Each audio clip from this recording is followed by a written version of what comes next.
Mansfield Park by Jane Austen. Chapter 1. About 30 years ago, Miss Maria Ward of Huntingdon, with only £7,000, had the good luck to captivate Sir Thomas Bertram of Mansfield Park, in the county of Northampton, and to be thereby raised to the rank of a baronet's lady, with all the comforts and consequences of an handsome house and large income. All Huntingdon exclaimed on the greatness of the match, and her uncle the lawyer himself allowed her to be at least £3,000 short of any equitable claim to it. She had two sisters to be benefited by her elevation, and such of their acquaintance as thought Miss Ward and Miss Frances quite as handsome as Miss Maria did not scruple to predict their marrying with almost equal advantage.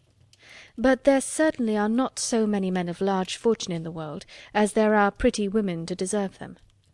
Miss Ward, at the end of half a dozen years, found herself obliged to be attached to the Reverend Mr. Norris, a friend of her brother-in-law, with scarcely any private fortune, and Miss Frances fared yet worse. Miss Ward's match, indeed, when it came to the point, was not contemptible, Sir Thomas being happily able to give his friend an income in the living of Mansfield, and Mr. and Mrs. Norris began their career of conjugal felicity with very little less than 1,000 a year. But Miss Frances married, in the common phrase, to disoblige her family, and by fixing on a lieutenant of marines, without education, fortune, or connections, did it very thoroughly. She could hardly have made a more untoward choice. Sir Thomas Bertram had interest, which, from principle as well as pride, from a general wish of doing right, and a desire of seeing all that were connected with him in situations of respectability, he would have been glad to exert for the advantage of Lady Bertram's sister. But her husband's profession was such as no interest could reach, and before he had time to devise any other method of assisting them, an absolute breach between the sisters had taken place. It was the natural result of the conduct of each party, and such as a very imprudent marriage almost always produces. To save herself from useless remonstrance, Mrs. Price never wrote to her family on the subject till actually married. Lady Bertram, who was a woman of very tranquil feelings, and a temper remarkably easy and indolent, would have contented herself with merely giving up her sister, and thinking no more of the matter.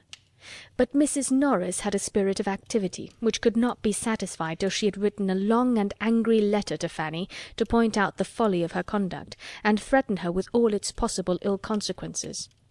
Mrs. Price in her turn was injured and angry, and an answer which comprehended each sister in its bitterness, and bestowed such very disrespectful reflections on the pride of Sir Thomas as Mrs. Norris could not possibly keep to herself, put an end to all intercourse between them for a considerable period. Their homes were so distant, and the circles in which they moved so distinct, as almost to preclude the means of ever hearing of each other's existence during the 11 following years, or at least to make it very wonderful to Sir Thomas that Mrs. Norris should ever have it in her power to tell them, as she now and then did in an angry voice, that Fanny had got another child. By the end of 11 years, however, Mrs. Price could no longer afford to cherish pride or resentment, or to lose one connection that might possibly assist her. A large and still increasing family, an husband disabled for active service, but not the less equal to company and good liquor, and a very small income to supply their wants, made her eager to regain the friends she had so carelessly sacrificed, and she addressed Lady Bertram in a letter which spoke so much contrition and despondence, such a superfluity of children, and such a want of almost everything else, as could not but dispose them all to a reconciliation. She was preparing for her 9th lying in, and after bewailing the circumstance, and imploring their countenance as sponsors to the expected child, she could not conceal how important she felt they might be to the future maintenance of the 8 already in being. Her eldest was a boy of 10 years old, a fine-spirited fellow, who longed to be out in the world. But what could she do? Was there any chance of his being hereafter useful to Sir Thomas in the concerns of his West Indian property? No situation would be beneath him. Or what did Sir Thomas think of Woolwich? Or how could a boy be sent out to the East? The letter was not unproductive. It re-established peace and kindness. Sir Thomas sent friendly advice and professions, Lady Bertram dispatched money and baby linen, and Mrs. Norris wrote the letters. Such were its immediate effects, and within a 12-month a more important advantage to Mrs. Price resulted from it. Mrs. Norris was often observing to the others that she could not get her poor sister and her family out of her head, and that much as they had all done for her, she seemed to be wanting to do more, and at length she could not but own it to be her wish that poor Mrs. Price should be relieved from the charge and expense of one child entirely out of her great number. What if they were among them to undertake the care of her eldest daughter, a girl now 9 years old, of an age to require more attention than her poor mother could possibly give? The trouble and expense of it to them would be nothing compared with the benevolence of the action. Lady Bertram agreed with her instantly. "I think we cannot do better," said she. "Let us send for the child."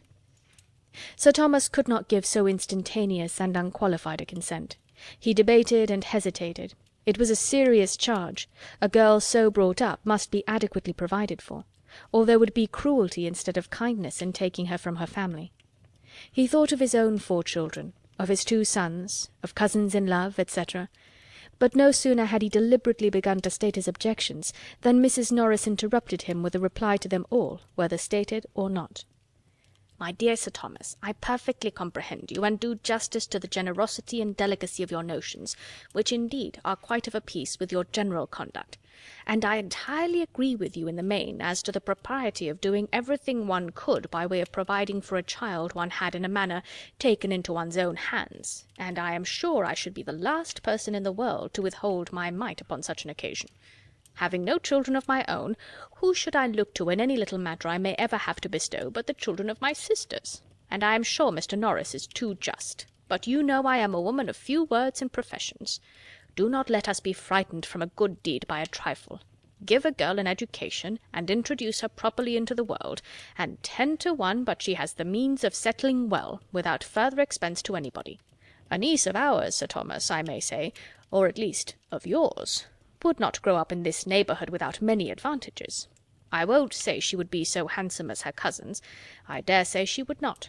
But she would be introduced into the society of this country under such very favourable circumstances as in all human probability would get her a creditable establishment. You are thinking of your sons, but do not you know that of all things upon earth that is the least likely to happen? Brought up as they would be always together like brothers and sisters, it is morally impossible. I never knew an instance of it. It is, in fact, the only sure way of providing against the connection. Suppose her a pretty girl, and seen by Tom or Edmund for the first time 7 years hence, and I dare say there would be mischief. The very idea of her having been suffered to grow up at a distance from us all in poverty and neglect would be enough to make either of the dear sweet-tempered boys in love with her. But breed her up with them from this time, and suppose her even to have the beauty of an angel, and she will never be more to either than a sister."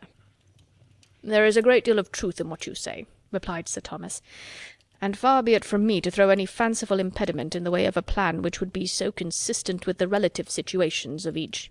I only meant to observe that it ought not to be lightly engaged in, and that to make it really serviceable to Mrs. Price, and creditable to ourselves, we must secure to the child, or consider ourselves engaged to secure to her hereafter, as circumstances may arise, the provision of a gentlewoman, if no such establishment should offer as you are so sanguine in expecting." "I thoroughly understand you," cried Mrs. Norris. "You are everything that is generous and considerate, and I am sure we shall never disagree on this point. Whatever I can do, as you well know, I am always ready enough to do for the good of those I love. And though I could never feel for this little girl the 100th part of the regard I bear your own dear children, nor consider her in any respect so much my own, I should hate myself if I were capable of neglecting her. Is not she a sister's child? And could I bear to see her want while I had a bit of bread to give her? My dear Sir Thomas, with all my faults I have a warm heart, and poor as I am, would rather deny myself the necessaries of life than do an ungenerous thing. So if you are not against it, I will write to my poor sister to-morrow and make the proposal, and as soon as matters are settled, I will engage to get the child to Mansfield. You shall have no trouble about it. My own trouble, you know, I never regard. I will send Nanny to London on purpose, and she may have a bed at her cousin the saddler's, and the child be appointed to meet her there. They may easily get her from Portsmouth to town by the coach, under the care of any creditable person that may chance to be going. I dare say there is always some reputable tradesman's wife or other going up." Except to the attack on Nanny's cousin, Sir Thomas no longer made any objection, and a more respectable, though less economical rendezvous being accordingly substituted, everything was considered as settled. and the pleasures of so benevolent a scheme were already enjoyed.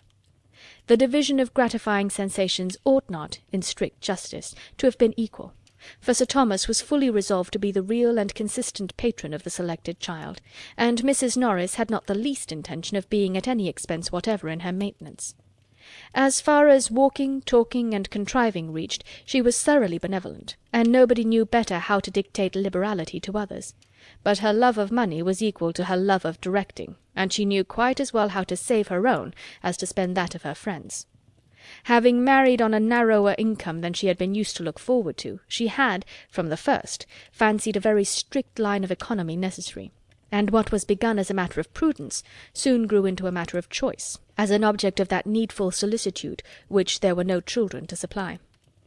Had there been a family to provide for, Mrs. Norris might never have saved her money. But having no care of that kind, there was nothing to impede her frugality, or lessen the comfort of making a yearly addition to an income which they had never lived up to. Under this infatuating principle, counteracted by no real affection for her sister, it was impossible for her to aim at more than the credit of projecting and arranging so expensive a charity, though perhaps she might so little know herself as to walk home to the parsonage after this conversation in the happy belief of being the most liberal-minded sister and aunt in the world. When the subject was brought forward again, her views were more fully explained, and in reply to Lady Bertram's calm inquiry of "Where shall the child come to first, sister, to you or to us?" Sir Thomas heard, with some surprise, that it would be totally out of Mrs. Norris's power to take any share in the personal charge of her. He had been considering her as a particularly welcome addition at the parsonage, as a desirable companion to an aunt who had no children of her own, but he found himself wholly mistaken. Mrs. Norris was sorry to say that the little girl's staying with them, at least as things then were, was quite out of the question. Poor Mr. Norris's indifferent state of health made it an impossibility. He could no more bear the noise of a child than he could fly. If, indeed, he should ever get well of his gouty complaints, it would be a different matter. She should then be glad to take her turn, and think nothing of the inconvenience, but just now poor Mr. Norris took up every moment of her time, and the very mention of such a thing she was sure would distract him. "Then she had better come to us," said Lady Bertram, with the utmost composure.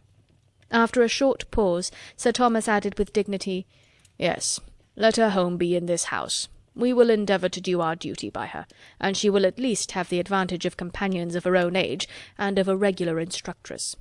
"Very true," cried Mrs. Norris, "which are both very important considerations, and it will be just the same to Miss Lee whether she has 3 girls to teach or only 2. There can be no difference.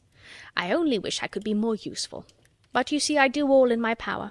I am not one of those that spare their own trouble, and Nanny shall fetch her, however it may put me to inconvenience to have my chief counsellor away for 3 days. I suppose, sister, you will put the child in the little white attic, near the old nurseries? It will be much the best place for her, so near Miss Lee, and not far from the girls, and close by the housemaids, who could either of them help dress her, you know, and take care of her clothes, for I suppose you would not think it fair to expect Ellis to wait on her as well as the others. Indeed, I do not see that you could possibly place her anywhere else."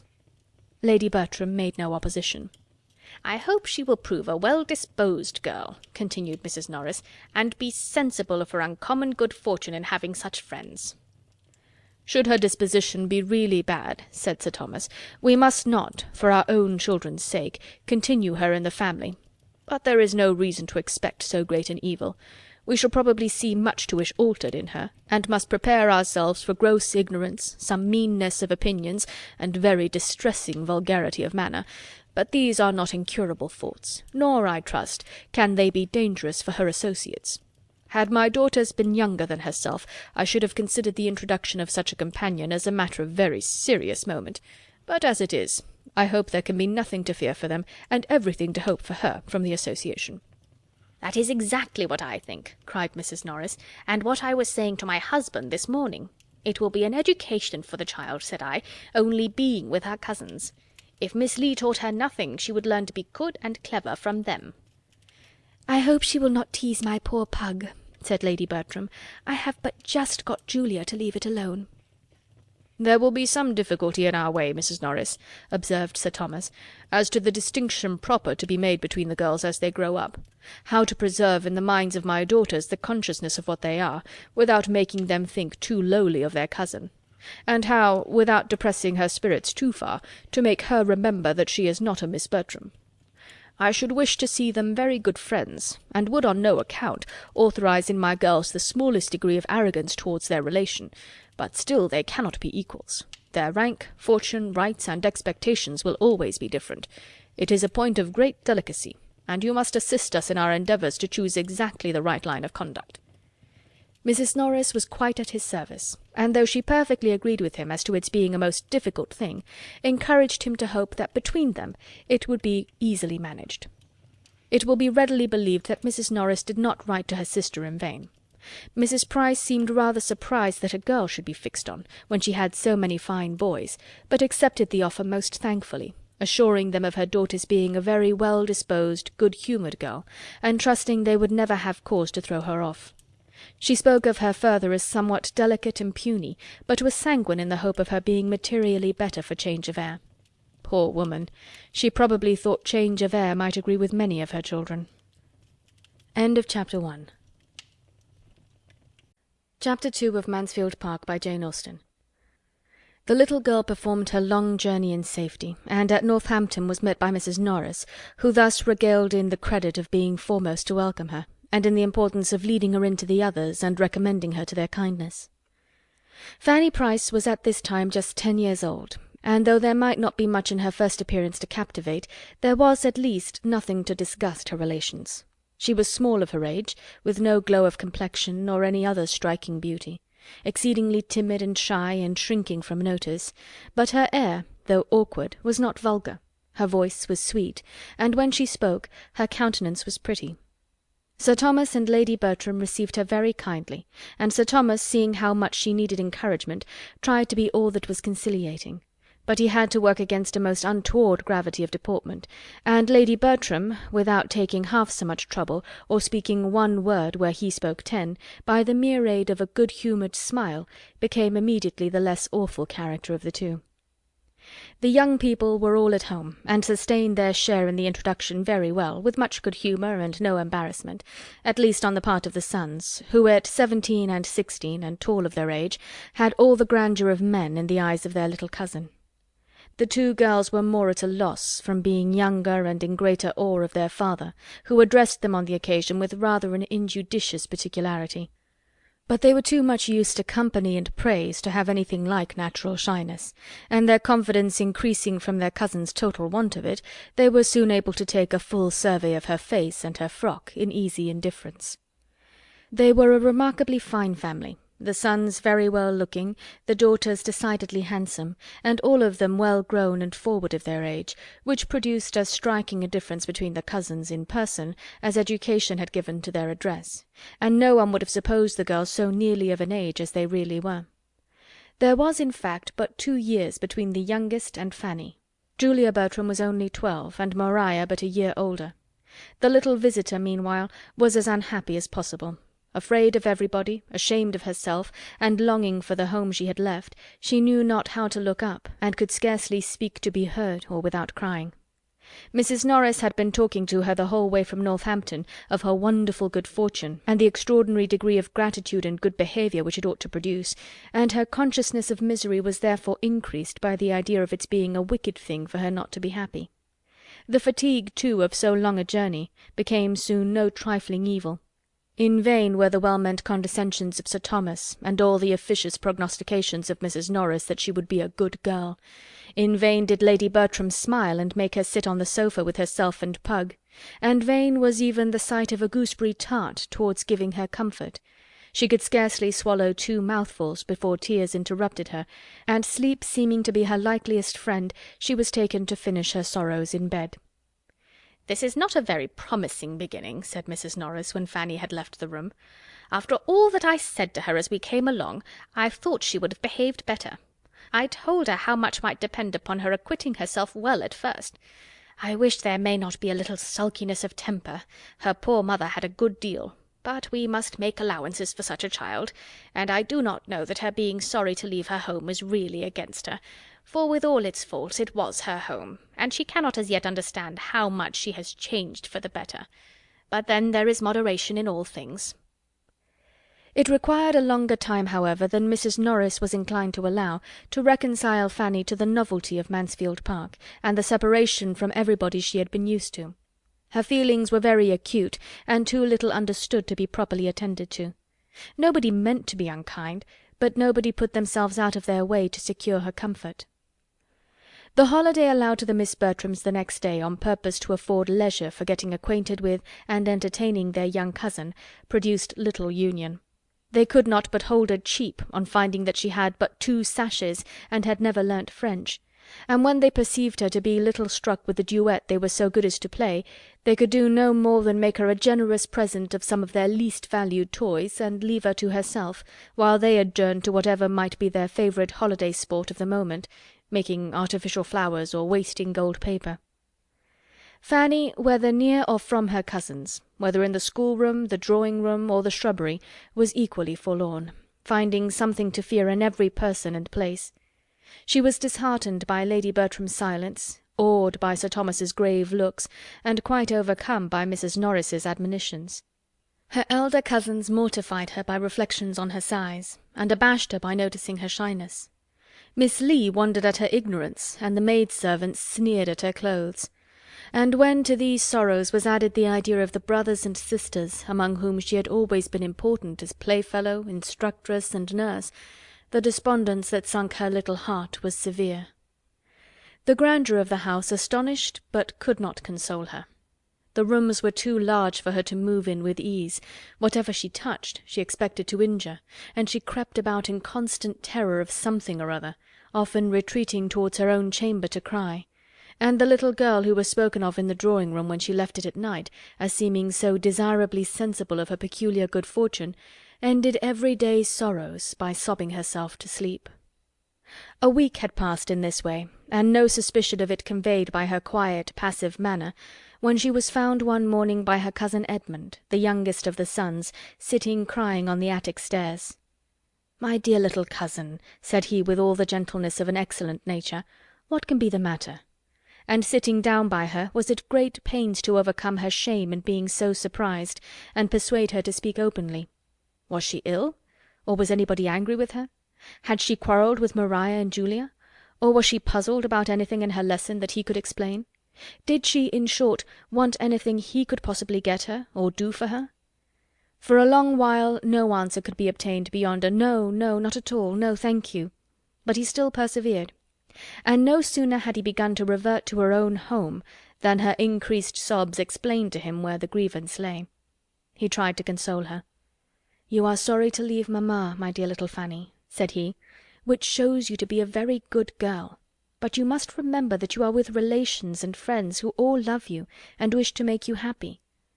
Let us walk out in the park, and you shall tell me all about your brothers and sisters." On pursuing the subject he found that, dear as all these brothers and sisters generally were, there was one among them who ran more in her thoughts than the rest.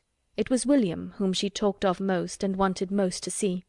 William the eldest, a year older than herself, her constant companion and friend, her advocate with her mother, of whom he was the darling, in every distress. William did not like she should come away. He had told her he should miss her very much indeed. "But William will write to you, I dare say." Yes, he had promised he would, but he had told her to write first.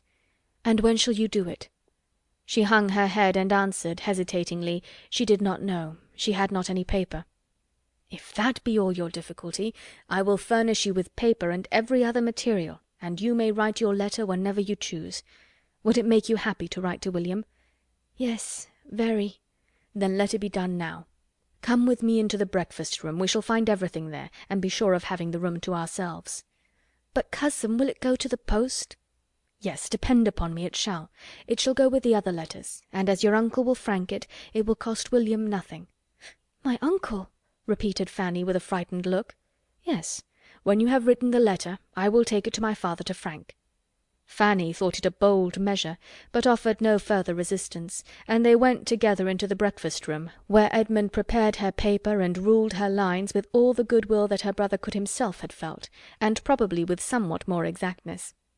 He continued with her the whole time of her writing, to assist her with his penknife or his orthography as either were wanted, and added to these attentions, which she felt very much, a kindness to her brother, which delighted her beyond all the rest. He wrote with his own hand his love to his cousin William, and sent him half a guinea under the seal. Fanny's feelings on the occasion were such as she believed herself incapable of expressing, but her countenance and a few artless words fully conveyed all their gratitude and delight, and her cousin began to find her an interesting object. He talked to her more, and from all that she said was convinced of her having an affectionate heart, and a strong desire of doing right, and he could perceive her to be further entitled to attention by great sensibility of her situation and great timidity. He had never knowingly given her pain, but he now felt that she required more positive kindness, and with that view endeavoured, in the first place, to lessen her fears of them all, and gave her especially a great deal of good advice as to playing with Maria and Julia, and being as merry as possible. From this day Fanny grew more comfortable. She felt that she had a friend, and the kindness of her cousin Edmund gave her better spirits with everybody else. The place became less strange, and the people less formidable, and if there were some amongst them whom she could not cease to fear, she began at least to know their ways, and to catch the best manner of conforming to them. The little rusticities and awkwardnesses, which had at first made grievous inroads on the tranquillity of all, and not least of herself, necessarily wore away, and she was no longer materially afraid to appear before her uncle, nor did her Aunt Norris's voice make her start very much. To her cousins she became occasionally an acceptable companion. Though unworthy, from inferiority of age and strength, to be their constant associate, their pleasures and schemes were sometimes of a nature to make a third very useful, especially when that third was of an obliging, yielding temper, and they could not but own, when their aunt inquired into her faults, or their brother Edmund urged her claims to their kindness, that Fanny was good-natured enough. Edmund was uniformly kind himself, and she had nothing worse to endure on the part of Tom than that sort of merriment which a young man of 17 will always think fair with a child of 10. He was just entering into life, full of spirits, and with all the liberal dispositions of an eldest son, who feels born only for expense and enjoyment. His kindness to his little cousin was consistent with his situation and rights. He made her some very pretty presents, and laughed at her. As her appearance and spirits improved, Sir Thomas and Mrs. Norris thought with greater satisfaction of their benevolent plan, and it was pretty soon decided between them that, though far from clever, she showed a tractable disposition, and seemed likely to give them little trouble. A mean opinion of her abilities was not confined to them. Fanny could read, work, and write, but she had been taught nothing more, and as her cousins found her ignorant of many things with which they had been long familiar, they thought her prodigiously stupid, and for the first 2 or 3 weeks were continually bringing some fresh report of it into the drawing-room. "Dear mamma, only think, my cousin cannot put the map of Europe together," or "My cousin cannot tell the principal rivers in Russia," or "She never heard of Asia Minor," or "She does not know the difference between water-colours and crayons. How strange! Did you ever hear anything so stupid?" "My dear," their considerate aunt would reply, "it is very bad, but you must not expect everybody to be as forward and quick at learning as yourself." "But, aunt, she is really so very ignorant. Do you know, we asked her last night which way she would go to get to Ireland, and she said she should cross to the Isle of Wight. She thinks of nothing but the Isle of Wight, and she calls it the island, as if there were no other island in the world. I am sure I should have been ashamed of myself if I had not known better long before I was so old as she is. I cannot remember the time when I did not know a great deal that she has not the least notion of yet. How long ago is it, aunt, since we used to repeat the chronological order of the kings of England, with the dates of their accession, and most of the principal events of their reigns?" "Yes," added the other, "and of the Roman emperors as low as Severus, besides a great deal of the heathen mythology, and all the metals, semi-metals, planets, and distinguished philosophers."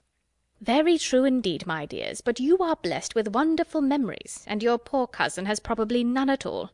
There is a vast deal of difference in memories as well as in everything else, and therefore you must make allowance for your cousin and pity her deficiency, and remember that if you are ever so forward and clever yourselves, you should always be modest, for much as you know already, there is a great deal more for you to learn." "Yes, I know there is till I am 17. But I must tell you another thing of Fanny, so odd and so stupid. Do you know, she says she does not want to learn either music or drawing." "To be sure, my dear, that is very stupid indeed, and shows a great want of genius and emulation. But all things considered, I do not know whether it is not as well that it should be so. For though, you know, owing to me, your papa and mamma are so good as to bring her up with you, it is not at all necessary that she should be as accomplished as you are. On the contrary, it is much more desirable that there should be a difference." Such were the counsels by which Mrs. Norris assisted to form her nieces' minds, and it is not very wonderful that with all their promising talents and early information they should be entirely deficient in the less common acquirements of self-knowledge, generosity, and humility. In everything but disposition they were admirably taught. Sir Thomas did not know what was wanting, because, though a truly anxious father, he was not outwardly affectionate, and the reserve of his manner repressed all the flow of their spirits before him. To the education of her daughters Lady Bertram paid not the slightest attention. She had not time for such cares. She was a woman who spent her days in sitting nicely dressed on a sofa, doing some long piece of needlework, of little use and no beauty, thinking more of her pug than her children, but very indulgent to the latter when it did not put herself to inconvenience, guided in everything important by Sir Thomas, and in smaller concerns by her sister. Had she possessed greater leisure for the service of her girls, she would probably have supposed it unnecessary, for they were under the care of a governess with proper masters, and could want nothing more. As for Fanny's being stupid at learning, she could only say it was very unlucky, but some people were stupid, and Fanny must take more pains. She did not know what else was to be done, and except her being so dull, she must add, she saw no harm in the poor little thing, and always found her very handy and quick in carrying messages, and fetching what she wanted. Fanny, with all her faults of ignorance and timidity, was fixed at Mansfield Park, and learning to transfer in its favour much of her attachment to her former home, grew up there not unhappily among her cousins. There was no positive ill nature in Maria or Julia, and though Fanny was often mortified by their treatment of her, she thought too lowly of her own claims to feel injured by it. From about the time of her entering the family, Lady Bertram, in consequence of a little ill health and a great deal of indolence, gave up the house in town, which she had been used to occupy every spring, and remained wholly in the country, leaving Sir Thomas to attend his duty in Parliament, with whatever increase or diminution of comfort might arise from her absence. In the country, therefore, the Miss Bertrams continued to exercise their memories, practise their duets, and grow tall and womanly, and their father saw them becoming in person, manner, and accomplishments everything that could satisfy his anxiety. His eldest son was careless and extravagant, and had already given him much uneasiness, but his other children promised him nothing but good. His daughters, he felt, while they retained the name of Bertram, must be giving it new grace, and in quitting it, he trusted, would extend its respectable alliances. And the character of Edmund, his strong good sense and uprightness of mind, bid most fairly for utility, honour, and happiness to himself and all his connections. He was to be a clergyman. Amid the cares and the complacency which his own children suggested, Sir Thomas did not forget to do what he could for the children of Mrs. Price. He assisted her liberally in the education and disposal of her sons, as they became old enough for a determinate pursuit; and Fanny, though almost totally separated from her family, was sensible of the truest satisfaction in hearing of any kindness towards them, or of anything at all promising in their situation or conduct. Once, and once only, in the course of many years, had she the happiness of being with William. Of the rest she saw nothing. Nobody seemed to think of her ever going amongst them again, even for a visit.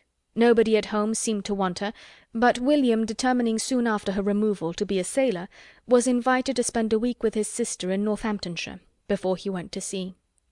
Their eager affection in meeting, their exquisite delight in being together, their hours of happy mirth, and moments of serious conference, may be imagined, as well as the sanguine views and spirits of the boy even to the last, and the misery of the girl when he left her.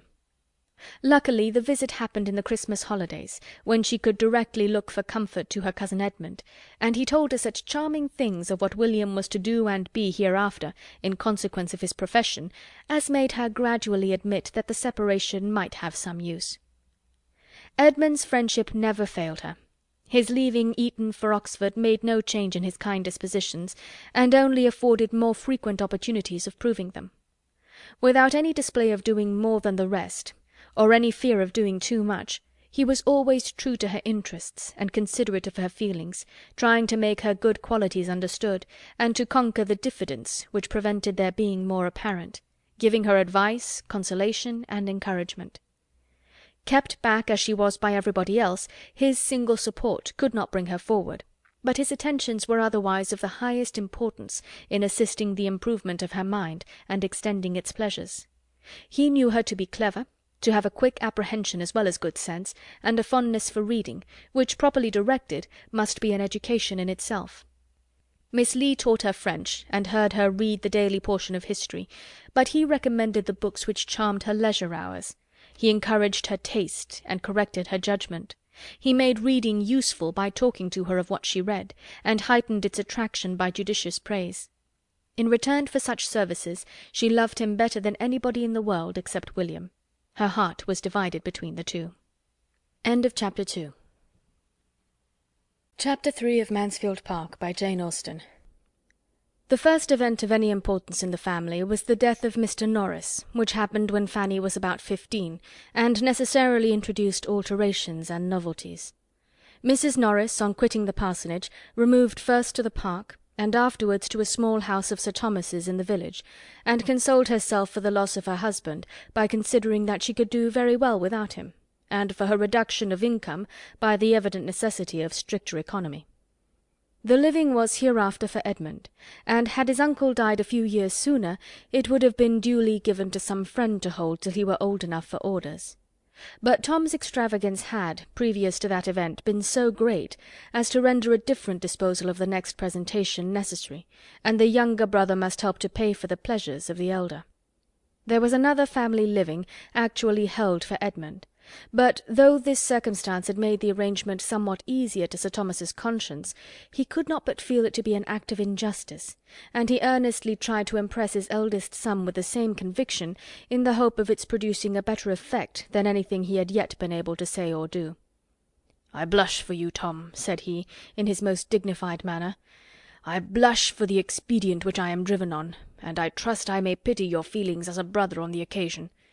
You have robbed Edmund for 10, 20, 30 years, perhaps for life, of more than half the income which ought to be his.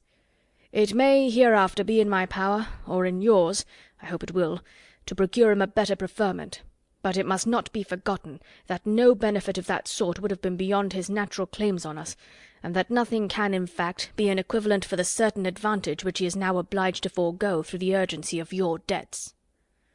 Tom listened with some shame and some sorrow, but escaping as quickly as possible, could soon, with cheerful selfishness, reflect, first, that he had not been half so much in debt as some of his friends; secondly, that his father had made a most tiresome piece of work of it; and thirdly, that the future incumbent, whoever he might be, would, in all probability, die very soon.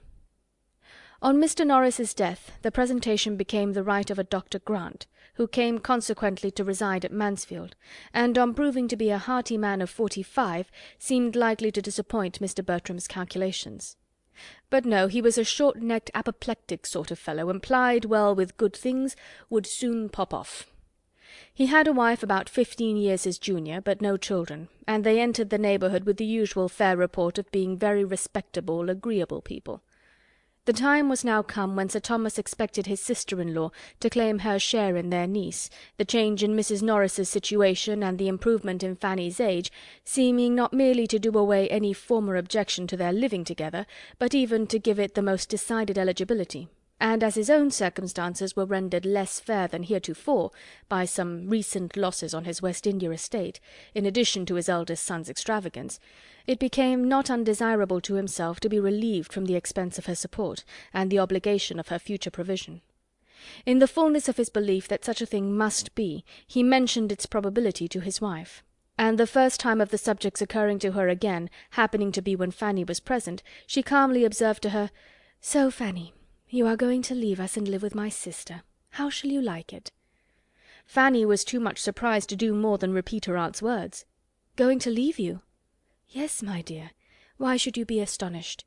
You have been 5 years with us, and my sister always meant to take you when Mr. Norris died. But you must come up and tack on my pattens all the same." The news was as disagreeable to Fanny as it had been unexpected. She had never received kindness from her Aunt Norris, and could not love her. "I shall be very sorry to go away," said she with a faltering voice. "Yes, I dare say you will. That's natural enough. I suppose you have had as little to vex you since you came into this house as any creature in the world." "I hope I am not ungrateful, aunt," said Fanny modestly. "No, my dear, I hope not. I have always found you a very good girl." "And am I never to live here again?" "Never, my dear. But you are sure of a comfortable home. It can make very little difference to you whether you are in one house or the other." Fanny left the room with a very sorrowful heart. She could not feel the difference to be so small. She could not think of living with her aunt with anything like satisfaction. As soon as she met with Edmund, she told him her distress. "Cousin," said she, "something is going to happen which I do not like at all, and though you have often persuaded me into being reconciled to things that I disliked at first, you will not be able to do it now. I am going to live entirely with my Aunt Norris." "Indeed?" "Yes, my Aunt Bertram has just told me so. It is quite settled. I am to leave Mansfield Park and go to the White House, I suppose as soon as she is removed there." "Well, Fanny, and if the plan were not unpleasant to you, I should call it an excellent one." "Oh, cousin!" "It has everything else in its favour. My aunt is acting like a sensible woman in wishing for you. She is choosing a friend and companion exactly where she ought, and I am glad her love of money does not interfere. You will be what you ought to be to her. I hope it does not distress you very much, Fanny." "Indeed it does. I cannot like it. I love this house and everything in it. I shall love nothing there. You know how uncomfortable I feel with her." "I can say nothing for her manner to you as a child, but it was the same with us all, or nearly so. She never knew how to be pleasant to children. But you are now of an age to be treated better. I think she is behaving better already, and when you are her only companion you must be important to her." "I can never be important to anyone." "What is to prevent you?" "Everything. My situation, my foolishness and awkwardness." "As to your foolishness and awkwardness, my dear Fanny, believe me, you never have a shadow of either but in using the word so improperly. There is no reason in the world why you should not be important where you are known. You have good sense and a sweet temper, and I am sure you have a grateful heart, that could never receive kindness without wishing to return it. I do not know any better qualifications for a friend and companion." "You are too kind," said Fanny, colouring at such praise. "How shall I ever thank you as I ought, for thinking so well of me? Oh, cousin, if I am to go away, I shall remember your goodness to the last moment of my life." "Why, indeed, Fanny, I should hope to be remembered at such a distance as the White House. You speak as if you were going 200 miles off, instead of only across the park. But you will belong to us almost as much as ever. The two families will be meeting every day in the year. The only difference will be that, living with your aunt, you will necessarily be brought forward, as you ought to be. Here there are too many whom you can hide behind, but with her you will be forced to speak for yourself." "Oh, do not say so." "I must say it, and say it with pleasure. Mrs. Norris is much better fitted than my mother for having the charge of you now. She is of a temper to do a great deal for anybody she really interests herself about, and she will force you to do justice to your natural powers." Fanny sighed and said, "I cannot see things as you do, but I ought to believe you to be right rather than myself, and I am very much obliged to you for trying to reconcile me to what must be. If I could suppose my aunt really to care for me, it would be delightful to feel myself of consequence to anybody. Here I know I am of none, and yet I love the place so well." "The place, Fanny, is what you will not quit, though you quit the house. You will have as free a command of the park and gardens as ever. Even your constant little heart need not take fright at such a nominal change. You will have the same walks to frequent, the same library to choose from, the same people to look at, the same horse to ride." "Very true. Yes, dear old grey pony. Ah, cousin, when I remember how much I used to dread riding, what terrors it gave me to hear it talked of as likely to do me good. Oh, how I have trembled at my uncle's opening his lips if horses were talked of! And then think of the kind pains you took to reason and persuade me out of my fears, and convince me that I should like it after a little while, and how right you proved to be. I am inclined to hope you may always prophesy as well. And I am quite convinced that your being with Mrs. Norris will be as good for your mind as riding has been for your health, and as much for your ultimate happiness too."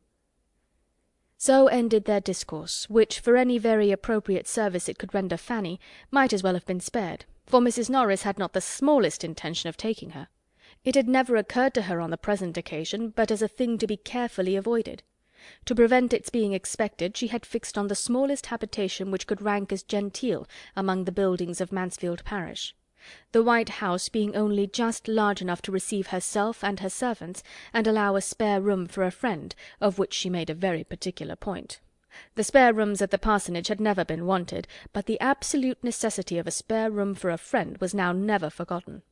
Not all her precautions, however, could save her from being suspected of something better, or perhaps her very display of the importance of a spare room might have misled Sir Thomas to suppose it really intended for Fanny.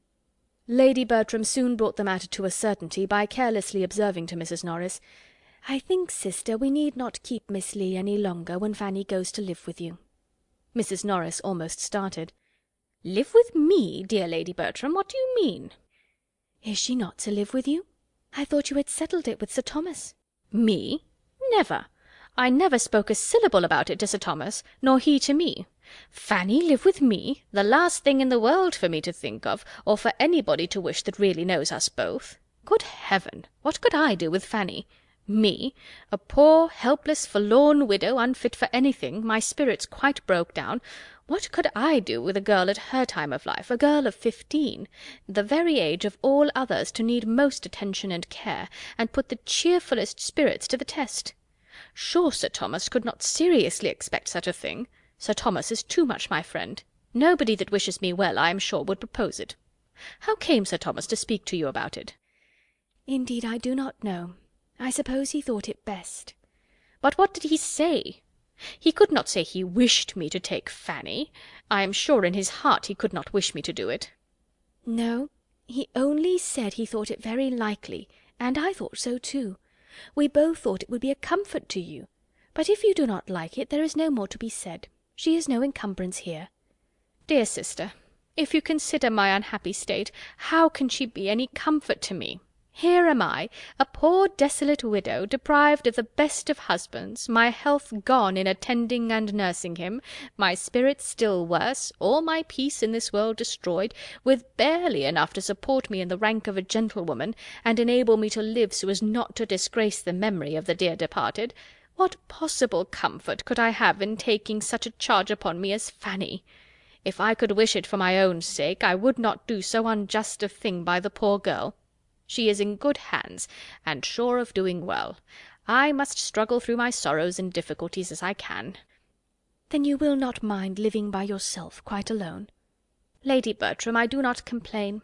I know I cannot live as I have done, but I must retrench where I can, and learn to be a better manager. I have been a liberal housekeeper enough, but I shall not be ashamed to practise economy now. My situation is as much altered as my income.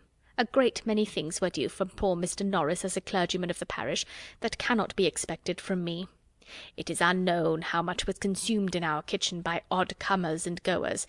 At the White House matters must be better looked after. I must live within my income, or I shall be miserable, and I own it would give me great satisfaction to be able to do rather more, to lay by a little at the end of the year." "I dare say you will. You always do, don't you?" "My object, Lady Bertram, is to be of use to those that come after me. It is for your children's good that I wish to be richer. I have nobody else to care for, but I should be very glad to think that I could leave a little trifle among them worth their having." "You are very good, but do not trouble yourself about them.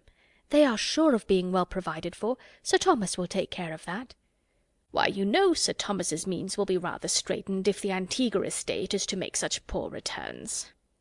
"Oh, that will soon be settled. Sir Thomas has been writing about it, I know." "Well, Lady Bertram," said Mrs. Norris, moving to go, "I can only say that my sole desire is to be of use to your family, and so if Sir Thomas should ever speak again about my taking Fanny, you will be able to say that my health and spirits put it quite out of the question. Besides that, I really should not have a bed to give her, for I must keep a spare room for a friend." Lady Bertram repeated enough of this conversation to her husband to convince him how much he had mistaken his sister-in-law's views, and she was from that moment perfectly safe from all expectation or the slightest allusion to it from him. He could not but wonder at her refusing to do anything for a niece, whom she had been so forward to adopt, But as she took early care to make him as well as Lady Bertram understand that whatever she possessed was designed for their family, he soon grew reconciled to a distinction which, at the same time that it was advantageous and complimentary to them, would enable him better to provide for Fanny himself. Fanny soon learnt how unnecessary had been her fears of a removal, and her spontaneous untaught felicity on the discovery conveyed some consolation to Edmund for his disappointment in what he had expected to be so essentially serviceable to her. Mrs. Norris took possession of the White House, the Grants arrived at the parsonage, and these events over, everything at Mansfield went on for some time as usual. The Grants, showing a disposition to be friendly and sociable, gave great satisfaction in the main among their new acquaintance. They had their faults, and Mrs. Norris soon found them out. The doctor was very fond of eating, and would have a good dinner every day; and Mrs. Grant, instead of contriving to gratify him at little expense, gave her cook as high wages as they did at Mansfield Park, and was scarcely ever seen in her offices. Mrs. Norris could not speak with any temper of such grievances, nor of the quantity of butter and eggs that were regularly consumed in the house. Nobody loved plenty and hospitality more than herself, nobody more hated pitiful doings. The parsonage, she believed, had never been wanting in comforts of any sort, had never borne a bad character in her time, but this was a way of going on that she could not understand. A fine lady in a country parsonage was quite out of place. Her store-room, she thought, might have been good enough for Mrs. Grant to go into. Inquire where she would, she could not find out that Mrs. Grant had ever had more than £5,000. Lady Bertram listened without much interest to this sort of invective. She could not enter into the wrongs of an economist, but she felt all the injuries of beauty in Mrs. Grant's being so well settled in life without being handsome, and expressed her astonishment on that point almost as often, though not so diffusely, as Mrs. Norris discussed the other. These opinions had been hardly canvassed a year before another event arose of such importance in the family as might fairly claim some place in the thoughts and conversation of the ladies. Sir Thomas found it expedient to go to Antigua himself, for the better arrangement of his affairs, and he took his eldest son with him in the hope of detaching him from some bad connections at home. They left England with the probability of being nearly a 12-month absent. The necessity of the measure in a pecuniary light, and the hope of its utility to his son, reconciled Sir Thomas to the effort of quitting the rest of his family, and of leaving his daughters to the direction of others at their present most interesting time of life. He could not think Lady Bertram quite equal to supply his place with them, or rather to perform what should have been her own; but in Mrs. Norris's watchful attention, and in Edmund's judgment, he had sufficient confidence to make him go without fears for their conduct. Lady Bertram did not at all like to have her husband leave her, but she was not disturbed by any alarm for his safety or solicitude for his comfort, being one of those persons who think nothing can be dangerous or difficult or fatiguing to anybody but themselves. The Miss Bertrams were much to be pitied on the occasion, not for their sorrow, but for their want of it. Their father was no object of love to them. He had never seemed the friend of their pleasures, and his absence was unhappily most welcome. They were relieved by it from all restraint, and without aiming at one gratification that would probably have been forbidden by Sir Thomas, they felt themselves immediately at their own disposal, and to have every indulgence within their reach. Fanny's relief, and her consciousness of it, were quite equal to her cousin's, but a more tender nature suggested that her feelings were ungrateful, and she really grieved because she could not grieve. Sir Thomas, who had done so much for her and her brothers, and who was gone perhaps never to return, that she should see him go without a tear, it was a shameful insensibility. He had said to her, moreover, on the very last morning, that he hoped she might see William again in the course of the ensuing winter, and had charged her to write and invite him to Mansfield as soon as the squadron to which he belonged should be known to be in England. This was so thoughtful and kind, and would he only have smiled upon her, and called her my dear Fanny while he said it, every former frown or cold address might have been forgotten. But he had ended his speech in a way to sink her in sad mortification, by adding, "If William does come to Mansfield, I hope you may be able to convince him that the many years which have passed since you parted have not been spent on your side entirely without improvement, though I fear he must find his sister at 16 in some respects too much like his sister at 10. She cried bitterly over this reflection when her uncle was gone, and her cousins, on seeing her with red eyes, set her down as a hypocrite. End of Chapter 3. Chapter 4 of Mansfield Park by Jane Austen. Tom Bertram had of late spent so little of his time at home that he could be only nominally missed, and Lady Bertram was soon astonished to find how very well they did even without his father, how well Edmund could supply his place in carving, talking to the steward, writing to the attorney, settling with the servants, and equally saving her from all possible fatigue or exertion in every particular but that of directing her letters. The earliest intelligence of the traveller's safe arrival at Antigua after a favourable voyage was received, though not before Mrs. Norris had been indulging in very dreadful fears, and trying to make Edmund participate them whenever she could get him alone, and as she depended on being the first person made acquainted with any fatal catastrophe, she had already arranged the manner of breaking it to all the others, when Sir Thomas's assurances of their both being alive and well made it necessary to lay by her agitation and affectionate preparatory speeches for a while. The winter came and passed without their being called for. The accounts continued perfectly good, and Mrs. Norris, in promoting gaieties for her nieces, assisting their toilettes, displaying their accomplishments, and looking about for their future husbands, had so much to do as, in addition to all her own household cares, some interference in those of her sister and Mrs. Grant's wasteful doings to overlook, left her very little occasion to be occupied even in fears for the absent. The Miss Bertrams were now fully established among the belles of the neighbourhood, and as they joined to beauty and brilliant acquirements a manner naturally easy and carefully formed to general civility and obligingness, they possessed its favour as well as its admiration. Their vanity was in such good order that they seemed to be quite free from it, and gave themselves no airs, while the praises attending such behaviour, secured and brought round by their aunt, served to strengthen them in believing they had no faults.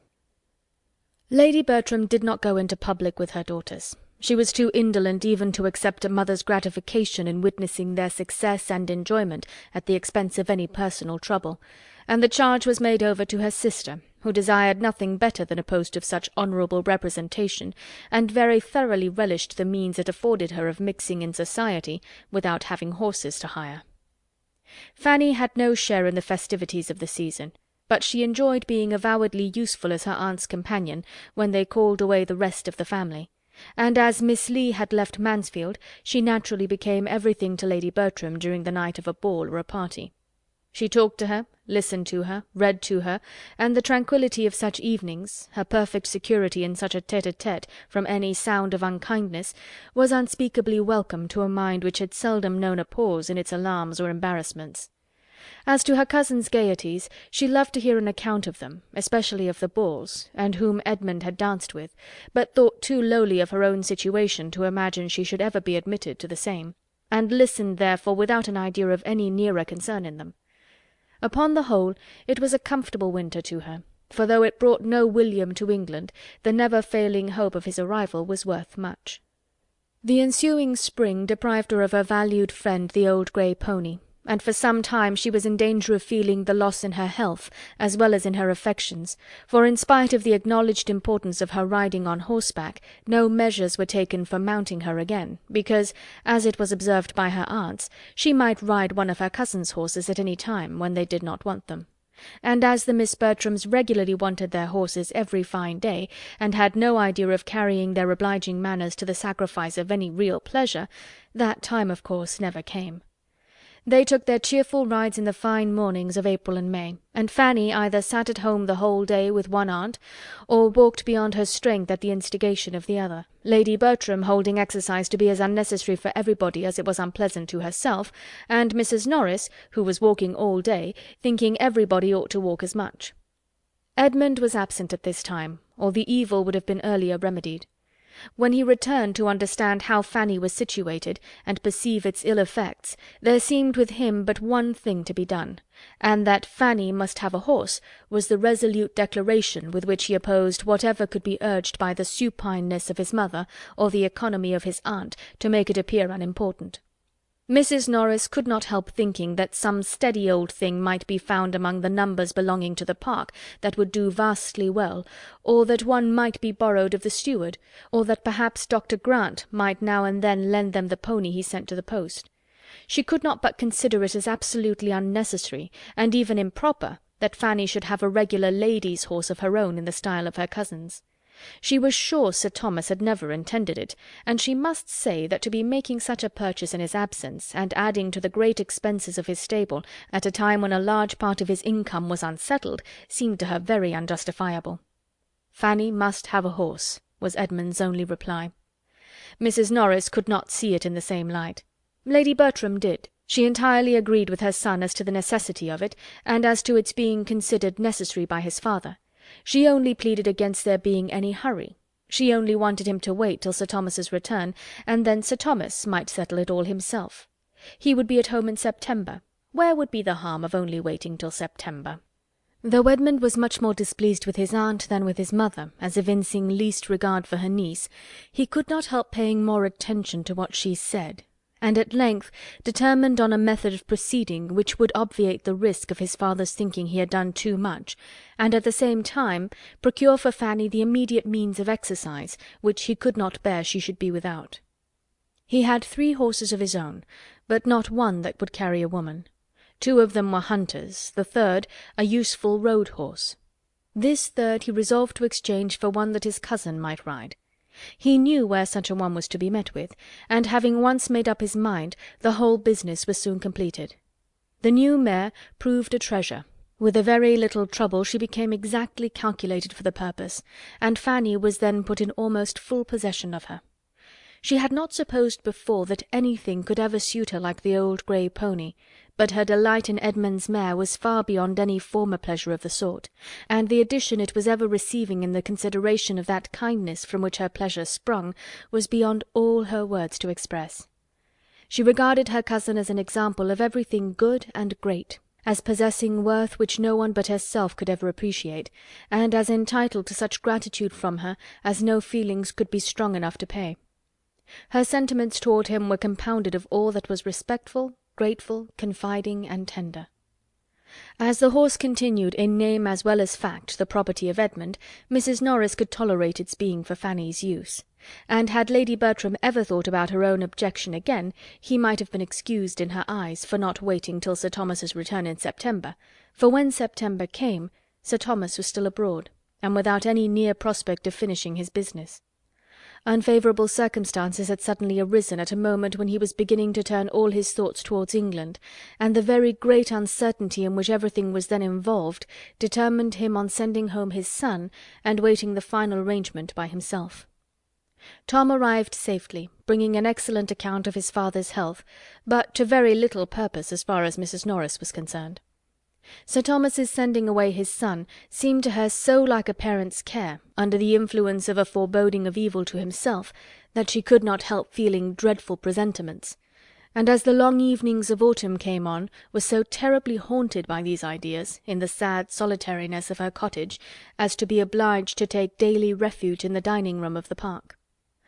The return of winter engagements, however, was not without its effect, and in the course of their progress her mind became so pleasantly occupied in superintending the fortunes of her eldest niece as tolerably to quiet her nerves. If poor Sir Thomas were fated never to return, it would be peculiarly consoling to see their dear Maria well married, she very often thought. Always when they were in the company of men of fortune, and particularly on the introduction of a young man who had recently succeeded to one of the largest estates and finest places in the country. Mr. Rushworth was from the first struck with the beauty of Miss Bertram, and being inclined to marry, soon fancied himself in love. He was a heavy young man, with not more than common sense, but as there was nothing disagreeable in his figure or address, the young lady was well pleased with her conquest.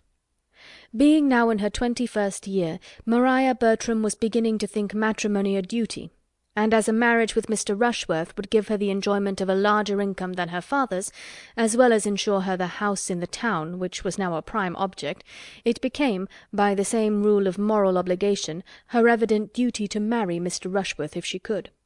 Mrs. Norris was most zealous in promoting the match by every suggestion and contrivance likely to enhance its desirableness to either party, and among other means by seeking an intimacy with the gentleman's mother, who at present lived with him, and to whom she even forced Lady Bertram to go through 10 miles of indifferent road to pay a morning visit. It was not long before a good understanding took place between this lady and herself. Mrs. Rushworth acknowledged herself very desirous that her son should marry, and declared that of all the young ladies she had ever seen, Miss Bertram seemed, by her amiable qualities and accomplishments, the best adapted to make him happy. Mrs. Norris accepted the compliment, and admired the nice discernment of character which could so well distinguish merit.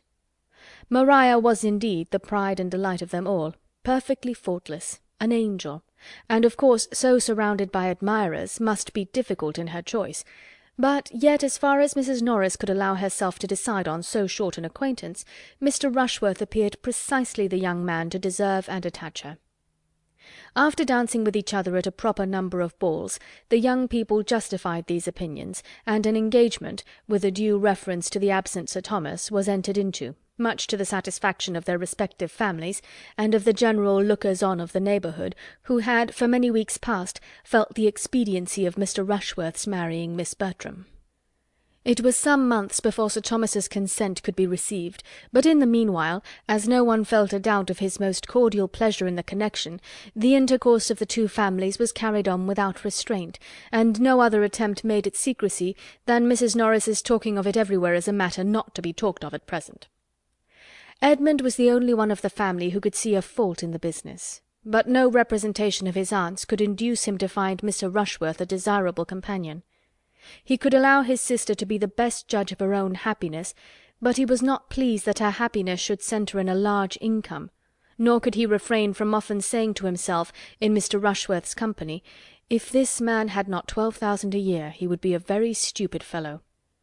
Sir Thomas, however, was truly happy in the prospect of an alliance so unquestionably advantageous, and of which he heard nothing but the perfectly good and agreeable. It was a connection exactly of the right sort, in the same county and the same interest, and his most hearty concurrence was conveyed as soon as possible. He only conditioned that the marriage should not take place before his return, which he was again looking eagerly forward to. He wrote in April, and had strong hopes of settling everything to his entire satisfaction, and leaving Antigua before the end of the summer. Such was the state of affairs in the month of July, and Fanny had just reached her 18th year, when the society of the village received an addition in the brother and sister of Mrs. Grant, a Mr. and Miss Crawford, the children of her mother by a second marriage. They were young people of fortune. The son had a good estate in Norfolk, the daughter 20,000 pounds. As children their sister had always been very fond of them, but as her own marriage had been soon followed by the death of their common parent, which left them to the care of a brother of their father, of whom Mrs. Grant knew nothing, she had scarcely seen them since. In their uncle's house they had found a kind home. Admiral and Mrs. Crawford, though agreeing in nothing else, were united in affection for these children, or at least were no further adverse in their feelings than that each had their favourite, to whom they showed the greatest fondness of the two. The Admiral delighted in the boy, Mrs. Crawford doted on the girl, and it was the lady's death which now obliged her protégée, after some months' further trial at her uncle's house, to find another home. Admiral Crawford was a man of vicious conduct, who chose, instead of retaining his niece, to bring his mistress under his own roof, and to this Mrs. Grant was indebted for her sister's proposal of coming to her, a measure quite as welcome on one side as it could be expedient on the other, for Mrs. Grant, having by this time run through the usual resources of ladies residing in the country without a family of children, having more than filled her favourite sitting-room with pretty furniture, and made a choice collection of plants and poultry, was very much in want of some variety at home. The arrival, therefore, of a sister whom she had always loved, and now hoped to retain with her as long as she remained single, was highly agreeable, and her chief anxiety was lest Mansfield should not satisfy the habits of a young woman who had been mostly used to London. Miss Crawford was not entirely free from similar apprehensions, though they arose principally from doubts of her sister's style of living and tone of society, and it was not till after she had tried in vain to persuade her brother to settle with her at his own country house that she could resolve to hazard herself among her other relations. To anything like a permanence of abode or limitation of society Henry Crawford had, unluckily, a great dislike.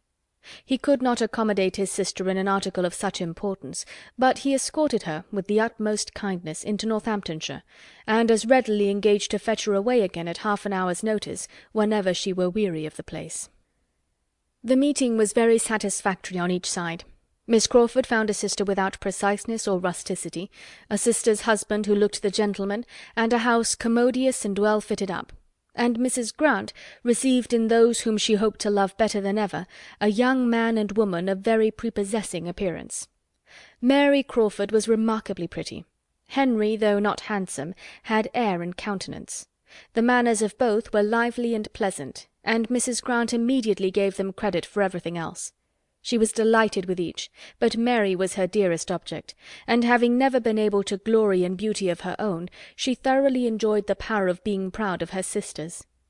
She had not waited her arrival to look out for a suitable match for her. She had fixed on Tom Bertram. The eldest son of a baronet was not too good for a girl of 20,000 pounds, with all the elegance and accomplishments which Mrs. Grant foresaw in her, and being a warm-hearted, unreserved woman, Mary had not been 3 hours in the house before she told her what she had planned. Miss Crawford was glad to find a family of such consequence so very near them, and not at all displeased either at her sister's early care, or the choice it had fallen on. Matrimony was her object, provided she could marry well, and having seen Mr. Bertram in town, she knew that objection could no more be made to his person than to his situation in life. While she treated it as a joke, therefore, she did not forget to think of it seriously. The scheme was soon repeated to Henry. "And now," added Mrs. Grant, "I have thought of something to make it quite complete. I should dearly love to settle you both in this country, and therefore, Henry, you shall marry the youngest Miss Bertram, a nice, handsome, good-humoured, accomplished girl, who will make you very happy." Henry bowed and thanked her.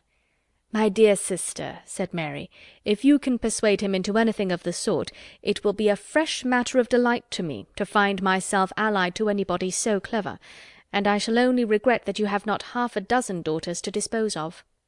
If you can persuade Henry to marry, you must have the address of a Frenchwoman. All that English abilities can do has been tried already. I have 3 very particular friends who have all been dying for him in their turn, and the pains which they, their mothers, very clever women, as well as my dear aunt and myself, have taken to reason, coax, or trick him into marrying, is inconceivable. He is the most horrible flirt that can be imagined. If your Miss Bertrams do not like to have their hearts broke, let them avoid Henry." "My dear brother, I will not believe this of you." "No, I am sure you are too good. You will be kinder than Mary. You will allow for the doubts of youth and inexperience. I am of a cautious temper, and am willing to risk my happiness in a hurry. Nobody can think more highly of the matrimonial state than myself. I consider the blessing of a wife as most justly described in those discreet lines of the poet, 'Heaven's last best gift.'" "There, Mrs. Grant, you see how he dwells on one word. And only look at his smile. I assure you he is very detestable. The Admiral's lessons have quite spoiled him." "I pay very little regard," said Mrs. Grant, "to what any young person says on the subject of marriage. If they profess a disinclination for it, I only set it down that they have not yet seen the right person." Dr. Grant laughingly congratulated Miss Crawford on feeling no disinclination to the state herself. "Oh, yes, I am not at all ashamed of it. I would have everybody marry if they can do it properly. I do not like to have people throw themselves away, but everybody should marry as soon as they can do it to advantage." End of Chapter 4. Chapter 5 of Mansfield Park by Jane Austen. The young people were pleased with each other from the first. On each side there was much to attract, and their acquaintance soon promised as early an intimacy as good manners would warrant.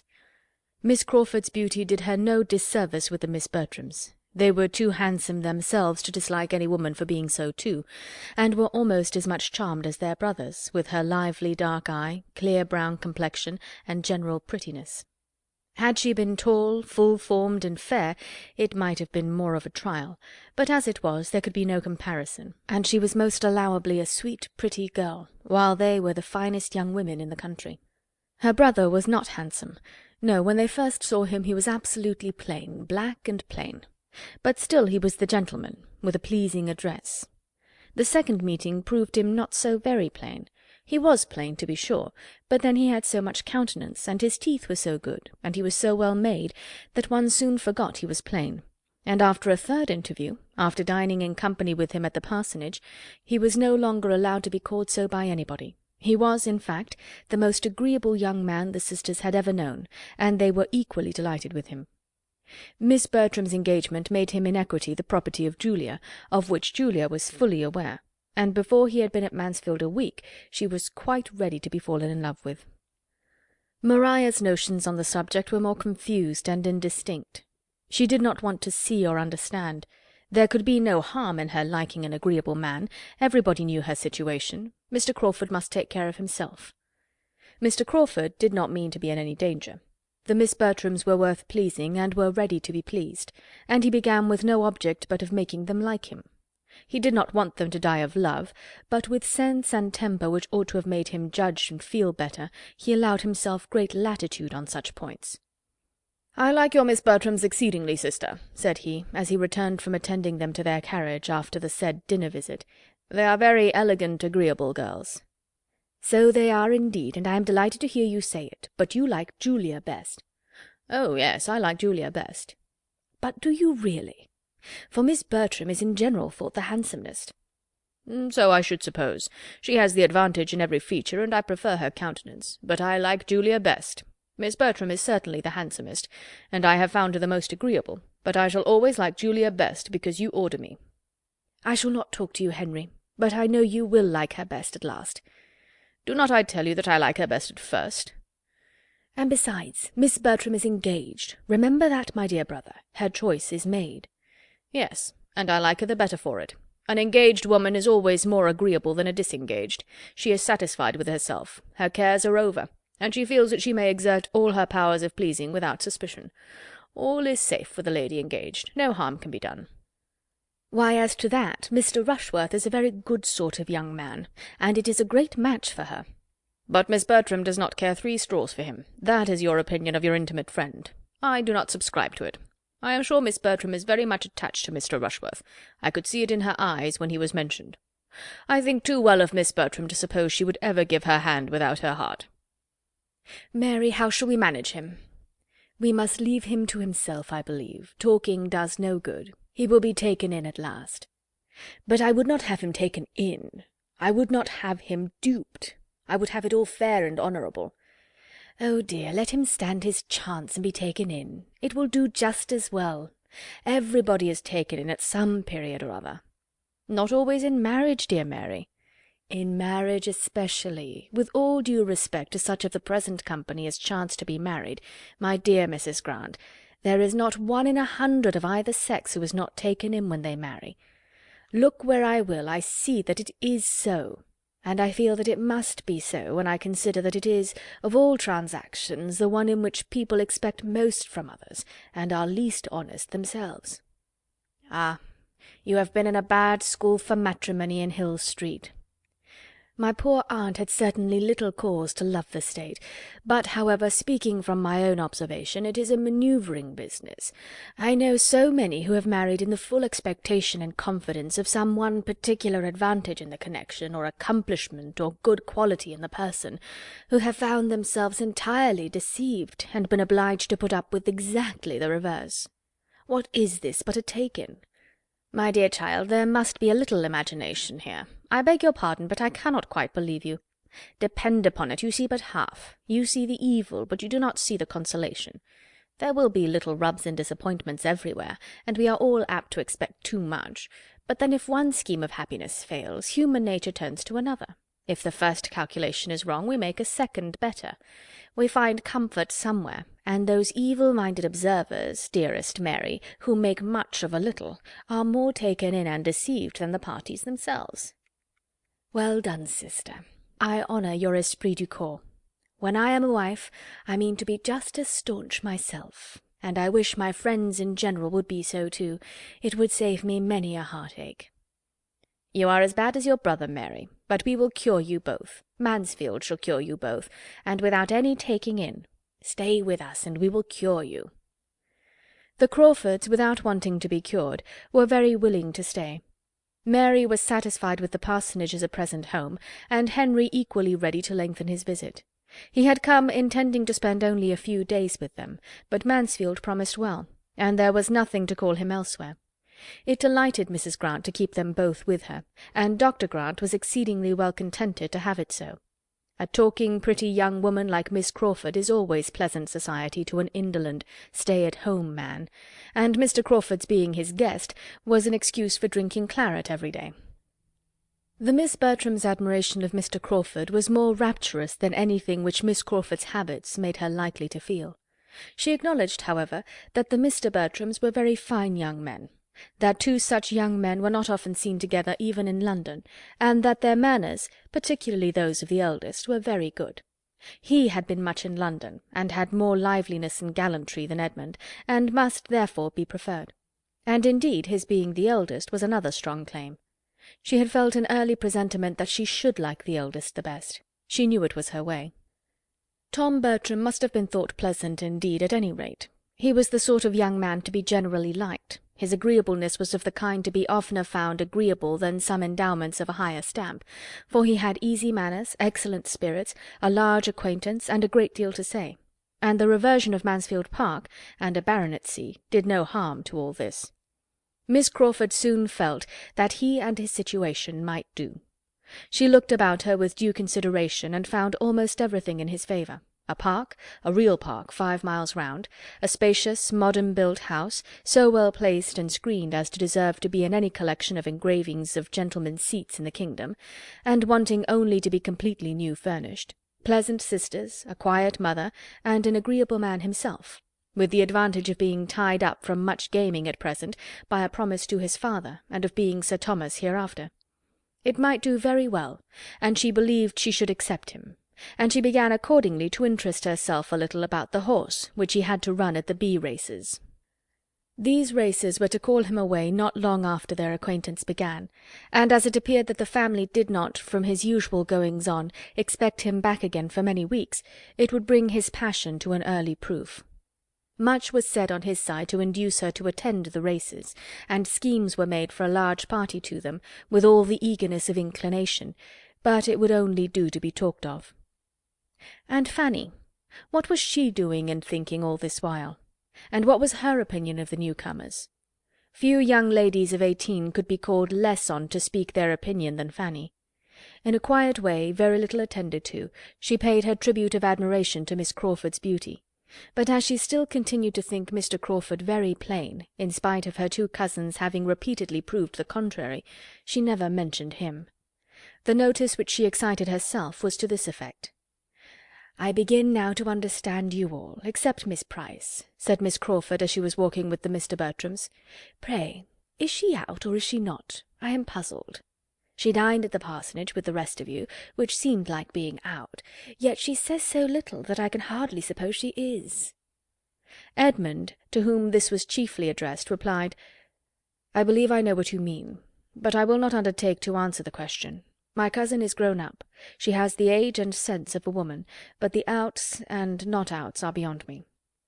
And yet in general nothing can be more easily ascertained. The distinction is so broad. Manners as well as appearance are, generally speaking, so totally different.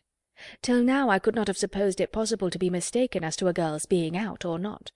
A girl not out has always the same sort of dress. A close bonnet, for instance, looks very demure and never says a word. You may smile, but it is so, I assure you, and except that it is sometimes carried a little too far, it is all very proper. Girls should be quiet and modest. The most objectionable part is that the alteration of manners on being introduced into company is frequently too sudden. They sometimes pass in such very little time from reserve to quite the opposite, to confidence.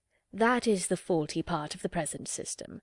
One does not like to see a girl of 18 or 19 so immediately up to everything, and perhaps when one has seen her hardly able to speak the year before. Mr. Bertram, I dare say you have sometimes met with such changes." "I believe I have, but this is hardly fair. I see what you are at. You are quizzing me and Miss Anderson." "No, indeed. Miss Anderson? I do not know who or what you mean. I am quite in the dark. But I will quiz you with a great deal of pleasure if you will tell me what about." You carry it off very well, but I cannot be quite so imposed on. You must have had Miss Anderson in your eye in describing an altered young lady. You paint too accurately for mistake. It was exactly so. The Andersons of Baker Street. We were speaking of them the other day, you know. Edmund, you have heard me mention Charles Anderson. The circumstance was precisely as this lady has represented it. When Anderson first introduced me to his family, about 2 years ago, his sister was not out, and I could not get her to speak to me. I sat there an hour one morning waiting for Anderson, with only her and a little girl or two in the room, the governess being sick or run away, and the mother in and out every moment with letters of business, and I could hardly get a word or look from the young lady, nothing like a civil answer. She screwed up her mouth, and turned from me with such an air. I did not see her again for a 12-month. She was then out. I met her at Mrs. Holford's, and did not recollect her. She came up to me, claimed me as an acquaintance, stared me out of countenance, and talked and laughed till I did not know which way to look. I felt that I must be the jest of the room at the time, and Miss Crawford, it is plain, has heard the story." "And a very pretty story it is, and with more truth in it, I dare say, than does credit to Miss Anderson. It is too common a fault. Mothers certainly have not yet quite got the right way of managing their daughters. I do not know where the error lies. I do not pretend to set people right, but I do see that they are often wrong." "Those who are showing the world what female manners should be," said Mr. Bertram gallantly, "are doing a great deal to set them right." "The error is plain enough," said the less courteous Edmund. "Such girls are ill brought up. They are given wrong notions from the beginning. They are always acting upon motives of vanity, and there is no more real modesty in their behaviour before they appear in public than afterwards." "I do not know," replied Miss Crawford hesitatingly. "Yes, I cannot agree with you there. It is certainly the modestest part of the business. It is much worse to have girls not out give themselves the same airs and take the same liberties as if they were, which I have seen done. That is worse than anything, quite disgusting." "Yes, that is very inconvenient indeed," said Mr. Bertram. "It leads one astray. One does not know what to do. The close bonnet and demure air you describe so well, and nothing was ever juster, tell one what to expect. But I got into a dreadful scrape last year from want of them. I went down to Ramsgate for a week with a friend last September, just after my return from the West Indies. My friend Sneyd— you've heard me speak of Sneyd, Edmund. His father and mother and sisters were there, all new to me. When we reached Albion Place, they were out. We went after them, and found them on the pier. Mrs. and the 2 Miss Sneyds, with others of their acquaintance. I made my bow in form, and as Mrs. Sneyd was surrounded by men, attached myself to one of her daughters, walked by her side all the way home, and made myself as agreeable as I could. The young lady perfectly easy in her manners, and as ready to talk as to listen. I had not a suspicion that I could be doing anything wrong. They looked just the same, both well dressed, with veils and parasols like other girls, but I afterwards found out that I had been giving all my attention to the youngest, who was not out, and had most excessively offended the eldest.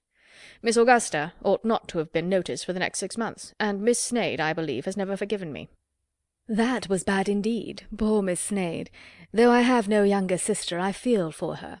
To be neglected before one's time must be very vexatious. But it was entirely the mother's fault. Miss Augusta should have been with her governess. Such half and half doings never prosper. But now I must be satisfied about Miss Price. Does she go to balls? Does she dine out everywhere as well as at my sister's?" "No," replied Edmund. "I do not think she has ever been to a ball. My mother seldom goes into company herself, and dines nowhere but with Mrs. Grant, and Fanny stays at home with her." "Oh, then the point is clear. Miss Price is not out." End of Chapter 5. Chapter 6 of Mansfield Park by Jane Austen. Mr. Bertram set off for, and Miss Crawford was prepared to find a great chasm in their society, and to miss him decidedly in the meetings which were now becoming almost daily between the families. And on their all dining together at the Park soon after his going, she retook her chosen place near the bottom of the table, fully expecting to feel a most melancholy difference in the change of masters. It would be a very flat business, she was sure. In comparison with his brother, Edmund would have nothing to say. The soup would be sent round in a most spiritless manner, wine drank without any smiles or agreeable trifling, and the venison cut up without supplying one pleasant anecdote of any former haunch, or a single entertaining story about "my friend such-a-one." She must try to find amusement in what was passing at the upper end of the table, and in observing Mr. Rushworth, who was now making his appearance at Mansfield for the first time since the Crawfords' arrival. He had been visiting a friend in a neighbouring county, and that friend having recently had his grounds laid out by an improver, Mr. Rushworth was returned with his head full of the subject, and very eager to be improving his own place in the same way, and, though not saying much to the purpose, could talk of nothing else. The subject had been already handled in the drawing-room. It was revived in the dining-parlour. Miss Bertram's attention and opinion was evidently his chief aim, and though her deportment showed rather conscious superiority than any solicitude to oblige him, the mention of Southerton Court, and the ideas attached to it, gave her a feeling of complacency, which prevented her from being very ungracious. "I wish you could see Compton," said he. "It is the most complete thing. I never saw a place so altered in my life. I told Smith I did not know where I was. The approach now is one of the finest things in the country. You see the house in the most surprising manner. I declare when I got back to Southerton yesterday it looked like a prison, quite a dismal old prison." "Oh, for shame!" cried Mrs. Norris. "A prison, indeed! Southerton Court is the noblest old place in the world." "It wants improvement, ma'am, beyond anything. I never saw a place that wanted so much improvement in my life, and it is so forlorn that I do not know what can be done with it." "No wonder that Mr. Rushworth should think so at present," said Mrs. Grant to Mrs. Norris with a smile. "But depend upon it, Southerton will have every improvement in time which his heart can desire." "I must try to do something with it," said Mr. Rushworth, "but I do not know what. I hope I shall have some good friend to help me." "Your best friend upon such an occasion," said Miss Bertram calmly, "would be Mr. Repton, I imagine." "That is what I was thinking of. As he has done so well by Smith, I think I had better have him at once. His terms are 5 guineas a day." "Well, and if they were 10," cried Mrs. Norris, "I am sure you need not regard it. The expense need not be any impediment. If I were you, I should not think of the expense. I would have everything done in the best style, and made as nice as possible. Such a place as Southerton Court deserves everything that taste and money can do. You have space to work upon there, and grounds that will well reward you. For my own part, if I had anything within the 50th part of the size of Southerton, I should always be planting and improving, for naturally I am excessively fond of it. It would be too ridiculous for me to attempt anything where I am now, with my little half-acre. It would be quite a burlesque. But if I had more room, I should take a prodigious delight in improving and planting. We did a vast deal in that way at the parsonage. We made it quite a different place from what it was when we first had it. You young ones do not remember much about it, perhaps, but if dear Sir Thomas were here, he could tell you what improvements we made, and a great deal more would have been done, but for poor Mr. Norris's sad state of health. He could hardly ever get out, poor man, to enjoy anything, and that disheartened me from doing several things that Sir Thomas and I used to talk of. If it had not been for that, we should have carried on the garden wall, and made the plantation to shut out the churchyard, just as Dr. Grant has done. We were always doing something as it was. It was only the spring 12-month before Mr. Norris's death that we put in the apricot against the stable wall, which is now grown such a noble tree, and getting to such perfection, sir," addressing herself then to Dr. Grant. "The tree thrives well beyond a doubt, madam," replied Dr. Grant. "The soil is good, and I never pass it without regretting that the fruit should be so little worth the trouble of gathering." "Sir, it is a moor park. We bought it as a moor park, and it cost us— That is, it was a present from Sir Thomas, but I saw the bill, and I know it cost 7 shillings, and was charged as a moor park." "You were imposed on, ma'am," replied Dr. Grant. "These potatoes have as much the flavour of a moor park apricot as the fruit from that tree. It is an insipid fruit at the best, but a good apricot is eatable, which none from my garden are." "The truth is, ma'am," said Mrs. Grant, pretending to whisper across the table to Mrs. Norris, "that Dr. Grant hardly knows what the natural taste of our apricot is. He is scarcely ever indulged with one, for it is so valuable a fruit, with a little assistance, and ours is such a remarkably large, fair sort, that what with early tarts and preserves, my cook contrives to get them all." Mrs. Norris, who had begun to redden, was appeased, and for a little while other subjects took place of the improvements of Southerton. Dr. Grant and Mrs. Norris were seldom good friends. Their acquaintance had begun in dilapidations, and their habits were totally dissimilar. After a short interruption, Mr. Rushworth began again. "Smith's place is the admiration of all the country, and it was a mere nothing before Repton took it in hand. I think I shall have Repton." "Mr. Rushworth," said Lady Bertram, "if I were you, I would have a very pretty shrubbery. One likes to get out into a shrubbery in fine weather."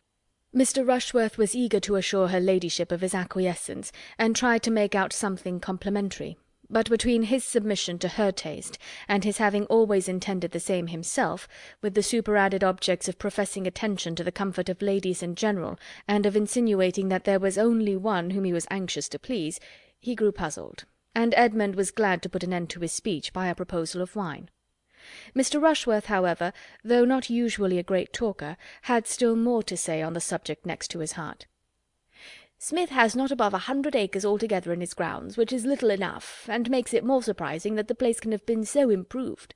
Now at Southerton we have a good 700, without reckoning the water meadows, so that I think, if so much could be done at Compton, we need not despair. There have been 2 or 3 fine old trees cut down that grew too near the house, and it opens the prospect amazingly, which makes me think that Repton, or anybody of that sort, would certainly have the avenue at Southerton down, the avenue that leads from the west front to the top of the hill, you know," turning to Miss Bertram particularly as he spoke. But Miss Bertram thought it most becoming to reply, "The avenue? Oh, I do not recollect it. I really know very little of Southerton."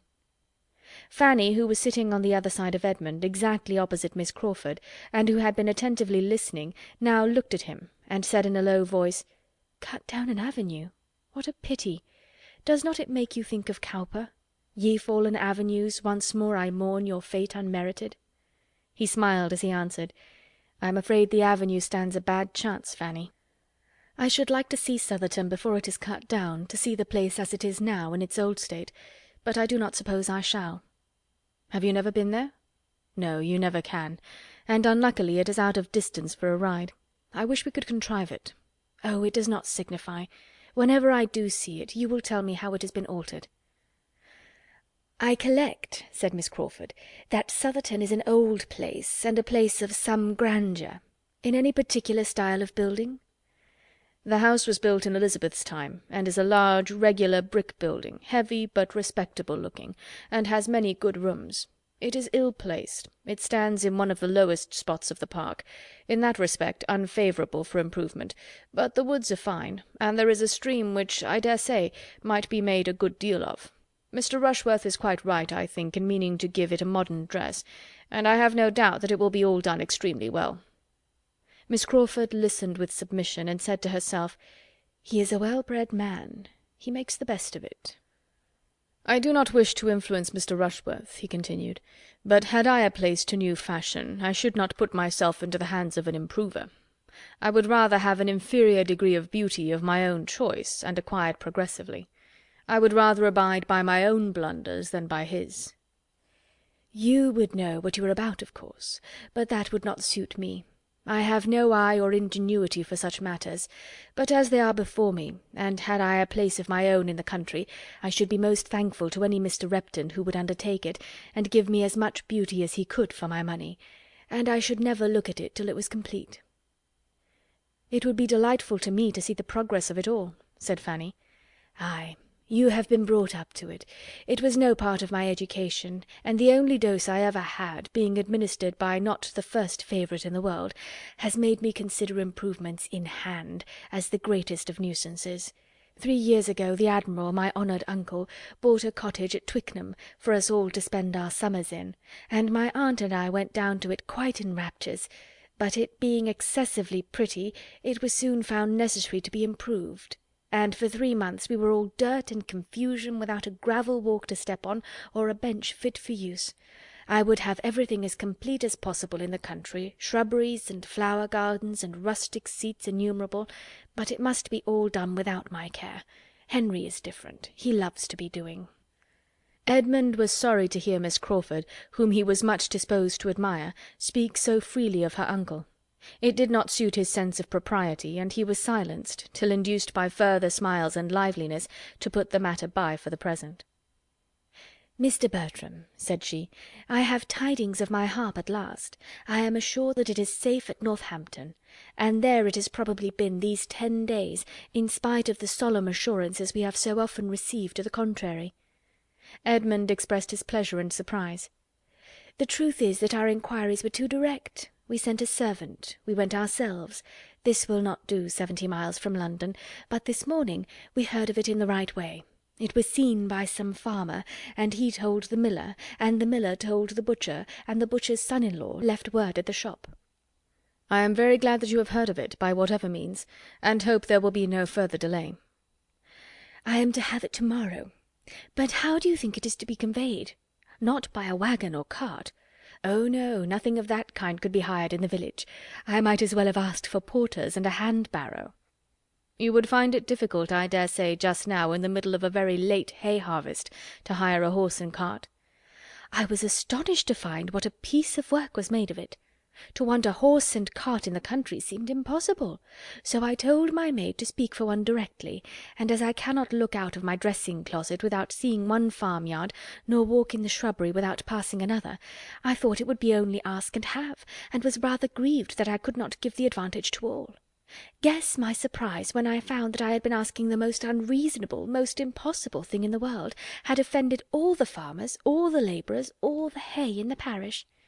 As for Dr. Grant's bailiff, I believe I had better keep out of his way, and my brother-in-law himself, who is all kindness in general, looked rather black upon me when he found what I had been at." "You could not be expected to have thought on the subject before, but when you do think of it, you must see the importance of getting in the grass. The hire of a cart at any time might not be so easy as you suppose. Our farmers are not in the habit of letting them out, but in harvest it must be quite out of their power to spare a horse." "I shall understand all your ways in time, but coming down with the true London maxim that everything is to be got with money, I was a little embarrassed at first by the sturdy independence of your country customs. However, I am to have my harp fetched to-morrow. Henry, who is good nature itself, has offered to fetch it in his barouche. Will it not be honourably conveyed?" Edmund spoke of the harp as his favourite instrument, and hoped to be soon allowed to hear her. Fanny had never heard the harp at all, and wished for it very much.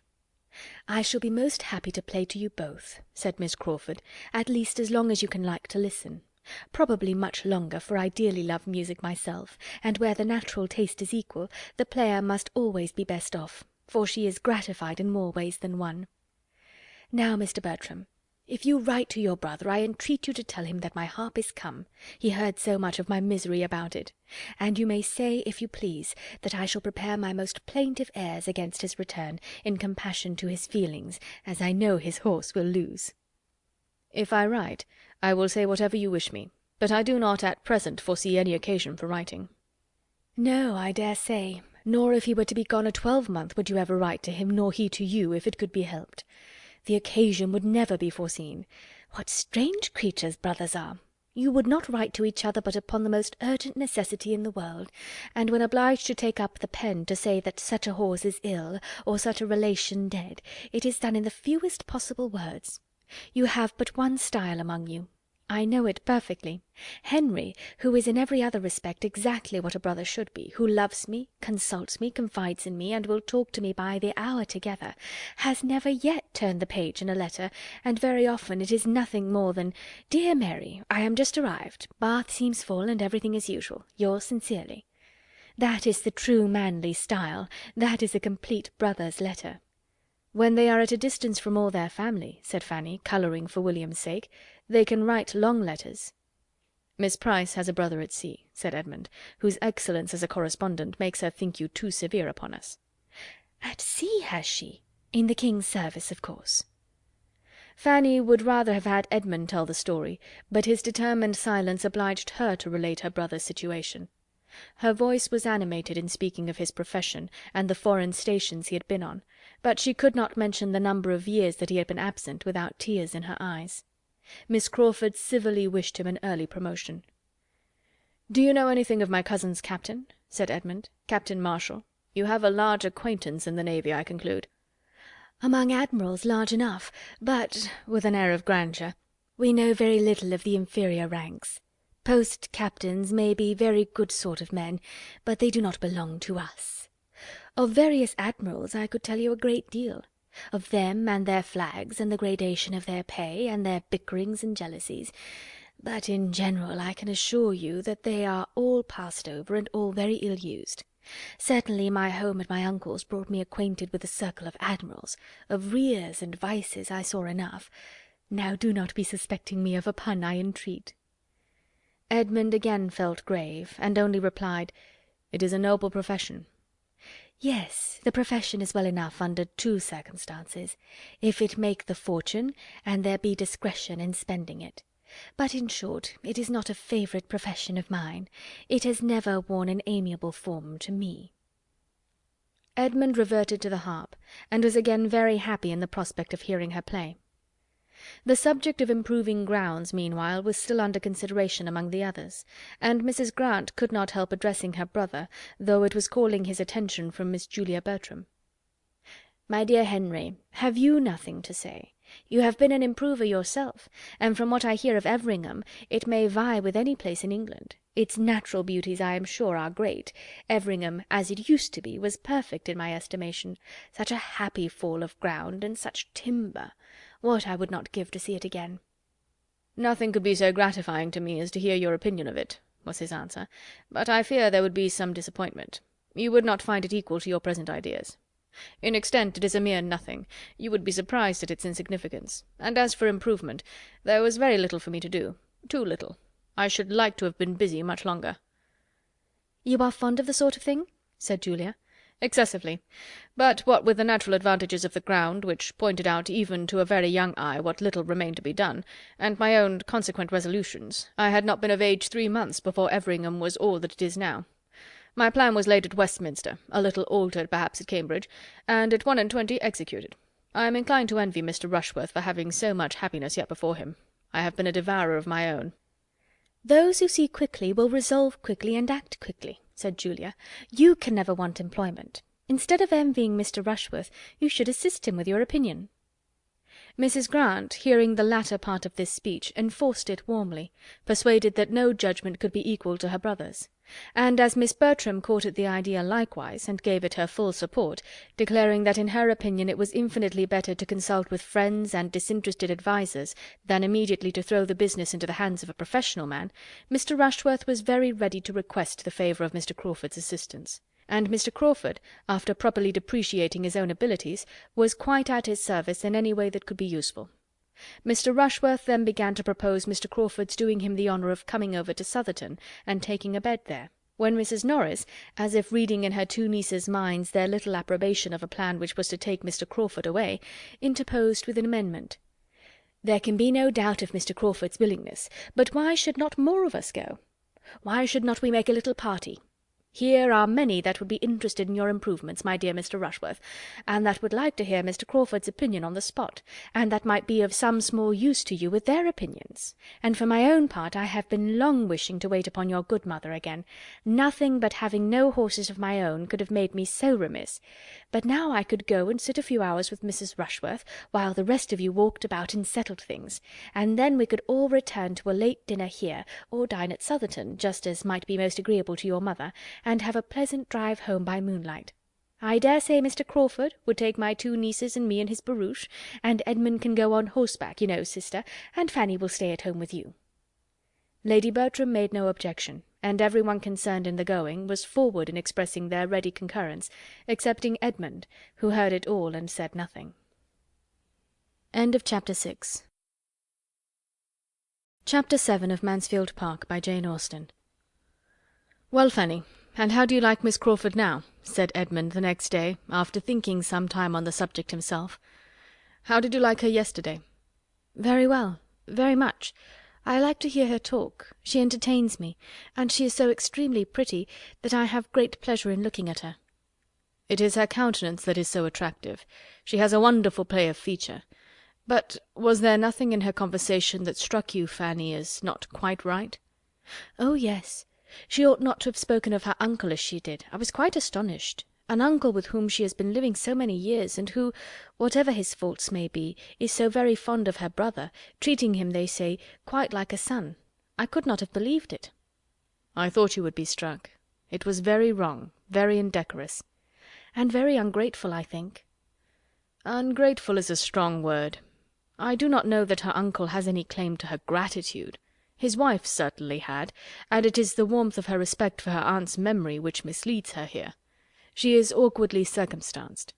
With such warm feelings and lively spirits it must be difficult to do justice to her affection for Mrs. Crawford without throwing a shade on the Admiral. I do not pretend to know which was most to blame in their disagreements, though the Admiral's present conduct might incline one to the side of his wife, but it is natural and amiable that Miss Crawford should acquit her aunt entirely. I do not censure her opinions, but there certainly is impropriety in making them public." "Do not you think," said Fanny, after a little consideration, "that this impropriety is a reflection itself upon Mrs. Crawford, as her niece has been entirely brought up by her? She cannot have given her right notions of what was due to the Admiral." "That is a fair remark. Yes, we must suppose the faults of the niece to have been those of the aunt, and it makes one more sensible of the disadvantages she has been under. But I think her present home must do her good. Mrs. Grant's manners are just what they ought to be. She speaks of her brother with a very pleasing affection." "Yes, except as to his writing her such short letters. She made me almost laugh. But I cannot rate so very highly the love or good nature of a brother who will not give himself the trouble of writing anything worth reading to his sisters when they are separated. I am sure William would never have used me so under any circumstances. And what right had she to suppose that you would not write long letters when you were absent?" "The right of a lively mind, Fanny, seizing whatever may contribute to its own amusement or that of others. Perfectly allowable, when untinctured by ill humour or roughness, and there is not a shadow of either in the countenance or manner of Miss Crawford, nothing sharp, or loud, or coarse. She is perfectly feminine, except in the instances we have been speaking of. There she cannot be justified. I am glad you saw it all as I did."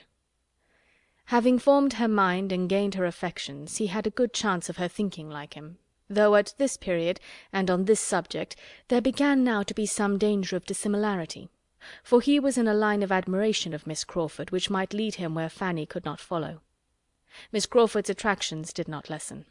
The harp arrived, and rather added to her beauty, wit, and good humour, for she played with the greatest obligingness, with an expression and taste which were peculiarly becoming, and there was something clever to be said at the close of every air.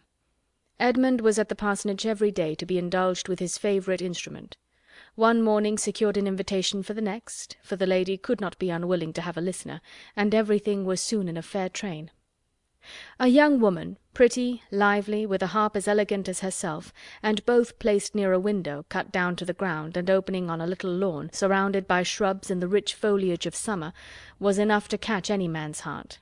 The season, the scene, the air, were all favourable to tenderness and sentiment.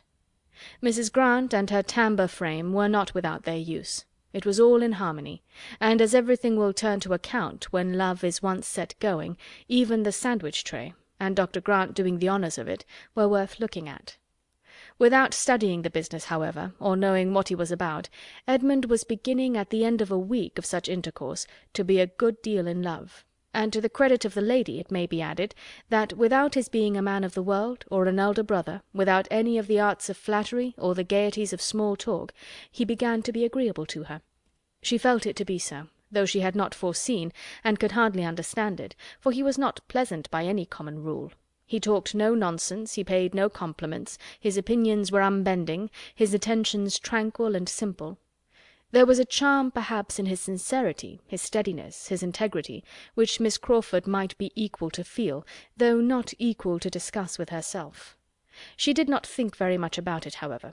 He pleased her for the present. She liked to have him near her. It was enough. Fanny could not wonder that Edmund was at the parsonage every morning. She would gladly have been there too, might she have gone in uninvited and unnoticed to hear the harp. Neither could she wonder that when the evening stroll was over, and the two families parted again, he should think it right to attend Mrs. Grant and her sister to their home, while Mr. Crawford was devoted to the ladies of the park. But she thought it a very bad exchange, and if Edmund were not there to mix the wine and water for her, would rather go without it than not.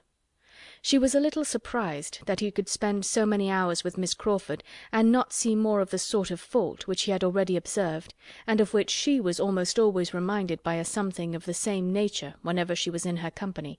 But so it was. Edmund was fond of speaking to her of Miss Crawford, but he seemed to think it enough that the Admiral had since been spared, and she scrupled to point out her own remarks to him, lest it should appear like ill nature. The first actual pain which Miss Crawford occasioned her was the consequence of an inclination to learn to ride, which the former caught soon after being settled at Mansfield from the example of the young ladies at the Park, and which, when Edmund's acquaintance with her increased, led to his encouraging the wish, and the offer of his own quiet mare for the purpose of her first attempts, as the best fitted for a beginner that either stable could furnish. No pain, no injury, however, was designed by him to his cousin in this offer. She was not to lose a day's exercise by it. The mare was only to be taken down to the parsonage half an hour before her ride were to begin, and Fanny, on its being first proposed, so far from being slighted, was almost overpowered with gratitude that he should be asking her leave for it. Miss Crawford made her first essay with great credit to herself and no inconvenience to Fanny. Edmund, who had taken down the mare and presided at the whole, returned with it in excellent time, before either Fanny or the steady old coachman who always attended her when she rode without her cousins were ready to set forward. The second day's trial was not so guiltless. Miss Crawford's enjoyment of riding was such that she did not know how to leave off. Active and fearless, and, though rather small, strongly made, she seemed formed for a horsewoman, and to the pure genuine pleasure of the exercise, something was probably added in Edmund's attendance and instructions, and something more in the conviction of very much surpassing her sex in general by her early progress, to make her unwilling to dismount. Fanny was ready and waiting, and Mrs. Norris was beginning to scold her for not being gone, and still no horse was announced, no Edmund appeared. To avoid her aunt and look for him, she went out. The houses, though scarcely half a mile apart, were not within sight of each other, but by walking 50 yards from the hall door she could look down the park and command a view of the parsonage and all its domains, gently rising beyond the village road. And in Dr. Grant's meadow she immediately saw the group, Edmund and Miss Crawford both on horseback, riding side by side, Dr. and Mrs. Grant and Mr. Crawford with 2 or 3 grooms, standing about and looking on. A happy party it appeared to her, all interested in one object, cheerful beyond a doubt, for the sound of merriment ascended even to her. It was a sound which did not make her cheerful. She wondered that Edmund should forget her, and felt a pang. She could not turn her eyes from the meadow. She could not help watching all that passed. At first Miss Crawford and her companion made the circuit of the field, which was not small, at a foot's pace. Then, at her apparent suggestion, they rose into a canter, and to Fanny's timid nature it was most astonishing to see how well she sat. After a few minutes they stopped entirely. Edmund was close to her. He was speaking to her. He was evidently directing the management of the bridle. He had hold of her hand. She saw it, or the imagination supplied what the eye could not reach. She must not wonder at all this. What could be more natural than that Edmund should be making himself useful and proving his good nature by any one? She could not but think indeed that Mr. Crawford might as well have saved him the trouble, that it would have been particularly proper and becoming in a brother to have done it himself, but Mr. Crawford, with all his boasted good nature and all his coachmanship, probably knew nothing of the matter, and had no active kindness in comparison of Edmund. She began to think it rather hard upon the mare to have such double duty. If she were forgotten, the poor mare should be remembered. Her feelings for one and the other were soon a little tranquillized by seeing the party in the meadow disperse, and Miss Crawford, still on horseback, but attended by Edmund on foot, pass through a gate into the lane, and so into the park, and make towards the spot where she stood. She began then to be afraid of appearing rude and impatient, and walked to meet them with a great anxiety to avoid the suspicion. "My dear Miss Price," said Miss Crawford as soon as she was at all within hearing, "I am come to make my own apologies for keeping you waiting, but I have nothing in the world to say for myself. I knew it was very late, and that I was behaving extremely ill, and therefore, if you please, you must forgive me. Selfishness must always be forgiven, you know, because there is no hope of a cure." Fanny's answer was extremely civil, and Edmund added his conviction that she could be in no hurry. "For there is more than time enough for my cousin to ride twice as far as she ever goes," said he, "and you have been promoting her comfort by preventing her from setting off half an hour sooner.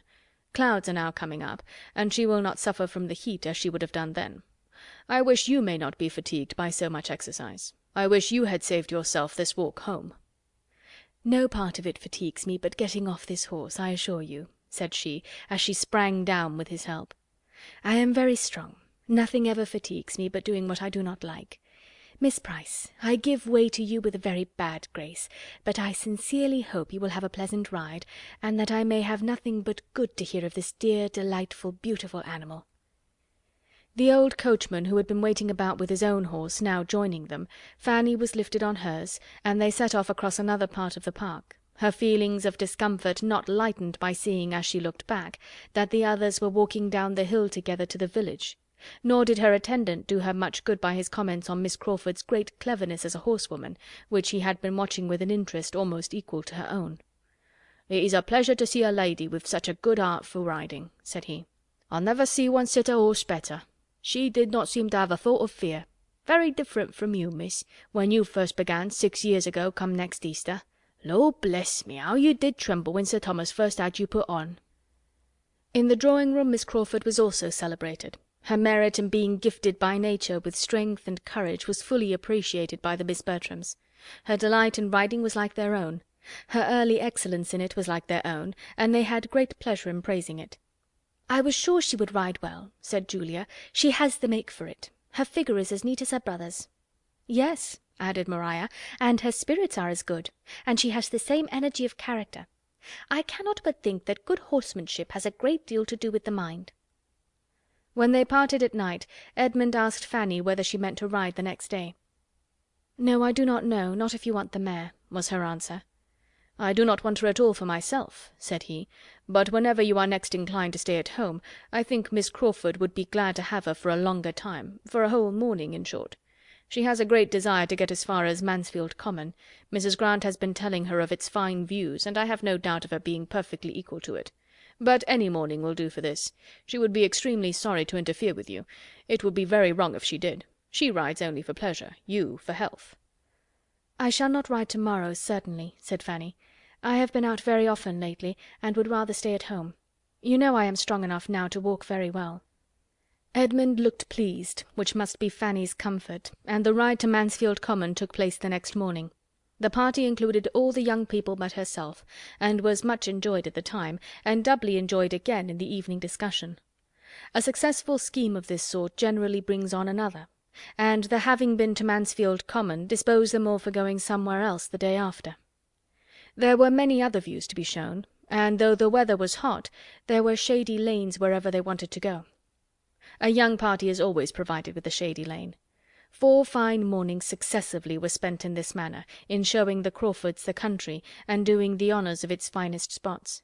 Everything answered. It was all gaiety and good humour, the heat only supplying inconvenience enough to be talked of with pleasure, till the 4th day, when the happiness of one of the party was exceedingly clouded. Miss Bertram was the one. Edmund and Julia were invited to dine at the parsonage, and she was excluded. It was meant and done by Mrs. Grant, with perfect good humour, on Mr. Rushworth's account, who was partly expected at the park that day; but it was felt as a very grievous injury, and her good manners were severely taxed to conceal her vexation and anger till she reached home.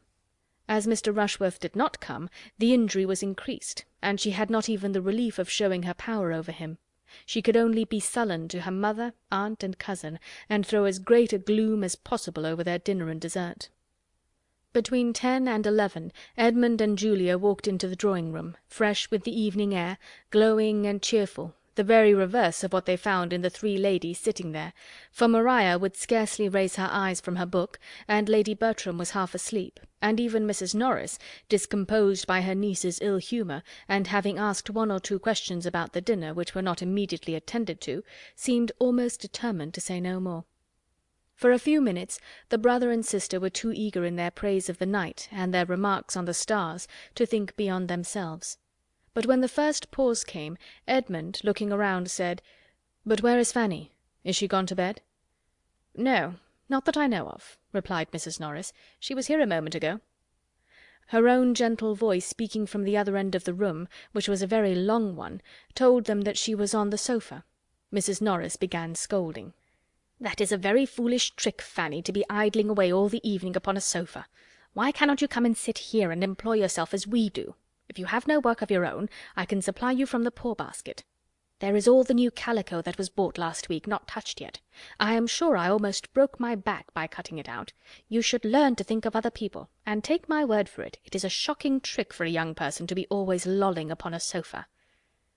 Before half this was said, Fanny was returned to her seat at the table, and had taken up her work again, and Julia, who was in high good humour from the pleasures of the day, did her the justice of exclaiming, "I must say, ma'am, that Fanny is as little upon the sofa as anybody in the house."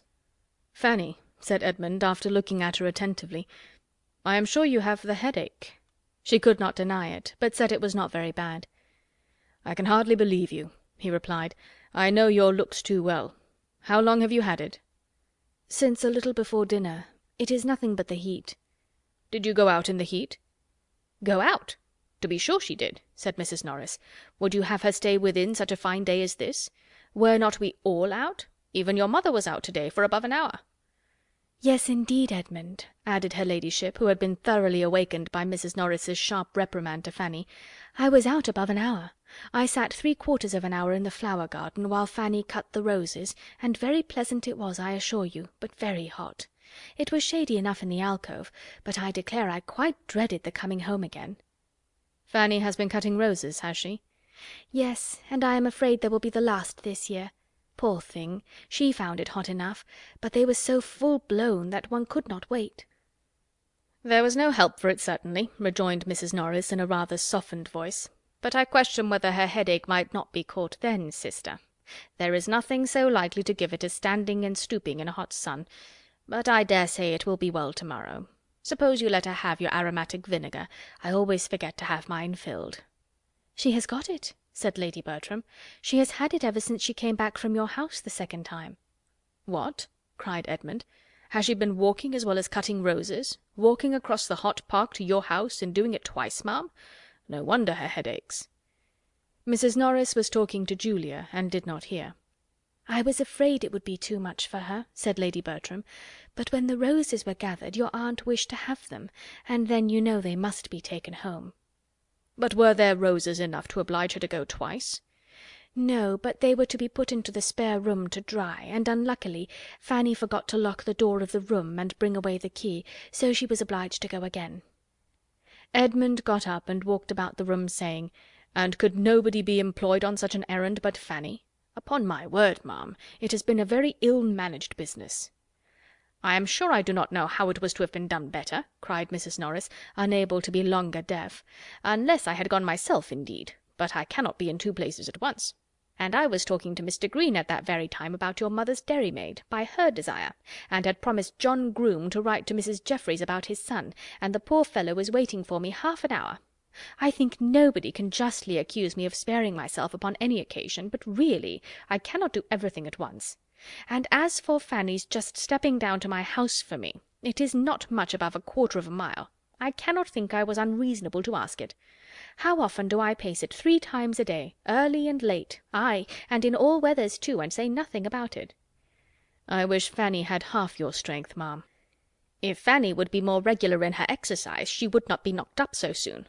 She has not been out on horseback now this long while, and I am persuaded that when she does not ride she ought to walk. If she had been riding before, I should not have asked it of her, but I thought it would rather do her good after being stooping among the roses, for there is nothing so refreshing as a walk after a fatigue of that kind, and though the sun was strong, it was not so very hot. Between ourselves, Edmund," nodding significantly at his mother, "it was cutting the roses and dawdling about in the flower garden that did the mischief." "I am afraid it was indeed," said the more candid Lady Bertram, who had overheard her. "I am very much afraid she caught the headache there, for the heat was enough to kill anybody. It was as much as I could bear myself. Sitting and calling to Pug and trying to keep him from the flower beds was almost too much for me." Edmund said no more to either lady, but going quietly to another table, on which the supper tray yet remained, brought a glass of Madeira to Fanny, and obliged her to drink the greater part. She wished to be able to decline it, but the tears which a variety of feelings created made it easier to swallow than to speak. Vexed as Edmund was with his mother and aunt, he was still more angry with himself. His own forgetfulness of her was worse than anything which they had done. Nothing of this would have happened had she been properly considered, but she had been left 4 days together without any choice of companions or exercise, and without any excuse for avoiding whatever her unreasonable aunts might require. He was ashamed to think that for 4 days together she had not had the power of riding, and very seriously resolved, however unwilling he must be to check a pleasure of Miss Crawford's, that it should never happen again. Fanny went to bed with her heart as full as on the first evening of her arrival at the Park. The state of her spirits had probably had its share in her indisposition, for she had been feeling neglected, and been struggling against discontent and envy for some days past. As she leant on the sofa, to which she had retreated that she might not be seen, the pain of her mind had been much beyond that in her head, and the sudden change which Edmund's kindness had then occasioned made her hardly know how to support herself. Chapter 7. Chapter 8 of Mansfield Park by Jane Austen. Fanny's rides recommenced the very next day, and as it was a pleasant, fresh-feeling morning, less hot than the weather had lately been, Edmund trusted that her losses both of health and pleasure would be soon made good. While she was gone, Mr. Rushworth arrived, escorting his mother, who came to be civil, and to show her civility especially in urging the execution of the plan for visiting Southerton, which had been started a fortnight before, and which, in consequence of her subsequent absence from home, had since lain dormant. Mrs. Norris and her nieces were all well pleased with its revival, and an early day was named, and agreed to, provided Mr. Crawford should be disengaged. The young ladies did not forget that stipulation, and though Mrs. Norris would willingly have answered for his being so, they would neither authorize the liberty nor run the risk; and at last, on a hint from Miss Bertram, Mr. Rushworth discovered that the properest thing to be done was for him to walk down to the parsonage directly, and call on Mr. Crawford, and inquire whether Wednesday would suit him or not. Before his return, Mrs. Grant and Miss Crawford came in. Having been out some time, and taken a different route to the house, they had not met him. Comfortable hopes, however, were given that he would find Mr. Crawford at home. The Southerton scheme was mentioned, of course. It was hardly possible, indeed, that anything else should be talked of, for Mrs. Norris was in high spirits about it, and Mrs. Rushworth, a well-meaning, civil, prosing, pompous woman who thought nothing of consequence but as it related to her own and her son's concerns, had not yet given over pressing Lady Bertram to be of the party. Lady Bertram constantly declined it, but her placid manner of refusal made Mrs. Rushworth still think she wished to come, till Mrs. Norris's more numerous words and louder tone convinced her of the truth. "The fatigue would be too much for my sister, a great deal too much, I assure you, my dear Mrs. Rushworth. 10 miles there and 10 back, you know. You must excuse my sister on this occasion, and accept of our 2 dear girls and myself without her. Southerton is the only place that could give her a wish to go so far, but it cannot be indeed. She will have a companion in Fanny Price, you know, so it will all do very well. And as for Edmund, as he is not here to speak for himself, I will answer for his being most happy to join the party. He can go on horseback, you know." Mrs. Rushworth, being obliged to yield to Lady Bertram's staying at home, could only be sorry. The loss of her ladyship's company would be a great drawback, and she would have been extremely happy to have seen the young lady too, Miss Price, who had never been at Southerton yet, and it was a pity she should not see the place. "You are very kind, you are all kindness, my dear madam," cried Mrs. Norris; "but as to Fanny, she will have opportunities in plenty of seeing Southerton. She has time enough before her, and her going now is quite out of the question. Lady Bertram could not possibly spare her." "Oh, no, I cannot do without Fanny."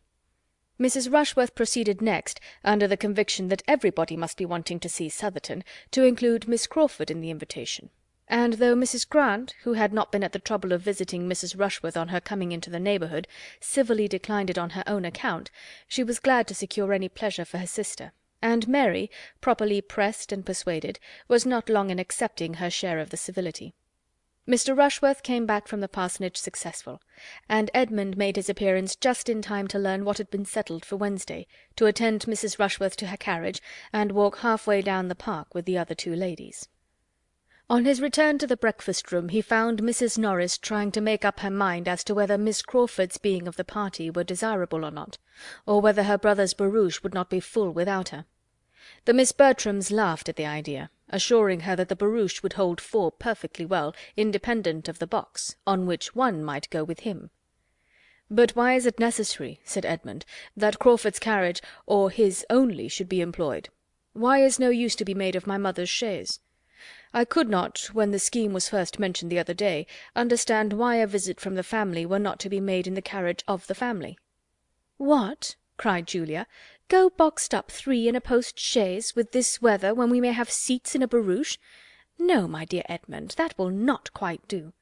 "Besides," said Maria, "I know that Mr. Crawford depends upon taking us. After what passed at first, he would claim it as a promise. And, my dear Edmund," added Mrs. Norris, "taking out 2 carriages when 1 will do would be trouble for nothing; and between ourselves, coachman is not very fond of the roads between this and Southerton. He always complains bitterly of the narrow lanes scratching his carriage, and you know one should not like to have dear Sir Thomas, when he comes home, find all the varnish scratched off." "That would not be a very handsome reason for using Mr. Crawford's," said Maria, "but the truth is that Wilcox is a stupid old fellow, and does not know how to drive. I will answer for it that we shall find no inconvenience from narrow roads on Wednesday." "There is no hardship, I suppose, nothing unpleasant," said Edmund, "in going on the barouche box." "Unpleasant!" cried Maria. "Oh dear! I believe it would be generally thought the favourite seat.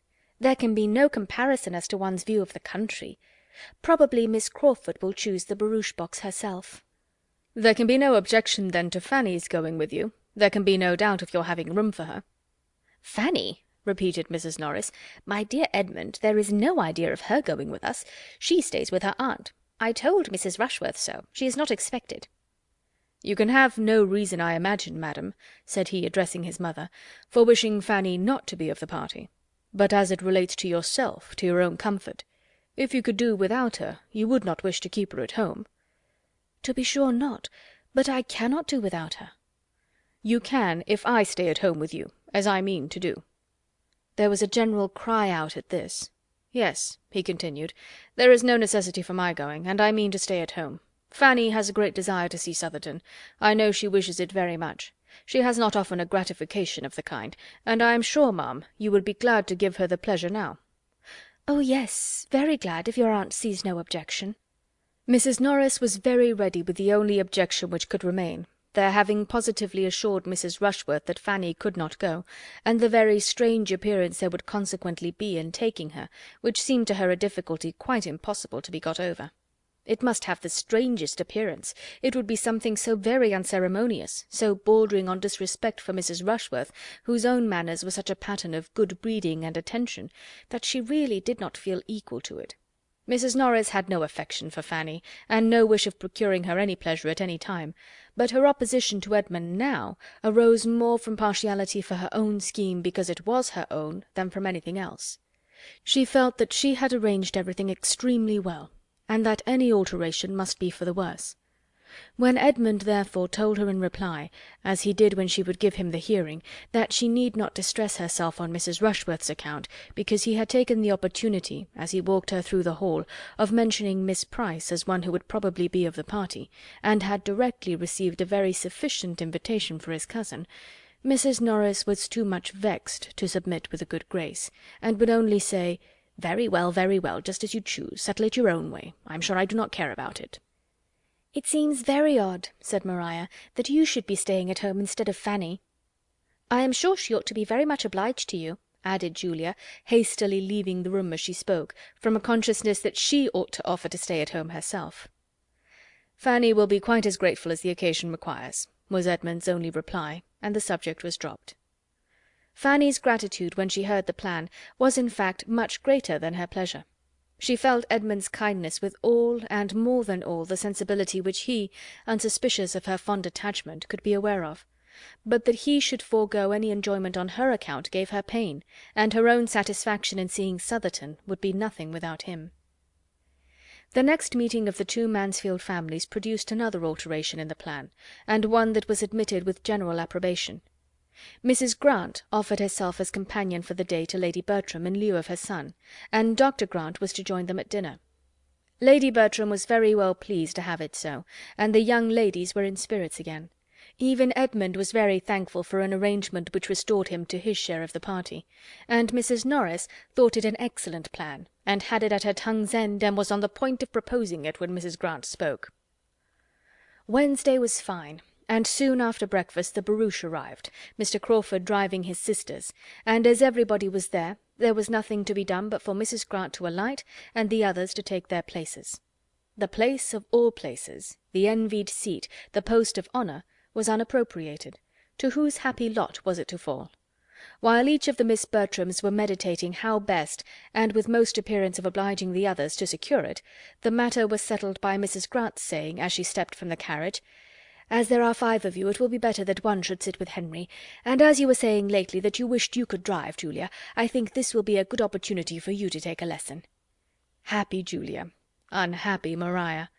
The former was on the barouche box in a moment, the latter took her seat within, in gloom and mortification, and the carriage drove off, amid the good wishes of the 2 remaining ladies, and the barking of the pug in his mistress's arms.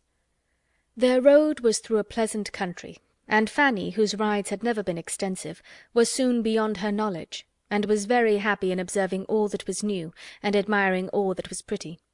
She was not often invited to join in the conversation of the others, nor did she desire it. Her own thoughts and reflections were habitually her best companions, and in observing the appearance of the country, the bearings of the roads, the difference of soil, the state of the harvest, the cottages, the cattle, the children, she found entertainment that could only have been heightened by having Edmund to speak to of what she felt. That was the only point of resemblance between her and the lady who sat by her. In everything but a value for Edmund, Miss Crawford was very unlike her. She had none of Fanny's delicacy of taste, of mind, of feeling. She saw nature, inanimate nature, with little observation. Her attention was all for men and women, her talents for the light and lively. In looking back after Edmund, however, when there was any stretch of road behind them, or when he gained on them in ascending a considerable hill, they were united, and "There he is!" broke at the same moment from them both, more than once. For the first 7 miles Miss Bertram had very little real comfort. Her prospect always ended in Mr. Crawford and her sister sitting side by side, full of conversation and merriment, and to see only his expressive profile as he turned with a smile to Julia, or to catch the laugh of the other, was a perpetual source of irritation, which her own sense of propriety could but just smooth over. When Julia looked back, it was with a countenance of delight, and whenever she spoke to them, it was in the highest spirits. Her view of the country was charming, she wished they could all see it, etc. But her only offer of exchange was addressed to Miss Crawford, as they gained the summit of a long hill, and was not more inviting than this: "Here is a fine burst of country. I wish you had my seat, but I dare say you will not take it, let me press you ever so much." And Miss Crawford could hardly answer before they were moving again at a good pace. When they came within the influence of Southerton associations, it was better for Miss Bertram, who might be said to have 2 strings to her bow. She had Rushworth feelings and Crawford feelings, and in the vicinity of Southerton the former had considerable effect. Mr. Rushworth's consequence was hers. She could not tell Miss Crawford that those woods belonged to Southerton. She could not carelessly observe that she believed it was now all Mr. Rushworth's property on each side of the road, without elation of heart, and it was a pleasure to increase with their approach to the capital freehold mansion, and ancient manorial residence of the family, with all its rights of court-leet and court-baron. "Now we shall have no more rough road, Miss Crawford. Our difficulties are over. The rest of the way is such as it ought to be. Mr. Rushworth has made it since he succeeded to the estate. Here begins the village. Those cottages are really a disgrace. The church spire is reckoned remarkably handsome. I am glad the church is not so close to the great house as often happens in old places. The annoyance of the bells must be terrible. There is the parsonage, a tidy-looking house, and I understand the clergyman and his wife are very decent people. Those are almshouses, built by some of the family. To the right is the steward's house. He is a very respectable man. Now we are coming to the lodge gates, but we have nearly a mile through the park still. It is not ugly, you see, at this end. There is some fine timber, but the situation of the house is dreadful. We go downhill to it for half a mile, and it is a pity, for it would not be an ill-looking place if it had a better approach." Miss Crawford was not slow to admire. She pretty well guessed Miss Bertram's feelings, and made it a point of honour to promote her enjoyment to the utmost. Mrs. Norris was all delight and volubility, and even Fanny had something to say in admiration, and might be heard with complacency. Her eye was eagerly taking in everything within her reach, and after being at some pains to get a view of the house, and observing that it was a sort of building which she could not look at but with respect, she added, "Now where is the avenue? The house fronts the east, I perceive. The avenue therefore must be at the back of it. Mr. Rushworth talked of the west front. Yes, it is exactly behind the house, begins at a little distance, and ascends for half a mile to the extremity of the grounds. You may see something of it here, something of the more distant trees. It is oak entirely. Miss Bertram could now speak with decided information of what she had known nothing about when Mr. Rushworth had asked her opinion, and her spirits were in as happy a flutter as vanity and pride could furnish, when they drove up to the spacious stone steps before the principal entrance. Chapter 8. Chapter 9 of Mansfield Park by Jane Austen. Mr. Rushworth was at the door to receive his fair lady, and the whole party were welcomed by him with due attention. In the drawing-room they were met with equal cordiality by the mother, and Miss Bertram had all the distinction with each that she could wish. After the business of arriving was over, it was first necessary to eat, and the doors were thrown open to admit them through one or two intermediate rooms into the appointed dining-parlour, where a collation was prepared, with abundance and elegance. Much was said, and much was ate, and all went well. The particular object of the day was then considered. How would Mr. Crawford like, in what manner would he choose, to take a survey of the grounds? Mr. Rushworth mentioned his curricle. Mr. Crawford suggested the greater desirableness of some carriage which might convey more than two. To be depriving themselves of the advantage of other eyes and other judgments might be an evil even beyond the loss of present pleasure. Mrs. Rushworth proposed that the chaise should be taken also, but this was scarcely received as an amendment. The young ladies neither smiled nor spoke. Her next proposition, of showing the house to such of them as had not been there before, was more acceptable, for Miss Bertram was pleased to have its size displayed, and all were glad to be doing something. The whole party rose accordingly, and under Mrs. Rushworth's guidance were shown through a number of rooms, all lofty and many large, and amply furnished in the taste of 50 years back, with shining floors, solid mahogany, rich damask, marble, gilding, and carving, each handsome in its way. Of pictures there were abundance, and some few good, but the larger part were family portraits, no longer anything to anybody but Mrs. Rushworth, who had been at great pains to learn all that the housekeeper could teach, and was now almost equally qualified to show the house.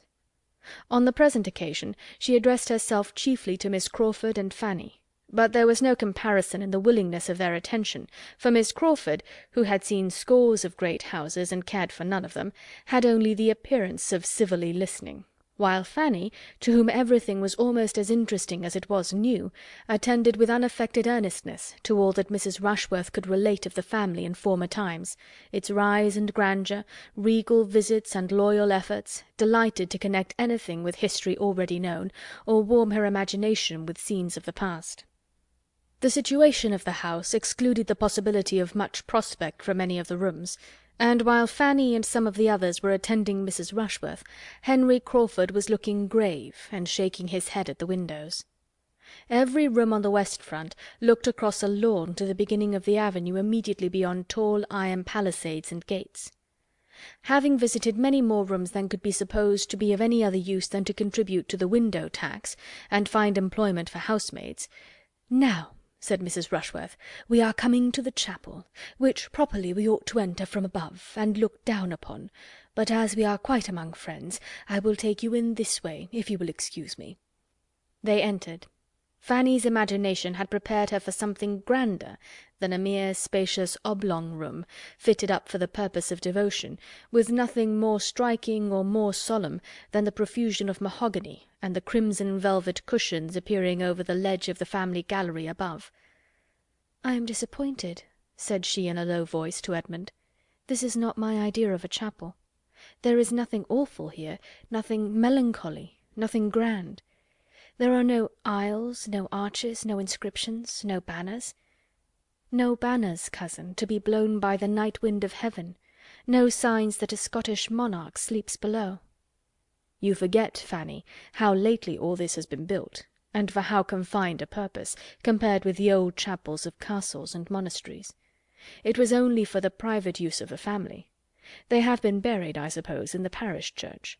There you must look for the banners and the achievements." "It was foolish of me not to think of all that, but I am disappointed." Mrs. Rushworth began her relation.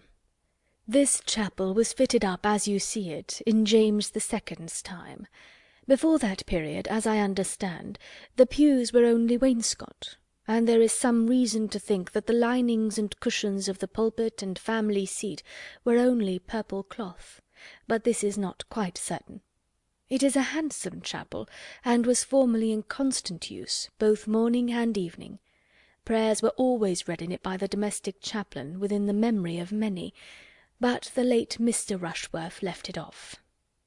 "Every generation has its improvements," said Miss Crawford, with a smile, to Edmund. Mrs. Rushworth had gone to repeat her lesson to Mr. Crawford, and Edmund, Fanny, and Miss Crawford remained in a cluster together. "It is a pity," cried Fanny, "that the custom should have been discontinued. It was a valuable part of former times. There is something in a chapel and chaplain so much in character with a great house, with one's ideas of what such a household should be. A whole family assembling regularly for the purpose of prayer is fine." "Very fine indeed," said Miss Crawford, laughing. "It must do the heads of the family a great deal of good to force all the poor housemaids and footmen to leave business and pleasure, and say their prayers here twice a day, while they are inventing excuses themselves for staying away." "That is hardly Fanny's idea of a family assembling," said Edmund. "If the master and mistress do not attend themselves, there must be more harm than good in the custom." "At any rate, it is safer to leave people to their own devices on such subjects. Everybody likes to go their own way, to choose their own time and manner of devotion. The obligation of attendance, the formality, the restraint, the length of time, altogether it is a formidable thing, and what nobody likes. And if the good people who used to kneel and gape in that gallery could have foreseen that the time would ever come when men and women might lie another 10 minutes in bed, when they woke with a headache, without danger of reprobation because chapel was missed, they would have jumped with joy and envy. Cannot you imagine with what unwilling feelings the former belles of the house of Rushworth did many a time repair to this chapel? The young Mrs. Elinors and Mrs. Bridgets, starched up into seeming piety, but with heads full of something very different, especially if the poor chaplain were not worth looking at. And in those days I fancy parsons were very inferior even to what they are now." For a few moments she was unanswered. Fanny coloured and looked at Edmund, but felt too angry for speech, and he needed a little recollection before he could say, "Your lively mind can hardly be serious even on serious subjects. You have given us an amusing sketch, and human nature cannot say it was not so. We must all feel at times the difficulty of fixing our thoughts as we could wish. But if you are supposing it a frequent thing, that is to say, a weakness grown into a habit from neglect, what could be expected from the private devotions of such persons? Do you think the minds which are suffered, which are indulged in wanderings in a chapel, would be more collected in a closet?" "Yes, very likely. They would have 2 chances at least in their favour. There would be less to distract the attention from without, and it would not be tried so long." "The mind which does not struggle against itself under one circumstance would find objects to distract it in the other, I believe, and the influence of the place and of example may often rouse better feelings than are begun with. The greater length of the service, however, I admit to be sometimes too hard a stretch upon the mind. One wishes it were not so, but I have not yet left Oxford long enough to forget what chapel prayers are." While this was passing, the rest of the party being scattered about the chapel, Julia called Mr. Crawford's attention to her sister by saying, "Do look at Mr. Rushworth and Maria standing side by side, exactly as if the ceremony were going to be performed. Have not they completely the air of it?" Mr. Crawford smiled his acquiescence, and stepping forward to Maria, said, in a voice which she only could hear, "I do not like to see Miss Bertram so near the altar." Starting, the lady instinctively moved a step or two, but recovering herself in a moment, affected to laugh, and asked him, in a tone not much louder, if he would give her away. "I am afraid I should do it very awkwardly," was his reply, with a look of meaning. Julia, joining them at the moment, carried on the joke. "Upon my word, it is really a pity that it should not take place directly, if we had but a proper licence, for here we are all together, and nothing in the world could be more snug and pleasant." And she talked and laughed about it with so little caution as to catch the comprehension of Mr. Rushworth and his mother, and expose her sister to the whispered gallantries of her lover, while Mrs. Rushworth spoke with proper smiles and dignity of its being a most happy event to her whenever it took place. "If Edmund were but in orders!" cried Julia, and running to where he stood with Miss Crawford and Fanny, "my dear Edmund, if you were but in orders now, you might perform the ceremony directly. How unlucky that you are not ordained! Mr. Rushworth and Maria are quite ready." Miss Crawford's countenance, as Julia spoke, might have amused a disinterested observer. She looked almost aghast under the new idea she was receiving. Fanny pitied her. "How distressed she will be at what she said just now," passed across her mind. "Ordained?" said Miss Crawford. "What, are you to be a clergyman?" "Yes. I shall take orders soon after my father's return, probably at Christmas." Miss Crawford, rallying her spirits, and recovering her complexion, replied only, "If I had known this before, I would have spoken of the cloth with more respect," and turned the subject. The chapel was soon afterwards left to the silence and stillness which reigned in it with few interruptions throughout the year. Miss Bertram, displeased with her sister, led the way, and all seemed to feel that they had been there long enough. The lower part of the house had now been entirely shown, and Mrs. Rushworth, never weary in the cause, would have proceeded towards the principal staircase, and taken them through all the rooms above, if her son had not interposed with a doubt of there being time enough. "For if," said he, with the sort of self-evident proposition which many a clearer head does not always avoid, "we are too long going over the house, we shall not have time for what is to be done out of doors. It is past 2, and we are to dine at 5. Mrs. Rushworth submitted, and the question of surveying the grounds, with the who and the how, was likely to be more fully agitated, and Mrs. Norris was beginning to arrange by what junction of carriages and horses most could be done, when the young people, meeting with an outward door, temptingly open on a flight of steps which led immediately to turf and shrubs, and all the sweets of pleasure grounds, as by one impulse, one wish for air and liberty, all walked out. "Suppose we turn down here for the present," said Mrs. Rushworth, civilly taking the hint and following them. "Here are the greatest number of our plants, and here are the curious pheasants." "Query," said Mr. Crawford, looking round him, "whether we may not find something to employ us here, before we go farther. I see walls of great promise. Mr. Rushworth, shall we summon a council on this lawn?" "James," said Mrs. Rushworth to her son, "I believe the wilderness will be new to all the party. The Miss Bertrams have never seen the wilderness yet." No objection was made, but for some time there seemed no inclination to move in any plan, or to any distance. All were attracted at first by the plants or the pheasants, and all dispersed about in happy independence. Mr. Crawford was the first to move forward, to examine the capabilities of that end of the house. The lawn, bounded on each side by a high wall, contained beyond the first planted area a bowling green, and beyond the bowling green a long terrace walk, backed by iron palisades, and commanding a view over them into the tops of the trees of the wilderness immediately adjoining. It was a good spot for fault-finding. Mr. Crawford was soon followed by Miss Bertram and Mr. Rushworth, and when after a little time the others began to form into parties, these three were found in busy consultation on the terrace by Edmund, Miss Crawford, and Fanny, who seemed as naturally to unite, and who, after a short participation of their regrets and difficulties, left them and walked on. The remaining three, Mrs. Rushworth, Mrs. Norris, and Julia, were still far behind. For Julia, whose happy star no longer prevailed, was obliged to keep by the side of Mrs. Rushworth, and restrain her impatient feet to that lady's slow pace, while her aunt, having fallen in with the housekeeper, who was come out to feed the pheasants, was lingering behind in gossip with her. Poor Julia, the only one out of the 9 not tolerably satisfied with their lot, was now in a state of complete penance, and as different from the Julia of the barouche box as could well be imagined.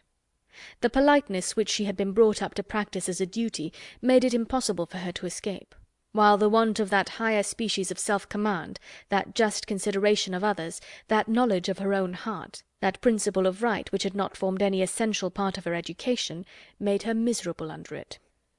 "This is insufferably hot," said Miss Crawford, when they had taken one turn on the terrace, and were drawing a second time to the door in the middle which opened to the wilderness. "Shall any of us object to being comfortable? Here is a nice little wood, if one can but get into it. What happiness if this door should not be locked! But of course it is, for in these great places the gardeners are the only people who can go where they like." The door, however, proved not to be locked, and they were all agreed in turning joyfully through it, and leaving the unmitigated glare of day behind. A considerable flight of steps landed them in the wilderness, which was a planted wood of about 2 acres, and though chiefly of larch and laurel and beech cut down, and though laid out with too much regularity, was darkness and shade and natural beauty compared with the bowling green and the terrace. They all felt the refreshment of it, and for some time could only walk and admire. At length, after a short pause, Miss Crawford began with, "So you are to be a clergyman, Mr. Bertram. This is rather a surprise to me." "Why should it surprise you? You must suppose me designed for some profession, and might perceive that I am neither a lawyer, nor a soldier, nor a sailor." "Very true. But in short it had not occurred to me. And you know there is generally an uncle or a grandfather to leave a fortune to the second son." "A very praiseworthy practice," said Edmund, "but not quite universal. I am one of the exceptions, and being one, must do something for myself." "But why are you to be a clergyman? I thought that was always the lot of the youngest, where there were many to choose before him." "Do you think the Church itself never chosen, then?" "Never is a black word, but yes, in the never of conversation, which means not very often, I do think it. For what is to be done in the Church? Men love to distinguish themselves, and in either of the other lines distinction may be gained, but not in the Church. A clergyman is nothing." "The nothing of conversation has its gradations, I hope, as well as the never. A clergyman cannot be high in state or fashion. He must not head mobs, or set the ton in dress. But I cannot call that situation nothing which has the charge of all that is of the first importance to mankind, individually or collectively considered, temporally and eternally, which has the guardianship of religion and morals, and consequently of the manners which result from their influence. No one here can call the office nothing. If the man who holds it is so, it is by the neglect of his duty, by foregoing its just importance, and stepping out of his place to appear what he ought not to appear." "You assign greater consequence to the clergyman than one has been used to hear given, or than I can quite comprehend. One does not see much of this influence and importance in society, and how can it be acquired where they are so seldom seen themselves? How can 2 sermons a week, even supposing them worth hearing, supposing the preacher to have the sense to prefer Blair's to his own, do all that you speak of? Govern the conduct and fashion the manners of a large congregation for the rest of the week? One scarcely sees a clergyman out of his pulpit." "You are speaking of London. I am speaking of the nation at large." "The metropolis, I imagine, is a pretty fair sample of the rest." "Not, I should hope, of the proportion of virtue to vice throughout the kingdom. We do not look in great cities for our best morality.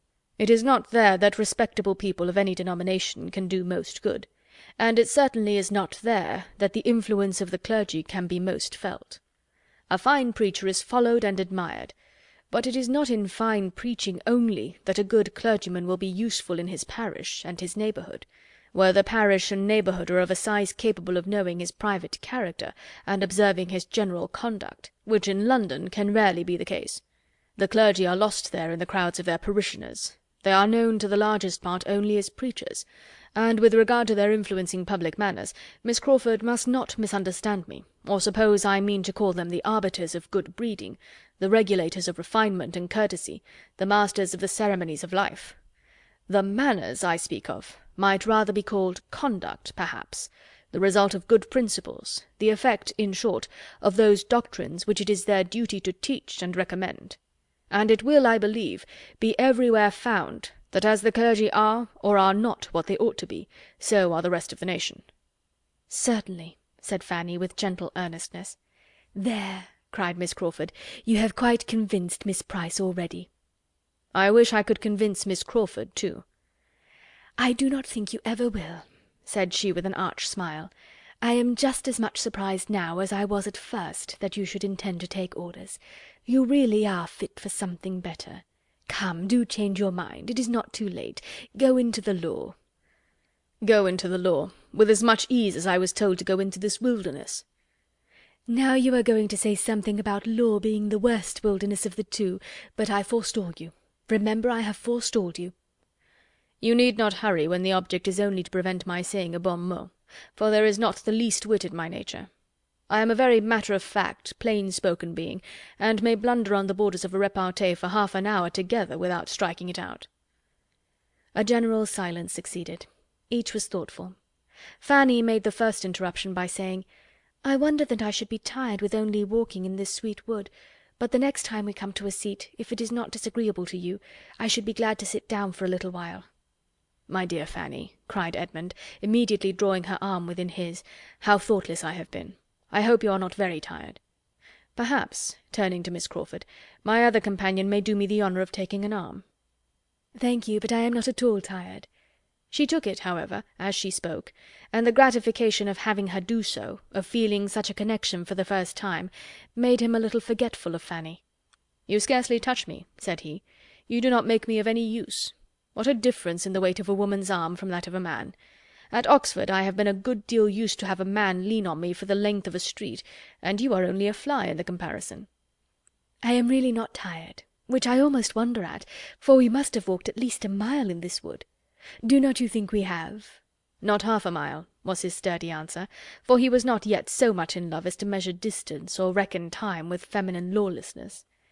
"Oh, you do not consider how much we have wound about. We have taken such a very serpentine course, and the wood itself must be half a mile long in a straight line, for we have never seen the end of it yet, since we left the first great path." "But if you remember, before we left that first great path, we saw directly to the end of it. We looked down the whole vista, and saw it closed by iron gates, and it could not have been more than a furlong in length." "Oh, I know nothing of your furlongs, but I am sure it is a very long wood, and that we have been winding in and out ever since we came into it, and therefore when I say that we have walked a mile in it, I must speak within compass." "We have been exactly a quarter of an hour here," said Edmund, taking out his watch. "Do you think we are walking 4 miles an hour?" "Oh, do not attack me with your watch. A watch is always too fast or too slow. I cannot be dictated to by a watch." A few steps further brought them out at the bottom of the very walk they had been talking of, and standing back, well shaded and sheltered, and looking over a ha-ha into the park, was a comfortable sized bench, on which they all sat down. "I am afraid you are very tired, Fanny," said Edmund, observing her. "Why would not you speak sooner? This will be a bad day's amusement for you, if you are to be knocked up. Every sort of exercise fatigues her so soon, Miss Crawford, except riding." "How abominable in you, then, to let me engross her horse as I did all last week! I am ashamed of you and of myself, but it shall never happen again." "Your attentiveness and consideration made me more sensible of my own neglect. Fanny's interest seems in safer hands with you than with me." "That she should be tired now, however, gives me no surprise, for there is nothing in the course of one's duties so fatiguing as what we have been doing this morning. Seeing a great house, dawdling from one room to another, straining one's eyes and one's attention, hearing what one does not understand, admiring what one does not care for. It is generally allowed to be the greatest bore in the world, and Miss Price has found it so, though she did not know it." "I shall soon be rested," said Fanny. "To sit in the shade on a fine day and look upon verdure is the most perfect refreshment." After sitting a little while, Miss Crawford was up again. "I must move," said she. "Resting fatigues me. I have looked across the ha-ha till I am weary. I must go and look through that iron gate at the same view, without being able to see it so well." Edmund left the seat likewise. "Now, Miss Crawford, if you will look up the walk, you will convince yourself that it cannot be half a mile long, or half a mile." "It is an immense distance," said she. "I see that with a glance." He still reasoned with her, but in vain. She would not calculate, she would not compare. She would only smile and assert. The greatest degree of rational consistency could not have been more engaging, and they talked with mutual satisfaction. At last it was agreed that they should endeavour to determine the dimensions of the wood by walking a little more about it. They would go to one end of it, in the line they were then in, for there was a straight green walk along the bottom by the side of the ha-ha, and perhaps turn a little way in some other direction, if it seemed likely to assist them, and be back in a few minutes.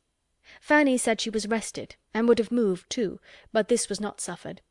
Edmund urged her remaining where she was with an earnestness which she could not resist, and she was left on the bench to think with pleasure of her cousin's care, but with great regret that she was not stronger. She watched them till they had turned the corner, and listened till all sound of them had ceased. Chapter 9. Chapter 10 of Mansfield Park by Jane Austen. A quarter of an hour, 20 minutes passed away, and Fanny was still thinking of Edmund, Miss Crawford, and herself, without interruption from anyone. She began to be surprised at being left so long, and to listen with an anxious desire of hearing their steps and their voices again. She listened, and at length she heard. She heard voices and feet approaching, but she had just satisfied herself that it was not those she wanted, when Miss Bertram, Mr. Rushworth, and Mr. Crawford issued from the same path which she had trod herself, and were before her. Miss Price all alone, and "My dear Fanny, how comes this?" were the first salutations. She told her story. "Poor dear Fanny," cried her cousin, "how ill you have been used by them! You had better have stayed with us." Then, seating herself with a gentleman on each side, she resumed the conversation which had engaged them before, and discussed the possibility of improvements with much animation. Nothing was fixed on, but Henry Crawford was full of ideas and projects, and generally speaking, whatever he proposed was immediately approved, first by her, and then by Mr. Rushworth, whose principal business seemed to be to hear the others, and who scarcely risked an original thought of his own, beyond a wish that they had seen his friend Smith's place. After some minutes spent in this way, Miss Bertram, observing the iron gate, expressed a wish of passing through it into the park, that their views and their plans might be more comprehensive. It was the very thing of all others to be wished. It was the best, it was the only way of proceeding with any advantage, in Henry Crawford's opinion, and he directly saw a knoll not half a mile off, which would give them exactly the requisite command of the house. Go therefore they must to that knoll, and through that gate, but the gate was locked. Mr. Rushworth wished he had brought the key. He had been very near thinking whether he should not bring the key. He was determined that he should never come without the key again, but still this did not remove the present evil. They could not get through, and as Miss Bertram's inclination for so doing did by no means lessen, it ended in Mr. Rushworth's declaring outright that he would go and fetch the key. He set off accordingly. "It is undoubtedly the best thing we can do now, as we are so far from the house already," said Mr. Crawford when he was gone. "Yes, there is nothing else to be done. But now, sincerely, do not you find the place altogether worse than you expected?" "No, indeed, far otherwise. I find it better, grander, more complete in its style, though that style may not be the best. And to tell you the truth," speaking rather lower, "I do not think that I shall ever see Southerton again with so much pleasure as I do now. Another summer will hardly improve it to me." After a moment's embarrassment, the lady replied, "You are too much a man of the world not to see with the eyes of the world. If other people think Southerton improved, I have no doubt that you will." "I am afraid I am not quite so much the man of the world as might be good for me in some points. My feelings are not quite so evanescent, nor my memory of the past under such easy dominion as one finds to be the case with men of the world." This was followed by a short silence. Miss Bertram began again. "You seemed to enjoy your drive here very much this morning. I was glad to see you so well entertained. You and Julia were laughing the whole way." "Were we? Yes, I believe we were. But I have not the least recollection at what. Oh, I believe I was relating to her some ridiculous stories of an old Irish groom of my uncle's. Your sister loves to laugh." "You think her more light-hearted than I am?" "More easily amused," he replied. "Consequently, you know," smiling, "better company. I could not have hoped to entertain you with Irish anecdotes during a 10 miles drive." "Naturally, I believe, I am as lively as Julia, but I have more to think of now." "You have undoubtedly. And there are situations in which very high spirits would denote insensibility. Your prospects, however, are too fair to justify want of spirits. You have a very smiling scene before you." "Do you mean literally or figuratively?" "Literally, I conclude." "Yes, certainly the sun shines, and the park looks very cheerful. But unluckily that iron gate, that ha-ha, give me a feeling of restraint and hardship. I cannot get out, as the starling said." As she spoke, and it was with expression, she walked to the gate. He followed her. "Mr. Rushworth is so long fetching this key." "And for the world you would not get out without the key and without Mr. Rushworth's authority and protection, or I think you might with little difficulty pass round the edge of the gate, here, with my assistance. I think it might be done, if you really wish to be more at large, and could allow yourself to think it not prohibited." "Prohibited? Nonsense! I certainly can get out that way, and I will. Mr. Rushworth will be here in a moment, you know. We shall not be out of sight." "Or if we are, Miss Price will be so good as to tell him that he will find us near that knoll, that grove of oak on the knoll." Fanny, feeling all this to be wrong, could not help making an effort to prevent it. "You will hurt yourself, Miss Bertram," she cried. "You will certainly hurt yourself against those spikes. You will tear your gown. You will be in danger of slipping into the ha-ha. You had better not go." Her cousin was safe on the other side while these words were spoken, and smiling with all the good humour of success, she said, "Thank you, my dear Fanny, but I and my gown are alive and well, and so good-bye." Fanny was again left to her solitude, and with no increase of pleasant feelings, for she was sorry for almost all that she had seen and heard, astonished at Miss Bertram, and angry with Mr. Crawford. By taking a circuitous, and as it appeared to her, very unreasonable direction to the knoll, they were soon beyond her eye, and for some minutes longer she remained without sight or sound of any companion. She seemed to have the little wood all to herself. She could almost have thought that Edmund and Miss Crawford had left it, but that it was impossible for Edmund to forget her so entirely. She was again roused from disagreeable musings by sudden footsteps. Somebody was coming at a quick pace down the principal walk. She expected Mr. Rushworth, but it was Julia, who, hot and out of breath, and with a look of disappointment, cried out on seeing her, "Hey day! Where are the others? I thought Maria and Mr. Crawford were with you." Fanny explained. "A pretty trick, upon my word! I cannot see them anywhere," looking eagerly into the park. "But they cannot be very far off, and I think I am equal to as much as Maria, even without help." "But, Julia, Mr. Rushworth will be here in a moment with the key. Do wait for Mr. Rushworth." "Not I, indeed. I have had enough of the family for one morning. Why, child, I have but this moment escaped from his horrible mother. Such a penance as I have been enduring, while you were sitting here so composed and so happy! It might have been as well, perhaps, if you had been in my place, but you always contrive to keep out of these scrapes." This was a most unjust reflection, but Fanny could allow for it, and let it pass. Julia was vexed, and her temper was hasty, but she felt that it would not last, and therefore, taking no notice, only asked her if she had not seen Mr. Rushworth. "Yes, yes, we saw him. He was posting away as if upon life and death, and could but just spare time to tell us his errand, and where you all were." "It is a pity that he should have so much trouble for nothing." "That is Miss Maria's concern. I am not obliged to punish myself for her sins. The mother I could not avoid, as long as my tiresome aunt was dancing about with the housekeeper, but the son I can get away from." And she immediately scrambled across the fence and walked away, not attending to Fanny's last question of whether she had seen anything of Miss Crawford and Edmund. The sort of dread in which Fanny now sat, of seeing Mr. Rushworth, prevented her thinking so much of their continued absence, however, as she might have done. She felt that he had been very ill-used, and was quite unhappy in having to communicate what had passed. He joined her within 5 minutes after Julia's exit, and though she made the best of the story, he was evidently mortified and displeased in no common degree. At first he scarcely said anything. His looks only expressed his extreme surprise and vexation, and he walked to the gate and stood there without seeming to know what to do. "They desired me to stay. My cousin Maria charged me to say that you would find them at that knoll, or thereabouts." "I do not believe I shall go any further," said he sullenly. "I see nothing of them. By the time I get to the knoll they may have gone somewhere else. I have had walking enough." And he sat down with a most gloomy countenance by Fanny. "I am very sorry," said she. "It is very unlucky." And she longed to be able to say something more to the purpose. After an interval of silence, "I think they might as well have stayed for me," said he. "Miss Bertram thought you would follow her."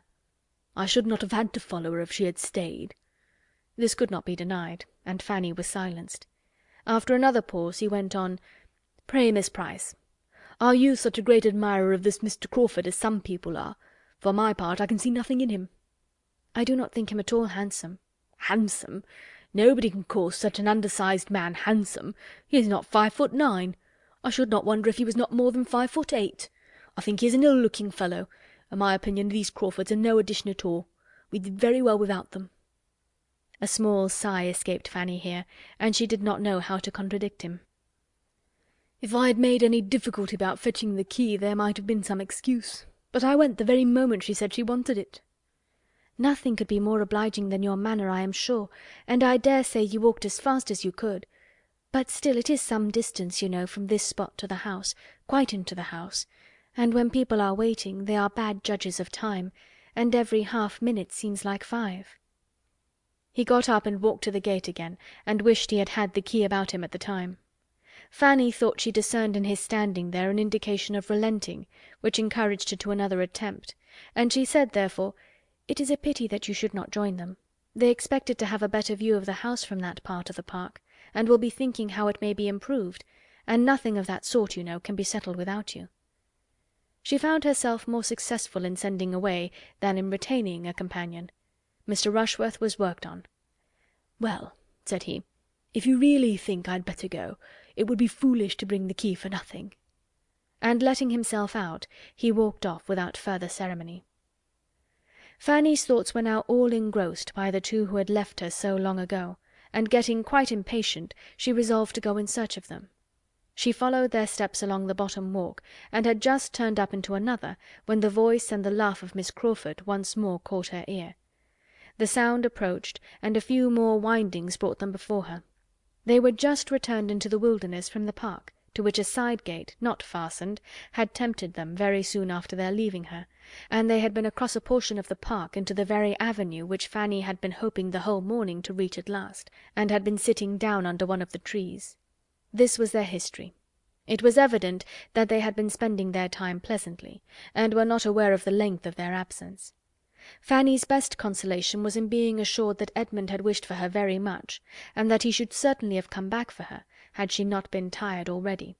But this was not quite sufficient to do away the pain of having been left a whole hour, when he had talked of only a few minutes, nor to banish the sort of curiosity she felt to know what they had been conversing about all that time, and the result of the whole was to her disappointment and depression, as they prepared by general agreement to return to the house.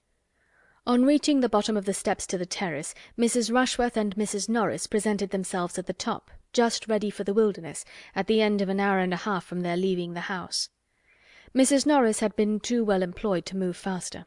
Whatever cross accidents had occurred to intercept the pleasures of her nieces, she had found a morning of complete enjoyment, for the housekeeper, after a great many courtesies on the subject of pheasants, had taken her to the dairy, told her all about their cows, and given her the receipt for a famous cream cheese; and since Julia's leaving them, they had been met by the gardener, with whom she had made a most satisfactory acquaintance, for she had set him right as to his grandson's illness, convinced him it was an ague, and promised him a charm for it; and he, in return, had shown her all his choicest nursery of plants, and actually presented her with a very curious specimen of heath.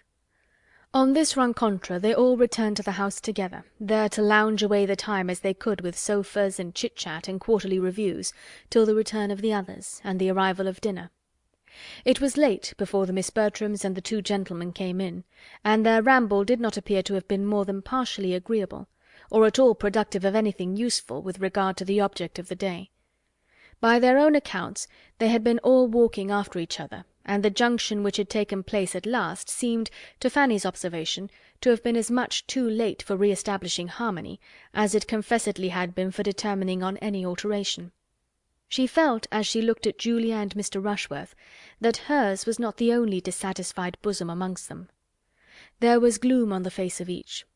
Mr. Crawford and Miss Bertram were much more gay, and she thought that he was taking particular pains during dinner to do away any little resentment of the other two, and restore general good humour. Dinner was soon followed by tea and coffee. A 10 miles drive home allowed no waste of hours, and from the time of their sitting down to table it was a quick succession of busy nothings till the carriage came to the door, and Mrs. Norris, having fidgeted about, and obtained a few pheasants' eggs and a cream cheese from the housekeeper, and made abundance of civil speeches to Mrs. Rushworth, was ready to lead the way. At the same moment Mr. Crawford, approaching Julia, said, "I hope I am not to lose my companion, unless she is afraid of the evening air in so exposed a seat." The request had not been foreseen, but was very graciously received, and Julia's day was likely to end almost as well as it began. Miss Bertram had made up her mind to something different, and was a little disappointed, but her conviction of being really the one preferred comforted her under it, and enabled her to receive Mr. Rushworth's parting attentions as she ought. He was certainly better pleased to hand her into the barouche than to assist her in ascending the box, and his complacency seemed confirmed by the arrangement. "Well, Fanny, this has been a fine day for you, upon my word," said Mrs. Norris, as they drove through the park. "Nothing but pleasure from beginning to end. I am sure you ought to be very much obliged to your Aunt Bertram and me for contriving to let you go. A pretty good day's amusement you have had." Maria was just discontented enough to say directly, "I think you have done pretty well yourself, ma'am. Your lap seems full of good things, and here is a basket of something between us, which has been knocking my elbow unmercifully." "My dear, it is only a beautiful little heath, which that nice old gardener would make me take. But if it is in your way, I will have it in my lap directly. There, Fanny, you shall carry that parcel for me. Take great care of it. Do not let it fall. It is a cream cheese, just like the excellent one we had at dinner. Nothing would satisfy good old Mrs. Whittaker but my taking one of the cheeses. I stood out as long as I could, till the tears almost came out into her eyes, and I knew it was just the sort that my sister would be delighted with. That Mrs. Whittaker is a treasure. She was quite shocked when I asked her whether wine was allowed at the second table, and she has turned away 2 housemaids for wearing white gowns. Take care of the cheese, Fanny. Now I can manage the other parcel and the basket very well." "What else have you been sponging?" said Maria, half pleased that Southerton should be so complimented. "Sponging, my dear? It is nothing but 4 of those beautiful pheasant's eggs, which Mrs. Whittaker would quite force upon me. She would not take a denial. She said it must be such an amusement to me, as she understood I lived quite alone, to have a few living creatures of that sort, and so to be sure it will. I shall get the dairymaid to set them under the first spare hen, and if they come to good, I can have them moved to my own house and borrow a coop. And it will be a great delight to me in my lonely hours to attend to them, and if I have good luck, your mother shall have some." It was a beautiful evening, mild and still, and the drive was as pleasant as the serenity of nature could make it. But when Mrs. Norris ceased speaking, it was altogether a silent drive to those within. Their spirits were in general exhausted, and to determine whether the day had afforded most pleasure or pain might occupy the meditations of almost all. End of Chapter 10. Chapter 11 of Mansfield Park, by Jane Austen.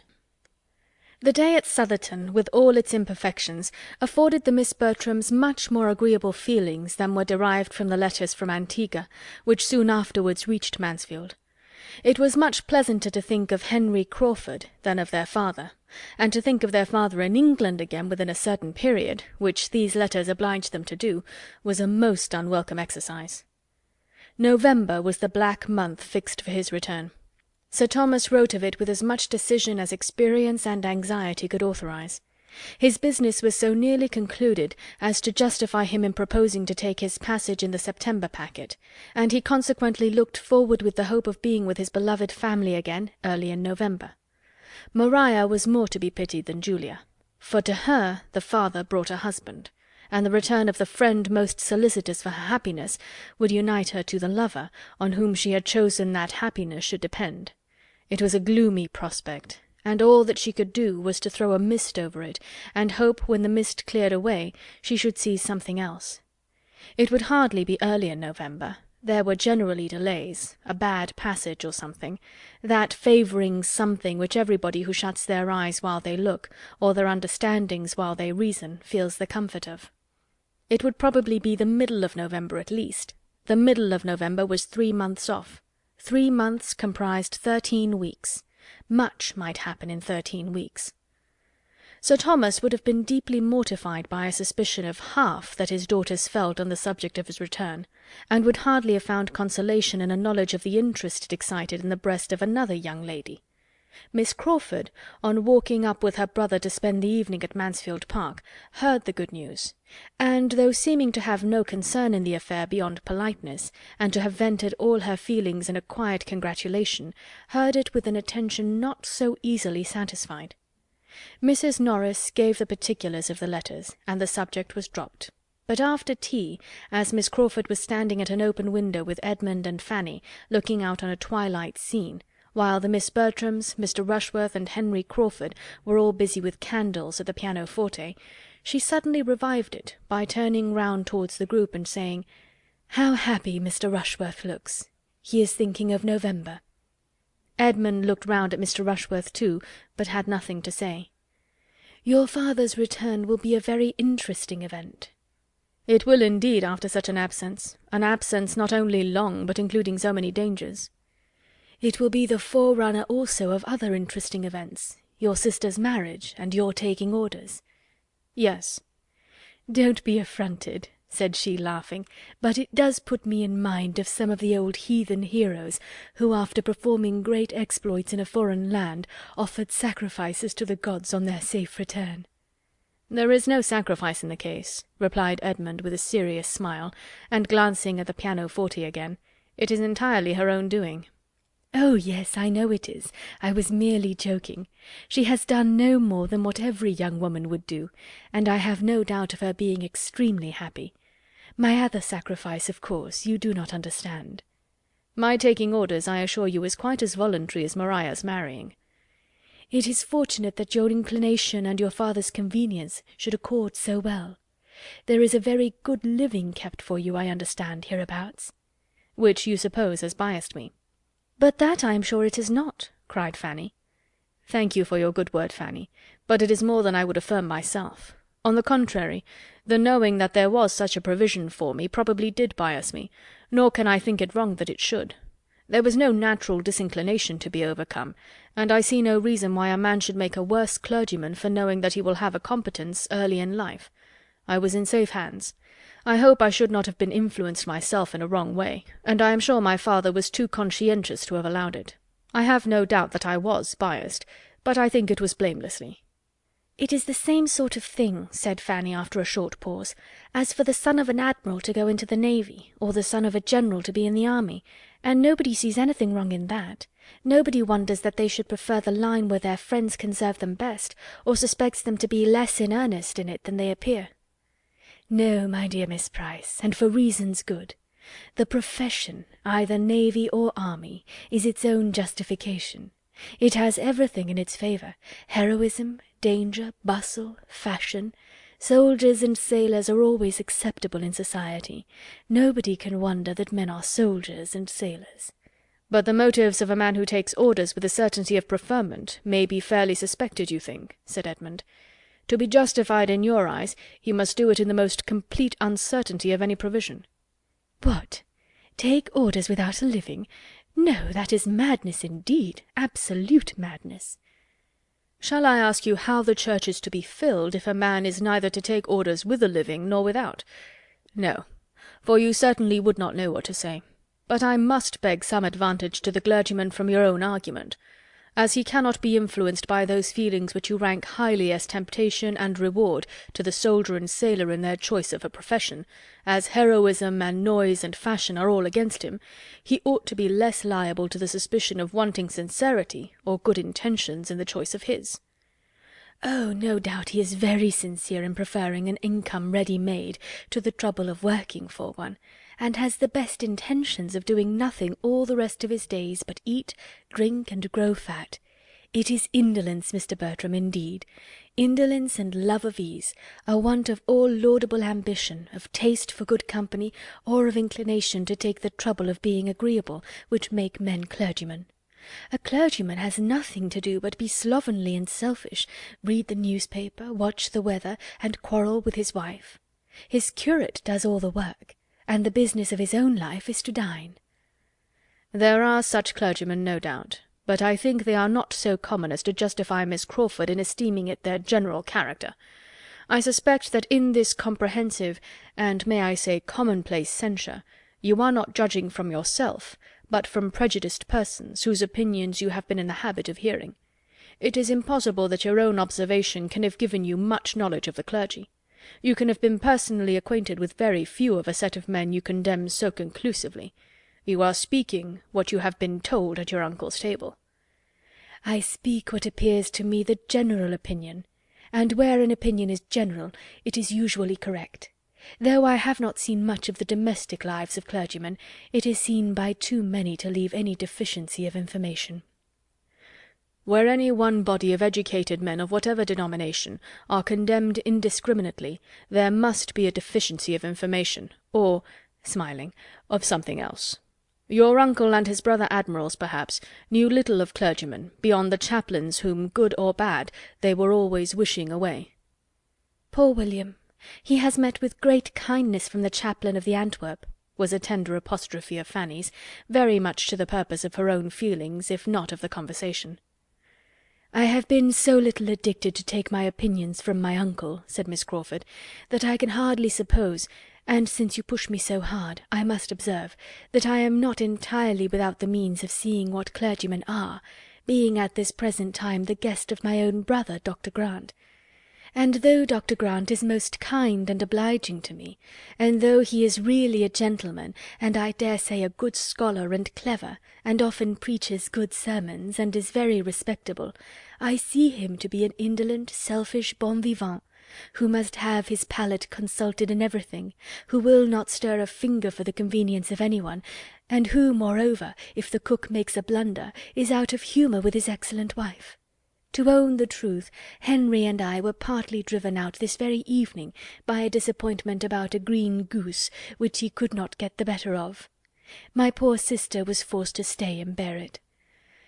I do not wonder at your disapprobation, upon my word. It is a great defect of temper, made worse by a very faulty habit of self-indulgence, and to see your sister suffering from it must be exceedingly painful to such feelings as yours. Fanny, it goes against us. We cannot attempt to defend Dr. Grant. No, replied Fanny, but we need not give up his profession for all that, because whatever profession Dr. Grant had chosen, he would have taken a not good temper into it. And as he must, either in the navy or army, have had a great many more people under his command than he has now, I think more would have been made unhappy by him as a sailor or soldier than as a clergyman. Besides, I cannot but suppose that whatever there may be to wish otherwise in Dr. Grant, would have been in a greater danger of becoming worse in a more active and worldly profession, where he would have had less time and obligation, where he might have escaped that knowledge of himself, the frequency, at least, of that knowledge which it is impossible he should escape as he is now.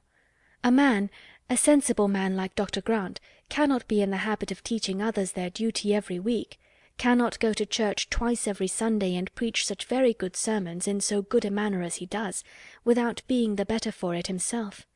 It must make him think, and I have no doubt that he oftener endeavours to restrain himself than he would if he had been anything but a clergyman.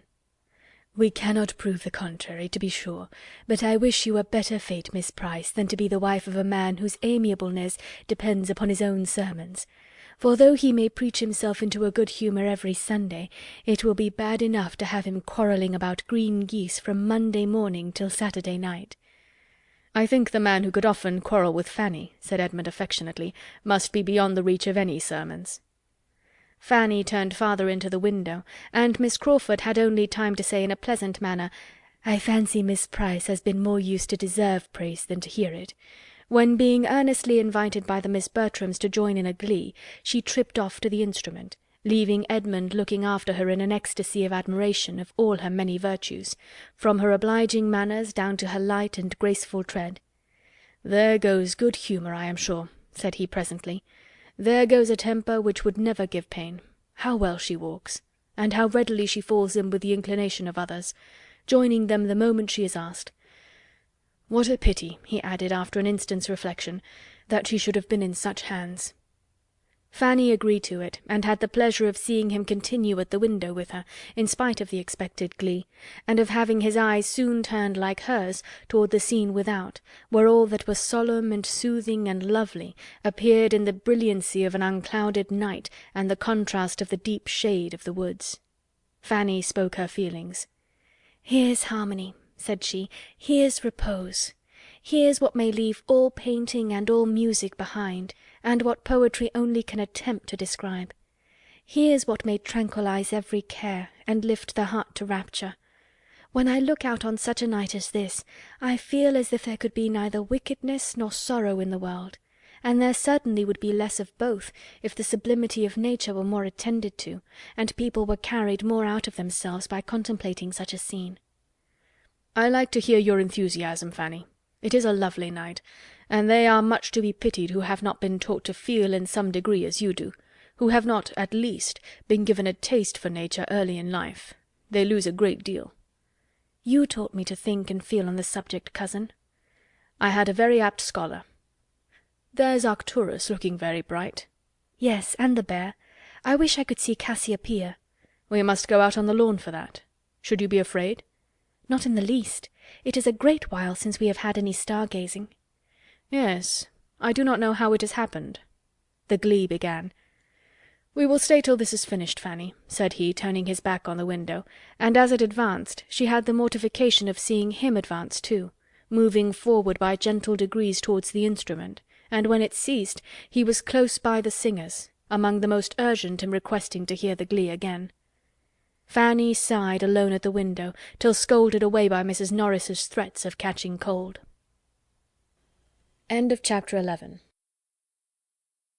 Chapter 12 of Mansfield Park by Jane Austen. Sir Thomas was to return in November, and his eldest son had duties to call him earlier home. The approach of September brought tidings of Mr. Bertram first in a letter to the gamekeeper, and then in a letter to Edmund, and by the end of August he arrived himself, to be gay, agreeable, and gallant again as occasion served, or Miss Crawford demanded, to tell of races and Weymouth, and parties and friends, to which she might have listened 6 weeks before with some interest, and altogether to give her the fullest conviction, by the power of actual comparison, of preferring his younger brother. It was very vexatious, and she was heartily sorry for it, but so it was, and so far now from meaning to marry the elder, she did not even want to attract him beyond what the simplest claims of conscious beauty required. His lengthened absence from Mansfield, without anything but pleasure in view and his own will to consult, made it perfectly clear that he did not care about her, and his indifference was so much more than equalled by her own, that, were he now to step forth the owner of Mansfield Park, the Sir Thomas complete, which he was to be in time, she did not believe she could accept him. The season and duties which brought Mr. Bertram back to Mansfield took Mr. Crawford into Norfolk. Everingham could not do without him in the beginning of September.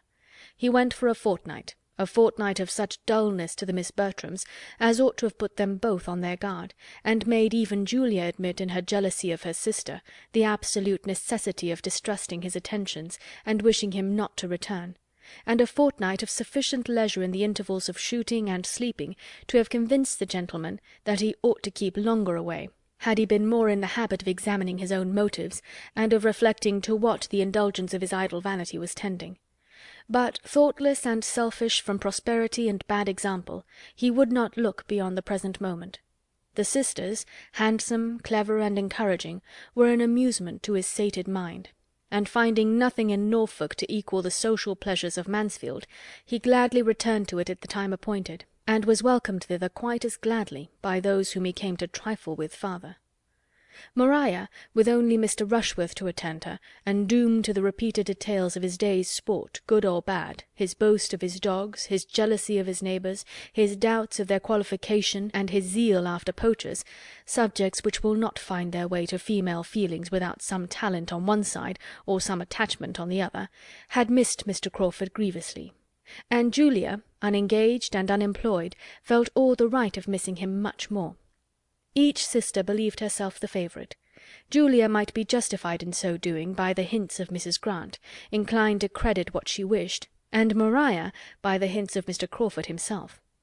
Everything returned into the same channel as before his absence, his manners being to each so animated and agreeable as to lose no ground with either, and just stopping short of the consistence, the steadiness, the solicitude, and the warmth which might excite general notice. Fanny was the only one of the party who found anything to dislike, but since the day at Southerton she could never see Mr. Crawford with either sister without observation, and seldom without wonder or censure, and had her confidence in her own judgment been equal to her exercise of it in every other respect, had she been sure that she was seeing clearly and judging candidly, she would probably have made some important communications to her usual confidant. As it was, however, she only hazarded a hint, and the hint was lost. "I am rather surprised," said she, "that Mr. Crawford should come back again so soon, after being here so long before, full 7 weeks, for I had understood he was so very fond of change and moving about, that I thought something would certainly occur when he was once gone to take him elsewhere. He is used to much gayer places than Mansfield." "It is to his credit," was Edmund's answer, "and I dare say it gives his sister pleasure. She does not like his unsettled habits." "What a favourite he is with my cousins." "Yes, his manners to women are such as must please. Mrs. Grant, I believe, suspects him of a preference for Julia.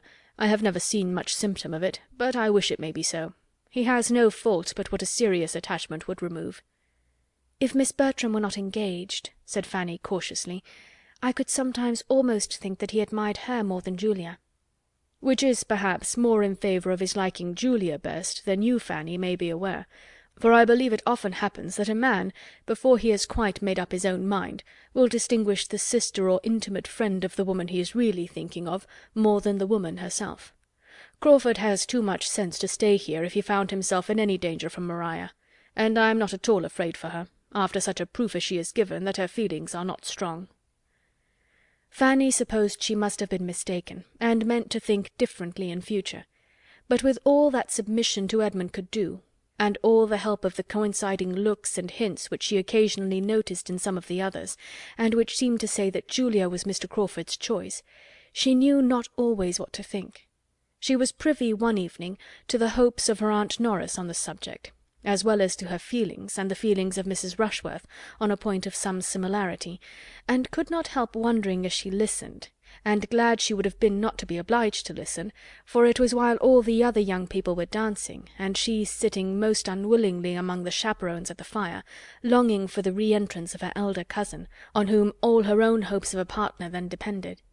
It was Fanny's first ball, though without the preparation or splendour of many a young lady's first ball, being the thought only of the afternoon, built on the late acquisition of a violin-player in the servants' hall, and the possibility of raising 5 couples, with the help of Mrs. Grant and a new intimate friend of Mr. Bertram's, just arrived on a visit.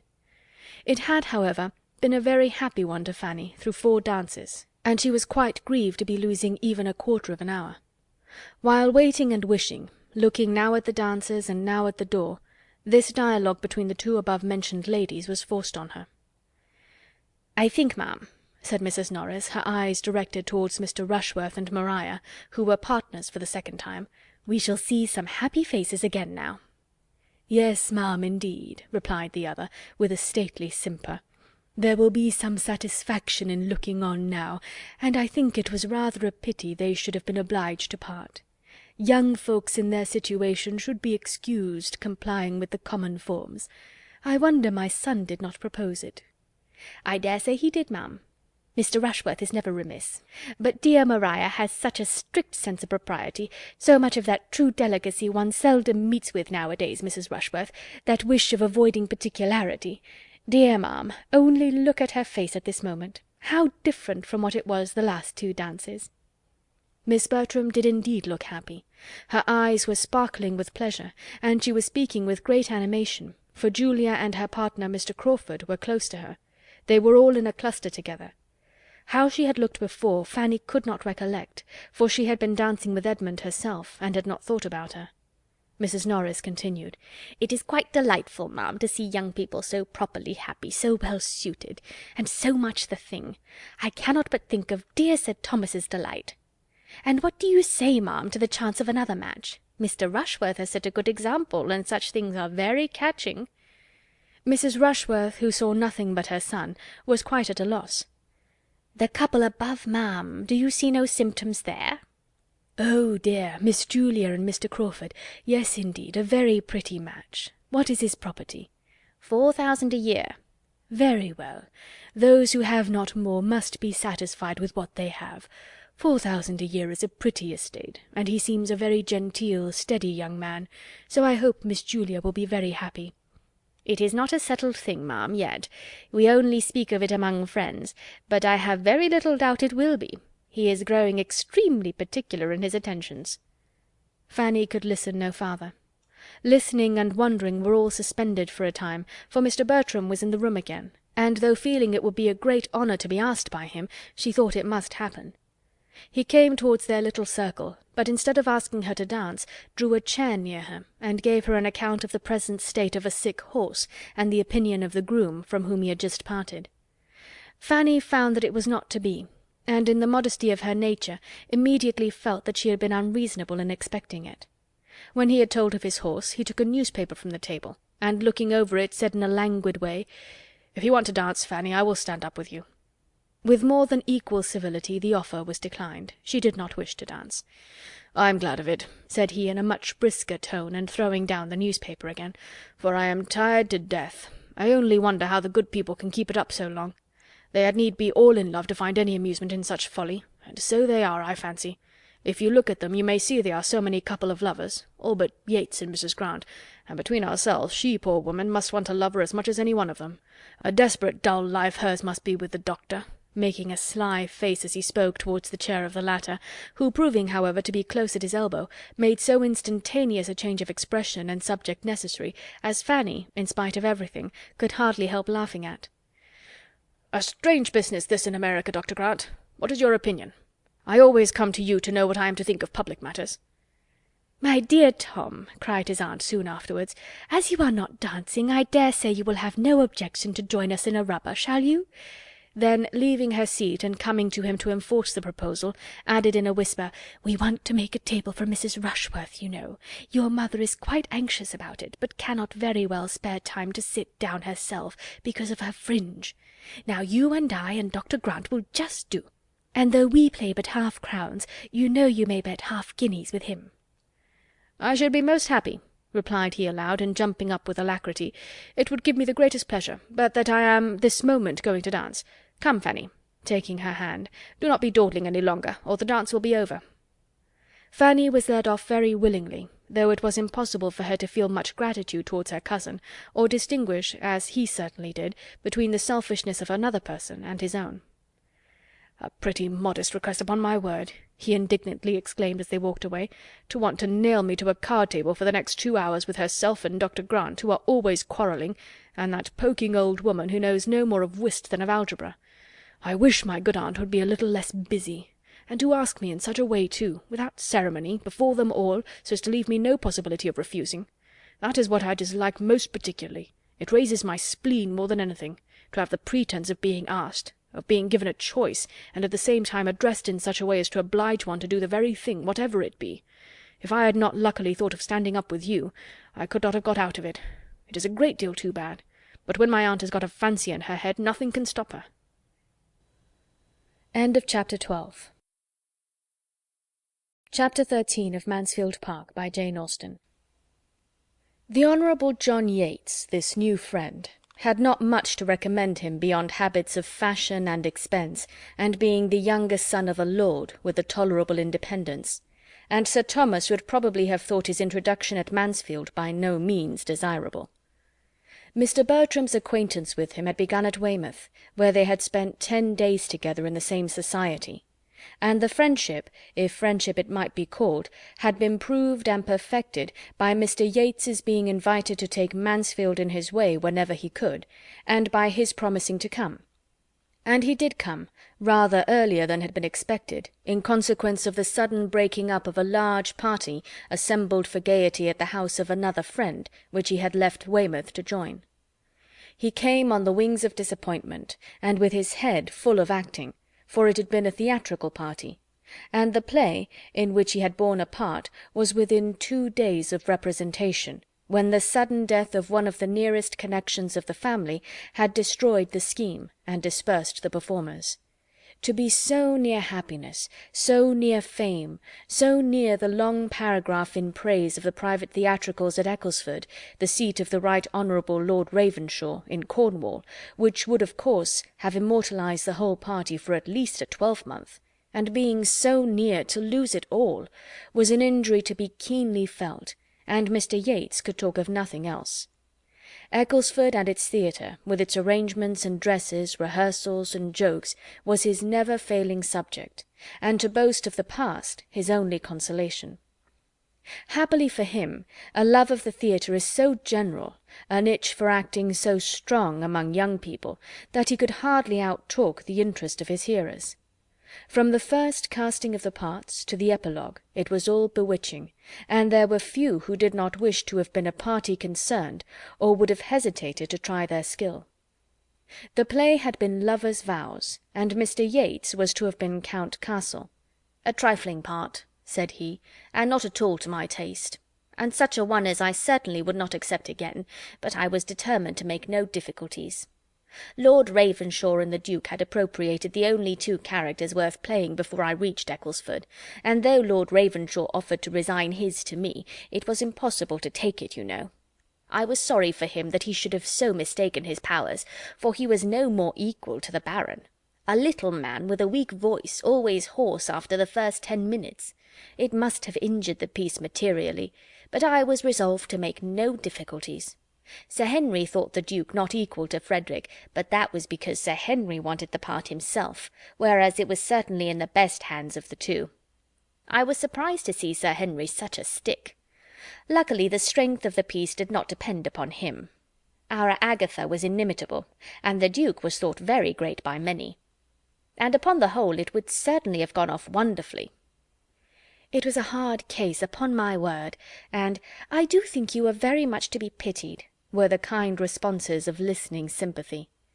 It is not worth complaining about, but to be sure the poor old dowager could not have died at a worse time, and it is impossible to help wishing that the news could have been suppressed for just the 3 days we wanted.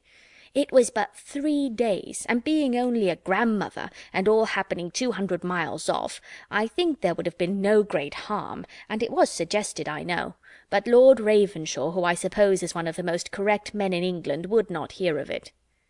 "An afterpiece instead of a comedy," said Mr. Bertram. "Lovers' vows were at an end, and Lord and Lady Ravenshaw left to act my grandmother by themselves. Well, the jointure may comfort him, and perhaps, between friends, he began to tremble for his credit and his lungs in the Baron, and was not sorry to withdraw.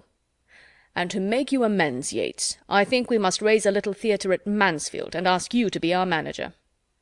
This, though the thought of the moment, did not end with the moment, for the inclination to act was awakened, and in no one more strongly than in him who was now master of the house, and who, having so much leisure as to make almost any novelty a certain good, had likewise such a degree of lively talents and comic taste as were exactly adapted to the novelty of acting.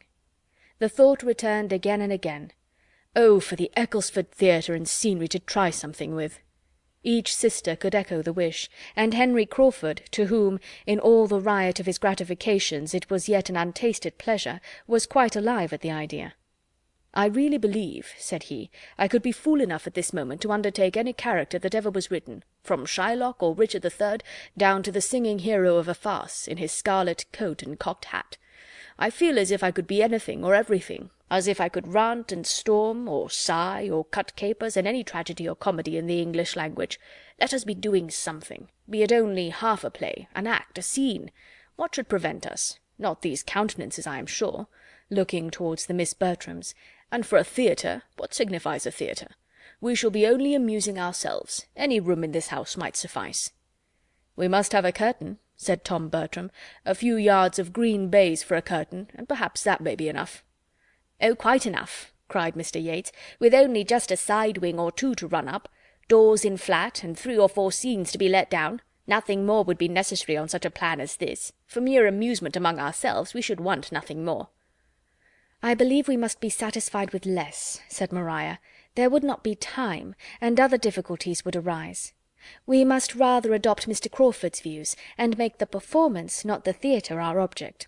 Many parts of our best plays are independent of scenery." "Nay," said Edmund, who began to listen with alarm, "let us do nothing by halves. If we are to act, let it be in a theatre completely fitted up with pit, box, and gallery, and let us have a play entire from beginning to end. So as it be a German play, no matter what, with a good tricking, shifting afterpiece, and a figure dance, and a hornpipe, and a song between the acts. If we do not outdo Ecclesford, we do nothing." "Now, Edmund, do not be disagreeable," said Julia. "Nobody loves a play better than you do, or can have gone much farther to see one." "True, to see real acting, good hardened real acting, but I would hardly walk from this room to the next to look at the raw efforts of those who have not been bred to the trade, a set of gentlemen and ladies who have all the disadvantages of education and decorum to struggle through." After a short pause, however, the subject still continued, and was discussed with unabated eagerness, every one's inclination increasing by the discussion, and a knowledge of the inclination of the rest. And though nothing was settled but that Tom Bertram would prefer a comedy, and his sisters and Henry Crawford a tragedy, and that nothing in the world could be easier than to find a piece which would please them all, the resolution to act something or other seemed so decided as to make Edmund quite uncomfortable. He was determined to prevent it, if possible, though his mother, who equally heard the conversation which passed at table, did not evince the least disapprobation. The same evening afforded him an opportunity of trying his strength. Maria, Julia, Henry Crawford, and Mr. Yates were in the billiard-room. Tom, returning from them into the drawing-room, where Edmund was standing thoughtfully by the fire, while Lady Bertram was on the sofa at a little distance, and Fanny close beside her arranging her work, thus began as he entered. "Such a horribly vile billiard-table as ours is not to be met with, I believe, above ground. I can stand it no longer, and I think, I may say, that nothing shall ever tempt me to it again. But one good thing I have just ascertained. It is the very room for a theatre, precisely the shape and length for it, and the doors at the farther end, communicating with each other as they may be made to do in 5 minutes, by merely moving the bookcase in my father's room, is the very thing we could have desired, if we had sat down to wish for it. And my father's room will be an excellent green-room. It seems to join the billiard-room on purpose." "You are not serious, Tom, in meaning to act," said Edmund in a low voice, as his brother approached the fire. "Not serious? Never more so, I assure you. What is there to surprise you in it?" "I think it would be very wrong. In a general light, private theatricals are open to some objections, but as we are circumstanced, I must think it would be highly injudicious, and more than injudicious, to attempt anything of the kind. It would show great want of feeling on my father's account, absent as he is, and in some degree of constant danger. And it would be imprudent, I think, with regard to Maria, whose situation is a very delicate one, considering everything extremely delicate." "You take up a thing so seriously, as if we were going to act 3 times a week till my father's return, and invite all the country. But it is not to be a display of that sort. We mean nothing but a little amusement among ourselves, just to vary the scene, and exercise our powers in something new. We want no audience, no publicity. We may be trusted, I think, in choosing some play most perfectly unexceptionable, and I can conceive no greater harm or danger to any of us in conversing in the elegant written language of some respectable author than in chattering in words of our own. I have no fears and no scruples. And as to my father's being absent, it is so far from an objection that I consider it rather as a motive, for the expectation of his return must be a very anxious period to my mother, and if we can be the means of amusing that anxiety, and keeping up her spirits for the next few weeks, I shall think our time very well spent, and so I am sure will he. It is a very anxious period for her." As he said this, each looked towards their mother. Lady Bertram, sunk back in one corner of the sofa, the picture of health, wealth, ease, and tranquillity, was just falling into a gentle doze, while Fanny was getting through the few difficulties of her work for her. Edmund smiled and shook his head. "By Jove, this won't do," cried Tom, throwing himself into a chair with a hearty laugh. "To be sure, my dear mother, your anxiety, I was unlucky there." "What is the matter?" asked her ladyship in the heavy tone of one half roused. "I was not asleep." "Oh, dear no, ma'am. Nobody suspected you. Well, Edmund," he continued, returning to the former subject, posture, and voice, as soon as Lady Bertram began to nod again, "but this I will maintain, that we shall be doing no harm." "I cannot agree with you. I am convinced that my father would totally disapprove it." "And I am convinced to the contrary. Nobody is fonder of the exercise of talent in young people, or promotes it more, than my father, and for anything of the acting, spouting, reciting kind, I think he has always had a decided taste. I am sure he encouraged it in us as boys. How many a time have we mourned over the dead body of Julius Caesar, and to bead and not to bead, in this very room for his amusement? And I am sure my name was Norval every evening of my life through one Christmas holidays." "It was a very different thing. You must see the difference yourself. My father wished us, as schoolboys, to speak well, but he would never wish his grown-up daughters to be acting plays. His sense of decorum is strict." "I know all that," said Tom, displeased. "I know my father as well as you do, and I'll take care that his daughters do nothing to distress him. Manage your own concerns, Edmund, and I'll take care of the rest of the family." "If you are resolved on acting," replied the persevering Edmund, "I must hope it will be in a very small and quiet way, and I think a theatre ought not to be attempted. It would be taking liberties with my father's house in his absence, which could not be justified." "For everything of that nature I will be answerable," said Tom in a decided tone. "His house shall not be hurt. I have quite as great an interest in being careful of his house as you can have. And as to such alterations as I was suggesting just now, such as moving a bookcase or unlocking a door, or even as using the billiard-room for the space of a week without playing at billiards in it, You might just as well suppose he would object to our sitting more in this room and less in the breakfast-room than we did before he went away, or to my sister's pianoforte being moved from one side of the room to the other. Absolute nonsense." "The innovation, if not wrong as an innovation, will be wrong as an expense." "Yes, the expense of such an undertaking would be prodigious. Perhaps it might cost a whole £20. Something of a theatre we must have undoubtedly, but it will be on the simplest plan, a green curtain and a little carpenter's work, and that's all. And as the carpenter's work may be all done at home by Christopher Jackson himself, it will be too absurd to talk of expense. And as long as Jackson is employed, everything will be right with Sir Thomas. Don't imagine that nobody in this house can see or judge but yourself. Don't act yourself if you do not like it, but don't expect to govern everybody else." "No, as to acting myself," said Edmund, "that I absolutely protest against." Tom walked out of the room as he said it, and Edmund was left to sit down and stir the fire in thoughtful vexation. Fanny, who had heard it all, and borne Edmund company in every feeling throughout the whole, now ventured to say, in her anxiety to suggest some comfort, "Perhaps they may not be able to find any play to suit them. Your brother's taste and your sister's seem very different." "I have no hope there, Fanny. If they persist in the scheme, they will find something. I shall speak to my sisters and try to dissuade them, and that is all I can do." "I should think my Aunt Norris would be on your side." "I dare say she would, but she has no influence with either Tom or my sisters that could be of any use, and if I cannot convince them myself, I shall let things take their course, without attempting it through her. Family squabbling is the greatest evil of all, and we had better do anything than be altogether by the ears." His sisters, to whom he had an opportunity of speaking the next morning, were quite as impatient of his advice, quite as unyielding to his representation, quite as determined in the cause of pleasure as Tom. Their mother had no objection to the plan, and they were not in the least afraid of their father's disapprobation. There could be no harm in what had been done in so many respectable families, and by so many women of the first consideration, and it must be scrupulousness run mad that could see anything to censure in a plan like theirs, comprehending only brothers and sisters and intimate friends, which could never be heard of beyond themselves. Julia did seem inclined to admit that Maria's situation might require particular caution and delicacy, but that could not extend to her. She was at liberty. And Maria evidently considered her engagement as only raising her so much more above restraint, and leaving her less occasion than Julia to consult either father or mother. Edmund had little to hope, but he was still urging the subject, when Henry Crawford entered the room, fresh from the parsonage, calling out, "No want of hands in our theatre, Miss Bertram. No want of understrapper. My sister desires her love, and hopes to be admitted into the company, and will be happy to take the part of any old duenna or tame confidante that you may not like to do yourselves." Maria gave Edmund a glance which meant, "What say you now? Can we be wrong if Mary Crawford feels the same?"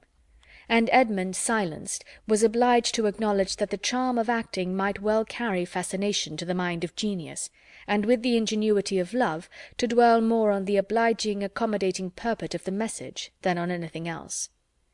The scheme advanced. Opposition was vain, and as to Mrs. Norris, he was mistaken in supposing she would wish to make any. She started no difficulties that were not talked down in 5 minutes by her eldest nephew and niece, who were all powerful with her.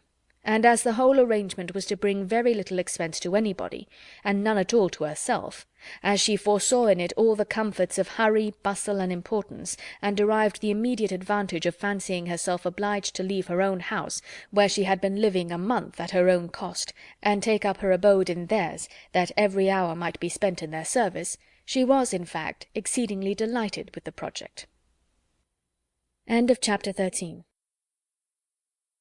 Chapter 14 of Mansfield Park by Jane Austen. Fanny seemed nearer being right than Edmund had supposed.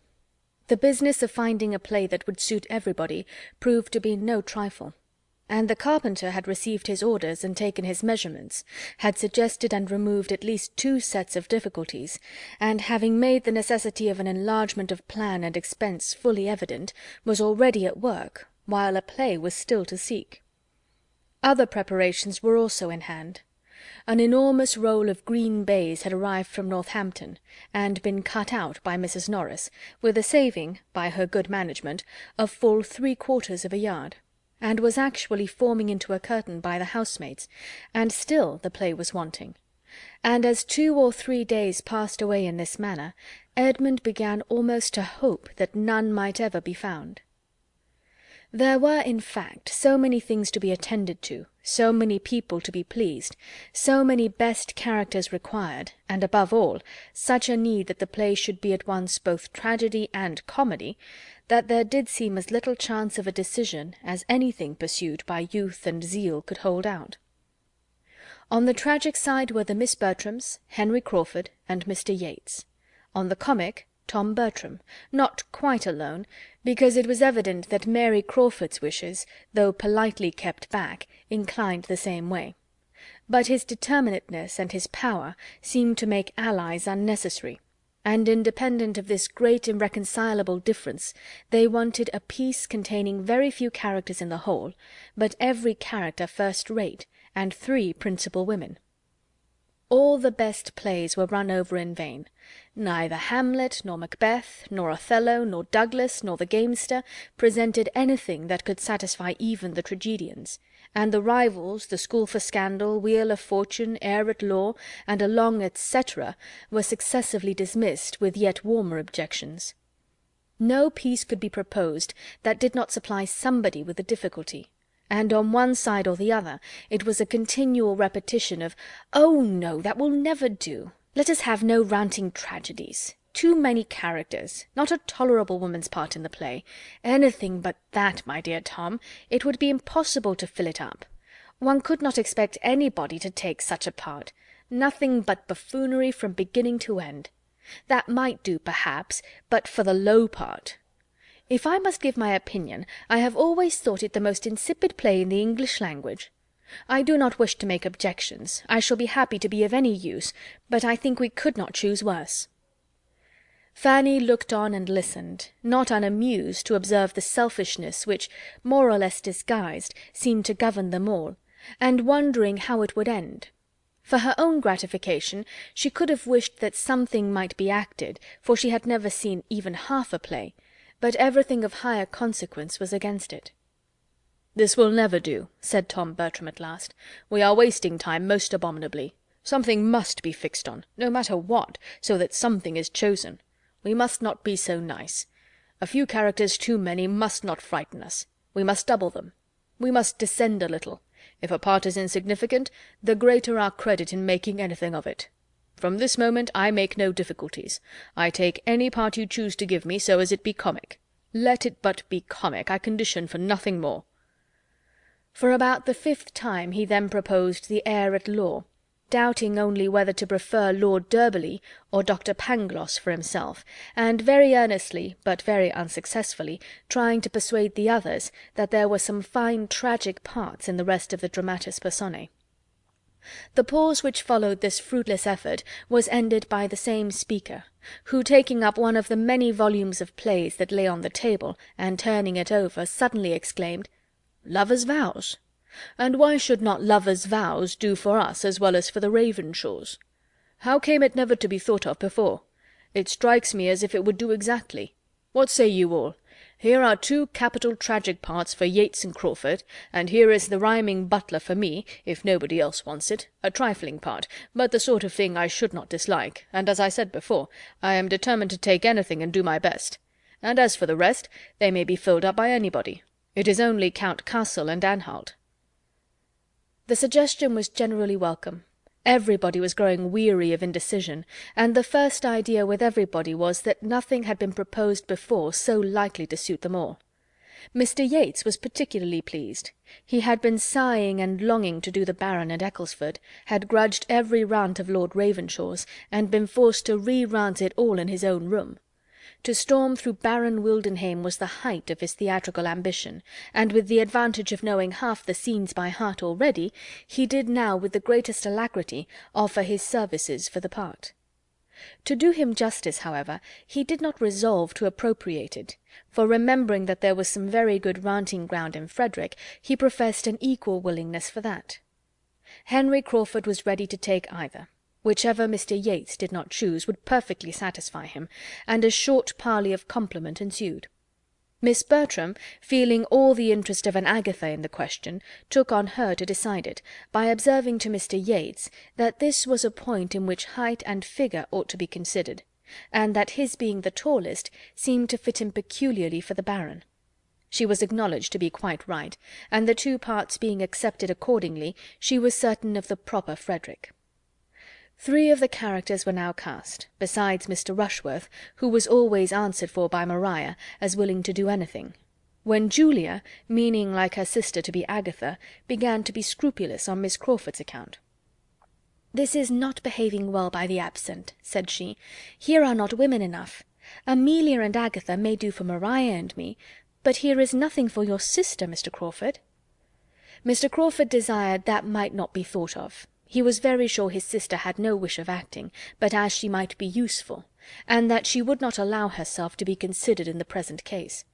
But this was immediately opposed by Tom Bertram, who asserted the part of Amelia to be in every respect the property of Miss Crawford, if she would accept it.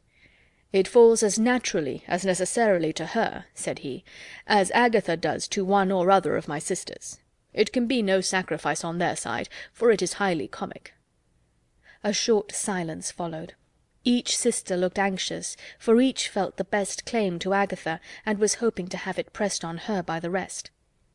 Henry Crawford, who meanwhile had taken up the play, and with seeming carelessness was turning over the first act, soon settled the business. "I must entreat Miss Julia Bertram," said he, "not to engage in the part of Agatha, or it will be the ruin of all my solemnity. You must not, indeed you must not," turning to her. "I could not stand your countenance dressed up in woe and paleness. The many laughs we have had together would infallibly come across me now, and Frederick and his knapsack would be obliged to run away." Pleasantly, courteously it was spoken, but the manner was lost in the matter to Julia's feelings. She saw a glance at Maria, which confirmed the injury to herself. It was a scheme, a trick. She was slighted, Maria was preferred. The smile of triumph which Maria was trying to suppress showed how well it was understood, and before Julia could command herself enough to speak, her brother gave his weight against her too, by saying, "Oh, yes, Maria must be Agatha. Maria will be the best Agatha. Though Julia fancies she prefers tragedy, I would not trust her in it. There is nothing of tragedy about her. She has not the look of it. Her features are not tragic features, and she walks too quick and speaks too quick, and would not keep her countenance. She had better do the old countrywoman, the cottager's wife. You had indeed, Julia. Cottager's wife is a very pretty part, I assure you. The old lady relieves the high-flown benevolence of her husband with a good deal of spirit. You shall be the cottager's wife." "Cottager's wife!" cried Mr. Yates. "What are you talking of? The most trivial, paltry, insignificant part, the merest commonplace, not a tolerable speech in the whole. Your sister do that? It is an insult to propose it. At Ecclesford the governess was to have done it. We all agreed that it could not be offered to anybody else. A little more justice, Mr. Manager, if you please. You do not deserve the office if you cannot appreciate the talents of your company a little better." "Why, as to that, my good friend, till I and my company have really acted, there must be some guesswork, but I mean no disparagement to Julia. We cannot have 2 Agathas, and we must have 1 cottager's wife, and I am sure I set her the example of moderation myself in being satisfied with the old butler. If the part is trifling, she will have more credit in making something of it, and if she is so desperately bent against everything humorous, let her take cottagers' speeches instead of cottagers' wives, and so change the parts all through. He is solemn and pathetic enough, I am sure. It could make no difference in the play, and as for Cottager himself, when he has got his wife's speeches, I would undertake him with all my heart." "With all your partiality for Cottager's wife," said Henry Crawford, "it will be impossible to make anything of it fit for your sister, and we must not suffer her good nature to be imposed on. We must not allow her to accept the part. She must not be left to her own complaisance. Her talents will be wanted in Amelia. Amelia is a character more difficult to be well represented than even Agatha. I consider Amelia as the most difficult character in the whole piece. It requires great powers, great nicety, to give her playfulness and simplicity without extravagance. I have seen good actresses fail in the part. Simplicity, indeed, is beyond the reach of almost every actress by profession. It requires a delicacy of feeling which they have not. It requires a gentlewoman, a Julia Bertram. You will undertake it, I hope?" turning to her with a look of anxious entreaty, which softened her a little, But while she hesitated what to say, her brother again interposed with Miss Crawford's better claim. "No, no, Julia must not be Amelia. It is not at all the part for her. She would not like it. She would not do well. She is too tall and robust. Amelia should be a small, light, girlish, skipping figure. It is fit for Miss Crawford, and Miss Crawford only. She looks the part, and I am persuaded she will do it admirably." Without attending to this, Henry Crawford continued his supplication. "You must oblige us," said he. "Indeed you must. When you have studied the character, I am sure you will feel it suit you. Tragedy may be your choice, but it will certainly appear that comedy chooses you. You will be to visit me in prison with a basket of provisions. You will not refuse to visit me in prison. I think I see you coming in with your basket." The influence of his voice was felt. Julia wavered. But was he only trying to soothe and pacify her, and make her overlook the previous affront? She distrusted him. The slight had been most determined. He was, perhaps, but at treacherous play with her. She looked suspiciously at her sister. Maria's countenance was to decide it. If she were vexed and alarmed— but Maria looked all serenity and satisfaction, and Julia well knew that on this ground Maria could not be happy but at her expense. With hasty indignation, therefore, and a tremulous voice, she said to him, "You do not seem afraid of not keeping your countenance when I come in with a basket of provisions, though one might have supposed— but it is only as Agatha that I was to be so overpowering." She stopped. Henry Crawford looked rather foolish, and as if he did not know what to say. Tom Bertram began again. "Miss Crawford must be Amelia. She will be an excellent Amelia." "Do not be afraid of my wanting the character," cried Julia with angry quickness. "I am not to be Agatha, and I am sure I will do nothing else. And as to Amelia, it is of all parts in the world the most disgusting to me. I quite detest her. An odious little pert, unnatural, impudent girl. I have always protested against comedy, and this is comedy in its worst form." And so saying, she walked hastily out of the room, leaving awkward feelings to more than one, but exciting small compassion in any except Fanny, who had been a quiet auditor of the whole, and who could not think of her as under the agitations of jealousy without great pity. A short silence succeeded her leaving them, but her brother soon returned to business and lovers' vows, and was eagerly looking over the play, with Mr. Yates's help, to ascertain what scenery would be necessary, while Maria and Henry Crawford conversed together in an under voice, and the declaration with which she began of "I am sure I would give up the part to Julia most willingly, but that though I shall probably do it very ill, I feel persuaded she would do it worse," was doubtless receiving all the compliments it called for. When this had lasted some time, the division of the party was completed by Tom Bertram and Mr. Yates walking off together to consult farther in the room now beginning to be called the theatre, and Miss Bertram's resolving to go down to the parsonage herself with the offer of Amelia to Miss Crawford, and Fanny remained alone. The first use she made of her solitude was to take up the volume which had been left on the table, and begin to acquaint herself with the play of which she had heard so much. Her curiosity was all awake, and she ran through it with an eagerness which was suspended only by intervals of astonishment, that it could be chosen in the present instance, that it could be proposed and accepted in a private theatre. Agatha and Amelia appeared to her in their different ways so totally improper for home representation, the situation of one and the language of the other so unfit to be expressed by any woman of modesty, that she could hardly suppose her cousins could be aware of what they were engaging in, and longed to have them roused as soon as possible by the remonstrance which Edmund would certainly make. Chapter 15 of Mansfield Park, by Jane Austen. Miss Crawford accepted the part very readily, and soon after Miss Bertram's return from the parsonage, Mr. Rushworth arrived, and another character was consequently cast. He had the offer of Count Castle and Anhalt, and at first did not know which to choose, and wanted Miss Bertram to direct him. But upon being made to understand the different style of the characters, and which was which, and recollecting that he had once seen the play in London, and had thought Anhalt a very stupid fellow, he soon decided for the Count. Miss Bertram approved the decision, for the less he had to learn the better, and though she could not sympathize in his wish that the Count and Agatha might be to act together, nor wait very patiently while he was slowly turning over the leaves with the hope of still discovering such a scene, she very kindly took his part in hand, and curtailed every speech that admitted being shortened, besides pointing out the necessity of his being very much dressed, and choosing his colours. Mr. Rushworth liked the idea of his finery very well, though affecting to despise it, and was much too engaged with what his own appearance would be to think of the others, or draw any of those conclusions, or feel any of that displeasure which Maria had been half prepared for.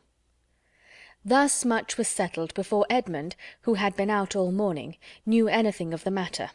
But when he entered the drawing-room before dinner, the buzz of discussion was high between Tom, Maria, and Mr. Yates, and Mr. Rushworth stepped forward with great alacrity to tell him the agreeable news. "We have got a play," said he. "It's to be Lovers' Vows, and I am to be Count Castle, and am to come in first with a blue dress and a pink satin cloak, and afterwards am to have another fine fancy suit by way of a shooting dress. I do not know how I shall like it." Fanny's eyes followed Edmund, and her heart beat for him as she heard this speech, and saw his look, and felt what his sensations must be. "Lovers' vows!" in a tone of the greatest amazement, was his only reply to Mr. Rushworth, and he turned towards his brother and sisters, as if hardly doubting a contradiction. "Yes," cried Mr. Yates, "after all our debatings and difficulties, we find there is nothing that will suit us altogether so well, nothing so unexceptionable as Lovers' Vows. The wonder is that it should not have been thought of before. My stupidity was abominable, for here we have all the advantage of what I saw at Ecclesford, and it is so useful to have anything of a model. We have cast almost every part." "But what do you do for women?" said Edmund gravely, and looking at Maria. Maria blushed in spite of herself as she answered, "I take the part which Lady Ravenshaw was to have done, and," with a bolder eye, "Miss Crawford is to be Amelia." "I should not have thought it the sort of play to be so easily filled up with us," replied Edmund, turning away to the fire, where sat his mother, aunt, and Fanny, and seating himself with a look of great vexation.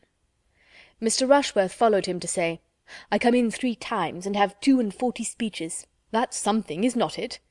But I do not much like the idea of being so fine. I shall hardly know myself in a blue dress and a pink satin cloak." Edmund could not answer him. In a few minutes Mr. Bertram was called out of the room to satisfy some doubts of the carpenter, and being accompanied by Mr. Yates, and followed soon afterwards by Mr. Rushworth, Edmund almost immediately took the opportunity of saying, "I cannot before Mr. Yates speak what I feel as to this play, without reflecting on his friends at Ecclesford. But I must now, my dear Maria, tell you that I think it exceedingly unfit for private representation, and that I hope you will give it up. I cannot but suppose you will when you have read it carefully over. Read only the first act aloud, to either your mother or aunt, and see how you can approve it. It will not be necessary to send you to your father's judgment, I am convinced." "We see things very differently," cried Maria. "I am perfectly acquainted with the play, I assure you, and with a very few omissions and so forth, which will be made, of course, I can see nothing objectionable in it. And I am not the only young woman, you find, who thinks it very fit for private representation." "I am sorry for it," was his answer. "But in this matter it is you who are to lead. You must set the example. If others have blundered, it is your place to put them right, and show them what true delicacy is. In all points of decorum, your conduct must be law to the rest of the party." This picture of her consequence had some effect, for no one loved better to lead than Maria, and with far more good humour she answered, "I am much obliged to you, Edmund. You mean very well, I am sure, but I still think you see things too strongly, and I really cannot undertake to harangue all the rest upon a subject of this kind. There would be the greatest indecorum, I think." "Do you imagine that I could have such an idea in my head? No. Let your conduct be the only harangue. Say that, on examining the part, you feel yourself unequal to it, that you find it requiring more exertion and confidence than you can be supposed to have. Say this with firmness, and it will be quite enough. All who can distinguish will understand your motive. The play will be given up, and your delicacy honoured as it ought." "Do not act anything improper, my dear," said Lady Bertram. "Sir Thomas would not like it. Fanny, ring the bell. I must have my dinner. To be sure, Julia is dressed by this time."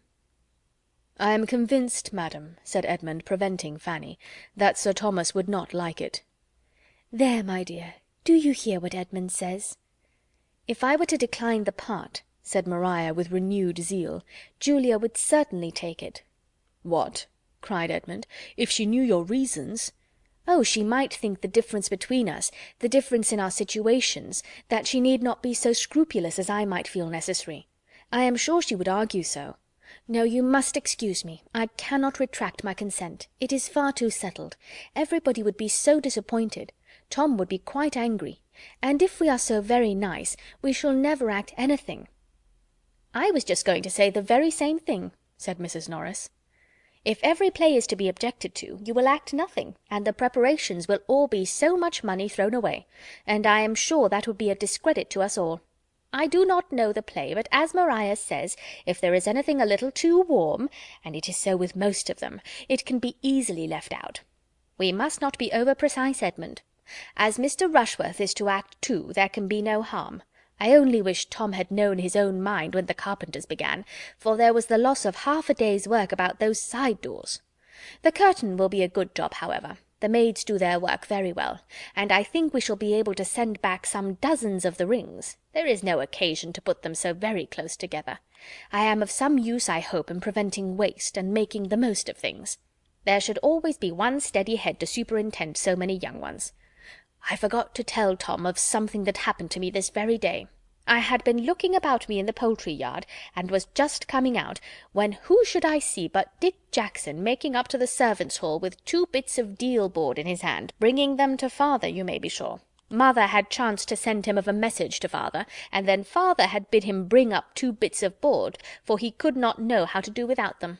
I knew what all this meant, for the servants' dinner bell was ringing at that very moment over our heads, and as I hate such encroaching people— the Jacksons are very encroaching, I have always said so, just the sort of people to get all they can— I said to the boy directly, a great lubberly fellow of 10 years old, you know, who ought to be ashamed of himself, "I'll take the boards to your father, Dick, so get you home again as fast as you can." The boy looked very silly and turned away without offering a word, for I believe I might speak pretty sharp. And I dare say it will cure him of coming marauding about the house for one while. I hate such greediness. So good as your father is to the family, employing the man all the year round." Nobody was at the trouble of an answer. The others soon returned, and Edmund found that to have endeavoured to set them right must be his only satisfaction.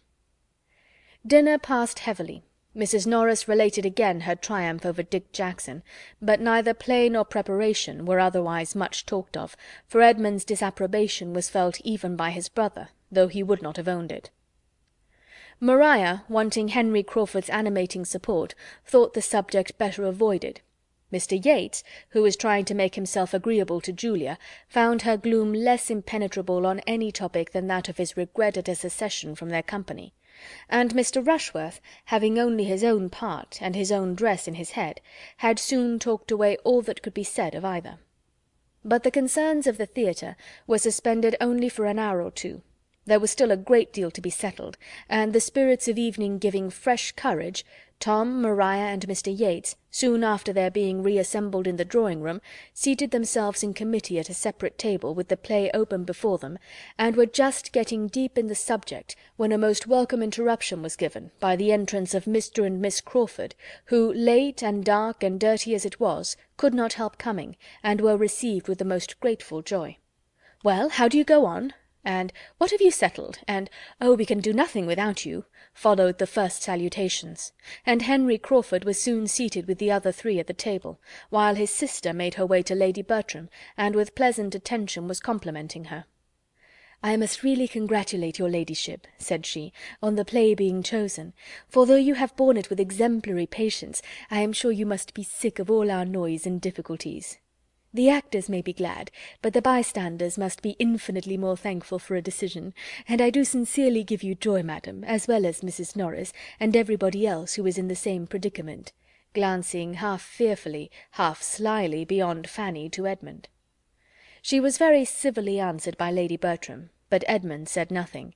His being only a bystander was not disclaimed. After continuing in chat with the party round the fire a few minutes, Miss Crawford returned to the party round the table, and, standing by them, seemed to interest herself in their arrangements, till, as if struck by a sudden recollection, she exclaimed, "My good friends, you are most composedly at work upon these cottages and alehouses, inside and out, but pray let me know my fate in the meanwhile. Who is to be Anhalt? What gentleman among you am I to have the pleasure of making love to?" For a moment no one spoke, and then many spoke together to tell the same melancholy truth, that they had not yet got any Anhalt. Mr. Rushworth was to be Count Castle, but no one had yet undertaken Anhalt. "I had my choice of the parts," said Mr. Rushworth, "but I thought I should like the Count best, though I do not much relish the finery I am to have." "You chose very wisely, I am sure," replied Miss Crawford, with a brightened look. "Anhalt is a heavy part." "The Count has 42 speeches," returned Mr. Rushworth, "which is no trifle." "I am not at all surprised," said Miss Crawford, after a short pause, "at this want of an Anhalt. Amelia deserves no better. Such a forward young lady may well frighten the men." "I should be but too happy in taking the part if it were possible," cried Tom, "but unluckily the butler and Anhalt are in together. I will not entirely give it up, however. I will try what can be done. I will look it over again." "Your brother should take the part," said Mr. Yates in a low voice. "Do not you think he would?" "I shall not ask him," replied Tom, in a cold, determined manner. Miss Crawford talked of something else, and soon afterwards rejoined the party at the fire. "They do not want me at all," said she, seating herself. "I only puzzle them, and oblige them to make civil speeches. Mr. Edmund Bertram, as you do not act yourself, you will be a disinterested adviser, and therefore I apply to you. What shall we do for an Anhalt? Is it practicable for any of the others to double it? What is your advice?" "My advice," said he calmly, "is that you change the play." "I should have no objection," she replied, "for though I should not particularly dislike the part of Amelia if well supported, that is, if everything went well, I shall be sorry to be an inconvenience. But as they do not choose to hear your advice at that table," looking round, "it certainly will not be taken." Edmund said no more. "If any part could tempt you to act, I suppose it would be Anhalt," observed the lady archly after a short pause, "for he is a clergyman, you know." "That circumstance would by no means tempt me," he replied, "for I should be sorry to make the character ridiculous by bad acting. It must be very difficult to keep Anhalt from appearing a formal, solemn lecturer, and the man who chooses the profession itself is, perhaps, one of the last who would wish to represent it on the stage." Miss Crawford was silenced, and with some feelings of resentment and mortification moved her chair considerably nearer the tea-table, and gave all her attention to Mrs. Norris, who was presiding there. "Fanny," cried Tom Bertram from the other table, where the conference was eagerly carrying on, and the conversation incessant, "we want your services." Fanny was up in a moment, expecting some errand, for the habit of employing her in that way was not yet overcome, in spite of all that Edmund could do. "Oh, we do not want to disturb you from your seat. We do not want your present services. We shall only want you in our play. You must be the cottager's wife." "Me?" cried Fanny, sitting down again with a most frightened look. "Indeed you must excuse me. I could not act anything if you were to give me the world. No, indeed, I cannot act." "Indeed, but you must, for we cannot excuse you. It need not frighten you. It is nothing of a part, a mere nothing. Not above 6 speeches altogether, and it will not much signify if nobody hears a word you say, so you may be as creep-mouse as you like, but we must have you to look at." "If you are afraid of 6 speeches," cried Mr. Rushworth, "what would you do with a part such as mine? I have 42 to learn." "It is not that I am afraid of learning by heart," said Fanny, shocked to find herself at that moment the only speaker in the room, and to feel that almost every eye was upon her, "but I really cannot act." "Yes, yes, you can act well enough for us. Learn your part, and we will teach you all the rest. You have only 2 scenes, and as I shall be cottager, I'll put you in and push you about, and you will do it very well, I'll answer for it." "No, indeed, Mr. Bertram, you must excuse me. You cannot have an idea. It would be absolutely impossible for me. If I were to undertake it, I should only disappoint you." "Phoo, phoo, do not be so shamefaced. You'll do it very well. Every allowance will be made for you. We do not expect perfection. You must get a brown gown, and a white apron, and a mob cap, and we must make you a few wrinkles, and a little of the crow's foot at the corner of your eyes, and you will be a very proper little old woman." "You must excuse me, indeed you must excuse me," cried Fanny, growing more and more red from excessive agitation, and looking distressfully at Edmund, who was kindly observing her, but unwilling to exasperate his brother by interference, gave her only an encouraging smile. Her entreaty had no effect on Tom. He only said again what he had said before. And it was not merely Tom, for the requisition was now backed by Maria and Mr. Crawford and Mr. Yates, with an urgency which differed from his, but in being more gentle or more ceremonious, and which altogether was quite overpowering to Fanny. And before she could breathe after it, Mrs. Norris completed the whole, by thus addressing her in a whisper at once angry and audible.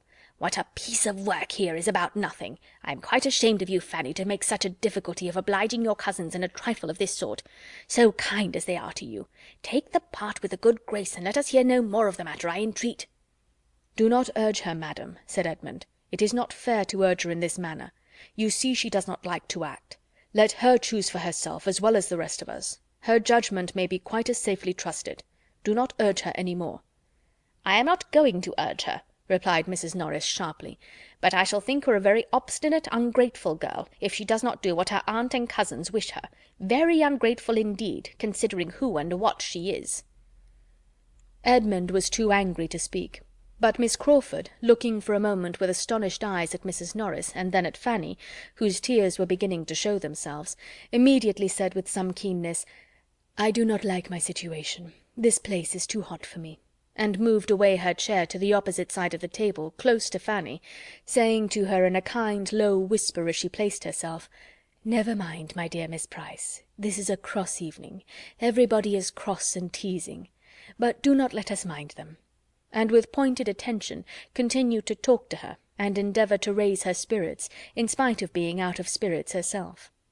By a look at her brother she prevented any farther entreaty from the theatrical board, and the really good feelings by which she was almost purely governed were rapidly restoring to her all the little she had lost in Edmund's favour. Fanny did not love Miss Crawford, but she felt very much obliged to her for her present kindness; and when, from taking notice of her work, and wishing she could work as well, and begging for the pattern, and supposing Fanny was now preparing for her appearance, as of course she would come out when her cousin was married, Miss Crawford proceeded to inquire if she had heard lately from her brother at sea, and said that she had quite a curiosity to see him, and imagined him a very fine young man, and advised Fanny to get his picture drawn before he went to sea again. She could not help admitting it to be very agreeable flattery, or help listening and answering with more animation than she had intended. The consultation upon the play still went on, and Miss Crawford's attention was first called from Fanny by Tom Bertram's telling her, with infinite regret, that he found it absolutely impossible for him to undertake the part of Anhalt, in addition to the butler. He had been most anxiously trying to make it out to be feasible, but it would not do. He must give it up. "But there will be not the smallest difficulty in filling it," he added. "We have but to speak the word. We may pick and choose. I could name at this moment at least 6 young men within 6 miles of us, who are wild to be admitted into our company, and there are 1 or 2 that would not disgrace us. I should not be afraid to trust either of the Olivers or Charles Maddox. Tom Oliver is a very clever fellow, and Charles Maddox is as gentlemanlike a man as you will see anywhere. So I will take my horse early to-morrow morning, and ride over to Stoke, and settle with one of them." While he spoke, Maria was looking apprehensively round at Edmund in full expectation that he must oppose such an enlargement of the plan as this, so contrary to all their first protestations, but Edmund said nothing. After a moment's thought, Miss Crawford calmly replied, "As far as I am concerned, I can have no objection to anything that you all think eligible. Have I ever seen either of the gentlemen? Yes, Mr. Charles Maddox dined at my sister's one day, did not he, Henry? A quiet-looking young man, I remember him. Let him be applied to, if you please, for it will be less unpleasant to me than to have a perfect stranger." Charles Maddox was to be the man. Tom repeated his resolution of going to him early on the morrow, and though Julia, who had scarcely opened her lips before, observed in a sarcastic manner, and with a glance, first at Maria and then at Edmund, that the Mansfield theatricals would enliven the whole neighbourhood exceedingly, Edmund still held his peace, and showed his feelings only by a determined gravity. "I am not very sanguine as to our play," said Miss Crawford in an undervoice to Fanny, after some consideration, "and I can tell Mr. Maddox that I shall shorten some of his speeches, and a great many of my own, before we rehearse together. It will be very disagreeable, and by no means what I expected." End of chapter 15. Chapter 16 of Mansfield Park by Jane Austen. It was not in Miss Crawford's power to talk Fanny into any real forgetfulness of what had passed. When the evening was over, she went to bed full of it, her nerves still agitated by the shock of such an attack from her cousin Tom, so public and so persevered in, and her spirits sinking under her aunt's unkind reflection and reproach. To be called into notice in such a manner, to hear that it was but the prelude to something so infinitely worse, to be told that she must do what was so impossible as to act, and then to have the charge of obstinacy and ingratitude follow it, enforced with such a hint at the dependence of her situation, had been too distressing at the time to make the remembrance when she was alone much less so, especially with the superadded dread of what the morrow might produce in continuation of the subject. Miss Crawford had protected her only for the time, and if she were applied to again among themselves, with all the authoritative urgency that Tom and Maria were capable of, and Edmund perhaps away, what should she do? She fell asleep before she could answer the question, and found it quite as puzzling when she awoke the next morning. The little white attic, which had continued her sleeping-room ever since her first entering the family, proving incompetent to suggest any reply, she had recourse, as soon as she was dressed, to another apartment, more spacious and more meet for walking about in and thinking, and of which she had now for some time been almost equally mistress. It had been their schoolroom, so called till the Miss Bertrams would not allow it to be called so any longer, and inhabited as such to a later period. There Miss Lee had lived, and there they had read and written and talked and laughed till within the last 3 years, when she had quitted them. The room had then become useless, and for some time was quite deserted, except by Fanny, when she visited her plants or wanted one of the books which she was still glad to keep there, from the deficiency of space and accommodation in her little chamber above. But gradually, as her value for the comforts of it increased, she had added to her possessions, and spent more of her time there, and having nothing to oppose her, had so naturally and so artlessly worked herself into it, that it was now generally admitted to be hers. The East Room, as it had been called ever since Maria Bertram was 16, was now considered Fanny's, almost as decidedly as the white attic, the smallness of the one making the use of the other so evidently reasonable, that the Miss Bertrams, with every superiority in their own apartments which their own sense of superiority could demand, were entirely approving it, and Mrs. Norris having stipulated for there never being a fire in it on Fanny's account, was tolerably resigned to her having the use of what nobody else wanted, though the terms in which she sometimes spoke of the indulgence seemed to imply that it was the best room in the house. The aspect was so favourable that even without a fire it was habitable in many an early spring and late autumn morning, to such a willing mind as Fanny's, and while there was a gleam of sunshine she hoped not to be driven from it entirely, even when winter came. The comfort of it in her hours of leisure was extreme. She could go there after anything unpleasant below, and find immediate consolation in some pursuit or some train of thought at hand. Her plants, her books, of which she had been a collector from the first hour of her commanding a shilling, her writing-desk, and her works of charity and ingenuity, were all within her reach, or if indisposed for employment, if nothing but musing would do, she could scarcely see an object in that room which had not an interesting remembrance connected with it.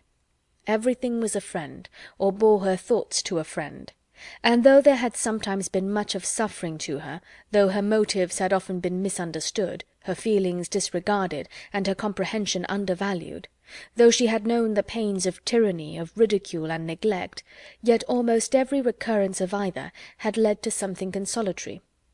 Her Aunt Bertram had spoken for her, or Miss Lee had been encouraging, or, what was yet more frequent or more dear, Edmund had been her champion and her friend. He had supported her cause, or explained her meaning. He had told her not to cry, or had given her some proof of affection which made her tears delightful. And the whole was now so blended together, so harmonized by distance, that every former affliction had its charm. The room was most dear to her, and she would not have changed its furniture for the handsomest in the house, though what had been originally plain had suffered all the ill usage of children, and its greatest elegancies and ornaments were a faded footstool of Julia's work, too ill done for the drawing-room, 3 transparencies, made in a rage for transparencies, for the 3 lower panes of one window, where Tintern Abbey held its station between a cave in Italy and a moonlight lake in Cumberland, a collection of family profiles thought unworthy of being anywhere else over the mantelpiece, and by their side, and pinned against the wall, a small sketch of a ship sent 4 years ago from the Mediterranean by William, with HMS Antwerp at the bottom, in letters as tall as the mainmast.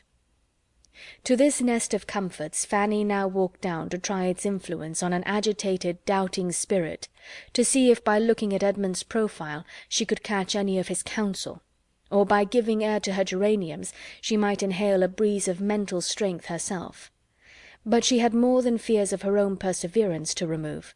She had begun to feel undecided as to what she ought to do, and as she walked around the room her doubts were increasing. Was she right in refusing what was so warmly asked, so strongly wished for, what might be so essential to a scheme on which some of those to whom she owed the greatest complaisance had set their hearts? Was it not ill-nature, selfishness, and a fear of exposing herself? And would Edmund's judgment, would his persuasion of Sir Thomas's disapprobation of the whole, be enough to justify her in a determined denial in spite of all the rest? It would be so horrible to her to act, that she was inclined to suspect the truth and purity of her own scruples, and as she looked around her, the claims of her cousins to being obliged were strengthened by the sight of present upon present that she had received from them. The table between the windows was covered with work-boxes and netting-boxes, which had been given her at different times, principally by Tom, and she grew bewildered as to the amount of the debt which all these kind remembrances produced. A tap at the door roused her in the midst of this attempt to find her way to her duty, and her gentle "Come in" was answered by the appearance of one before whom all her doubts were wont to be laid. Her eyes brightened at the sight of Edmund. "Can I speak with you, Fanny, for a few minutes?" said he. "Yes, certainly." "I want to consult. I want your opinion." "My opinion?" she cried, shrinking from such a compliment, highly as it gratified her. "Yes, your advice and opinion. I do not know what to do. This acting scheme gets worse and worse, you see. They have chosen almost as bad a play as they could, and now, to complete the business, are going to ask the help of a young man very slightly known to any of us. This is the end of all the privacy and propriety which was talked about at first. I know no harm of Charles Maddox, but the excessive intimacy which must spring from his being admitted among us in this manner is highly objectionable, the more than intimacy, the familiarity. I cannot think of it with any patience, and it does appear to me an evil of such magnitude as must, if possible, be prevented. Do not you see it in the same light?" "Yes, but what can be done? Your brother is so determined." "There is but one thing to be done, Fanny. I must take Anhalt myself. I am well aware that nothing else will quiet Tom." Fanny could not answer him. "It is not at all what I like," he continued. "No man can like being driven into the appearance of such inconsistency. After being known to oppose the scheme from the beginning, there is absurdity in the face of my joining them now, when they are exceeding their first plan in every respect. But I can think of no other alternative. Can you, Fanny?" "No," said Fanny slowly, "not immediately, but—" "But what? I see your judgment is not with me. Think it a little over. Perhaps you are not so much aware as I am of the mischief that may, of the unpleasantness that must, arise from a young man's being received in this manner, domesticated among us, authorized to come at all hours, and placed suddenly on a footing which must do away all restraints. To think only of the license which every rehearsal must tend to create. It is all very bad. Put yourself in Miss Crawford's place, Fanny. Consider what it would be like to act Amelia with a stranger. She has a right to be felt for, because she evidently feels for herself. I heard enough of what she said to you last night to understand her unwillingness to be acting with a stranger, and as she probably engaged in the part with different expectations, perhaps without considering the subject enough to know what was likely to be, it would be ungenerous, it would be really wrong to expose her to it. Her feelings ought to be respected. Does not it strike you so, Fanny? You hesitate. I am sorry for Miss Crawford, but I am more sorry to see you drawn into what you had resolved against, and what you are known to think will be disagreeable to my uncle. It will be such a triumph to the others." "They will not have much cause of triumph, when they see how infamously I act. But, however, triumph there certainly will be, and I must brave it. But if I can be the means of restraining the publicity of the business, of limiting the exhibition, of concentrating our folly, I shall be well repaid. As I am now, I have no influence, I can do nothing. I have offended them, and they will not hear me. But when I have put them in good humour by this concession, I am not without hopes of persuading them to confine the representation within a much smaller circle than they are now in the high road for.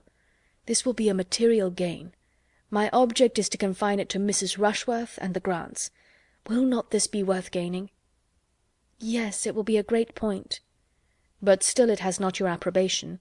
Can you mention any other measure by which I have a chance of doing equal good?" "No, I cannot think of anything else." "Give me your approbation, then, Fanny. I am not comfortable without it." "Oh, cousin!"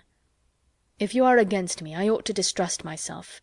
And yet— But it is absolutely impossible to let Tom go on in this way, riding about the country in quest of anybody who can be persuaded to act, no matter whom. The look of a gentleman is to be enough. I thought you would have entered more into Miss Crawford's feelings." "No doubt she will be very glad. It must be a great relief to her," said Fanny, trying for greater warmth of manner. "She never appeared more amiable than in her behaviour to you last night.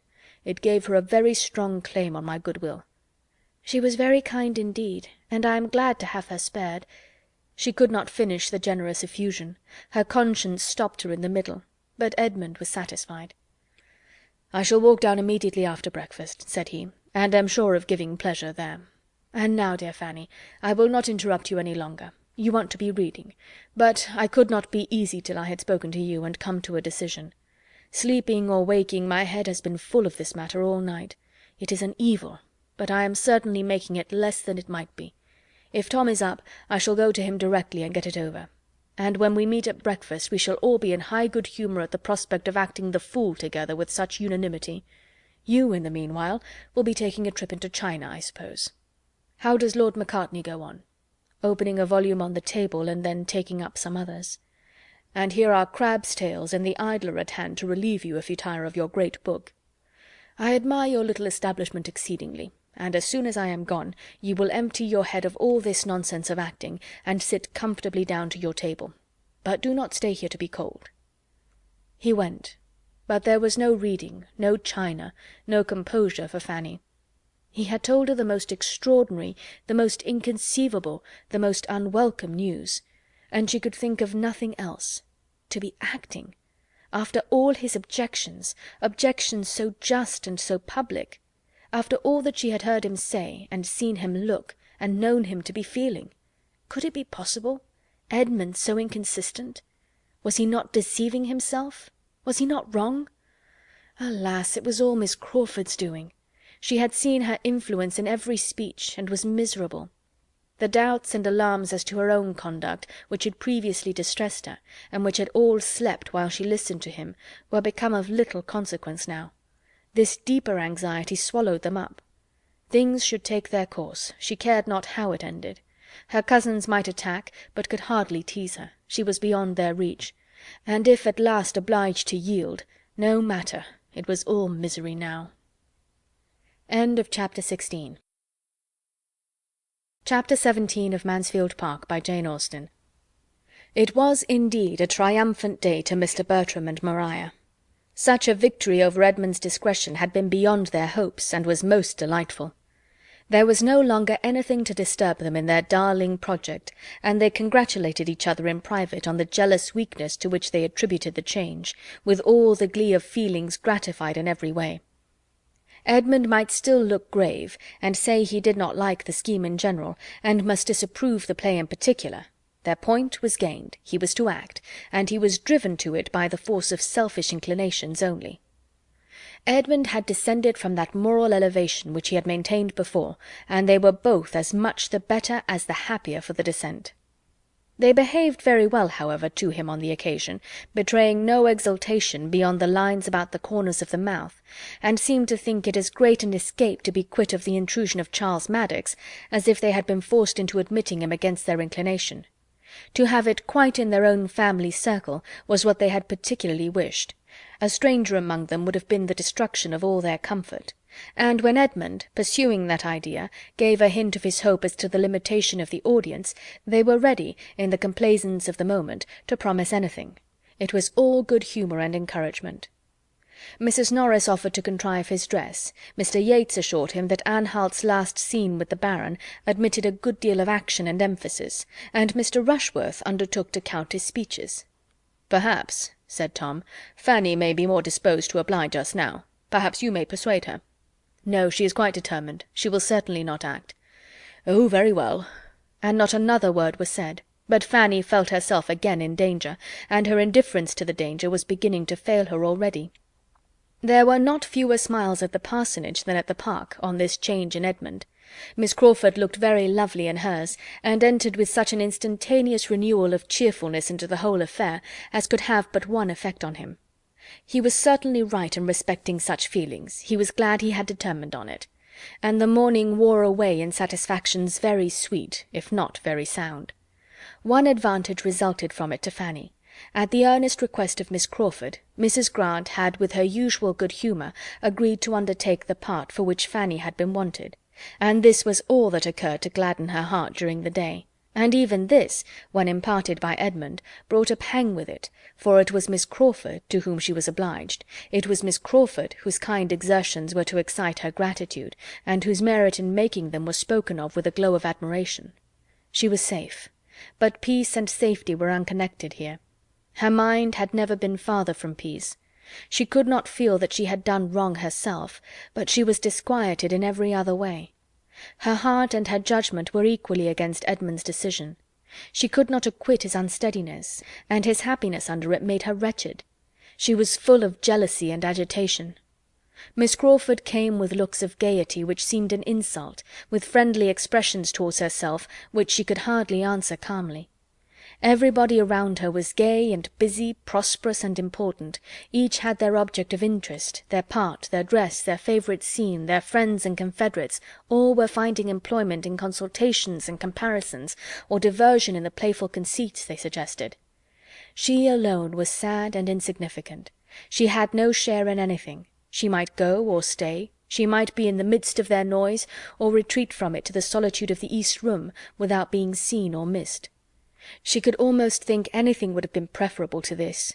Mrs. Grant was of consequence, her good nature had honourable mention, her taste and her time were considered, her presence was wanted, she was sought for and attended, and praised, and Fanny was at first in some danger of envying her the character she had accepted.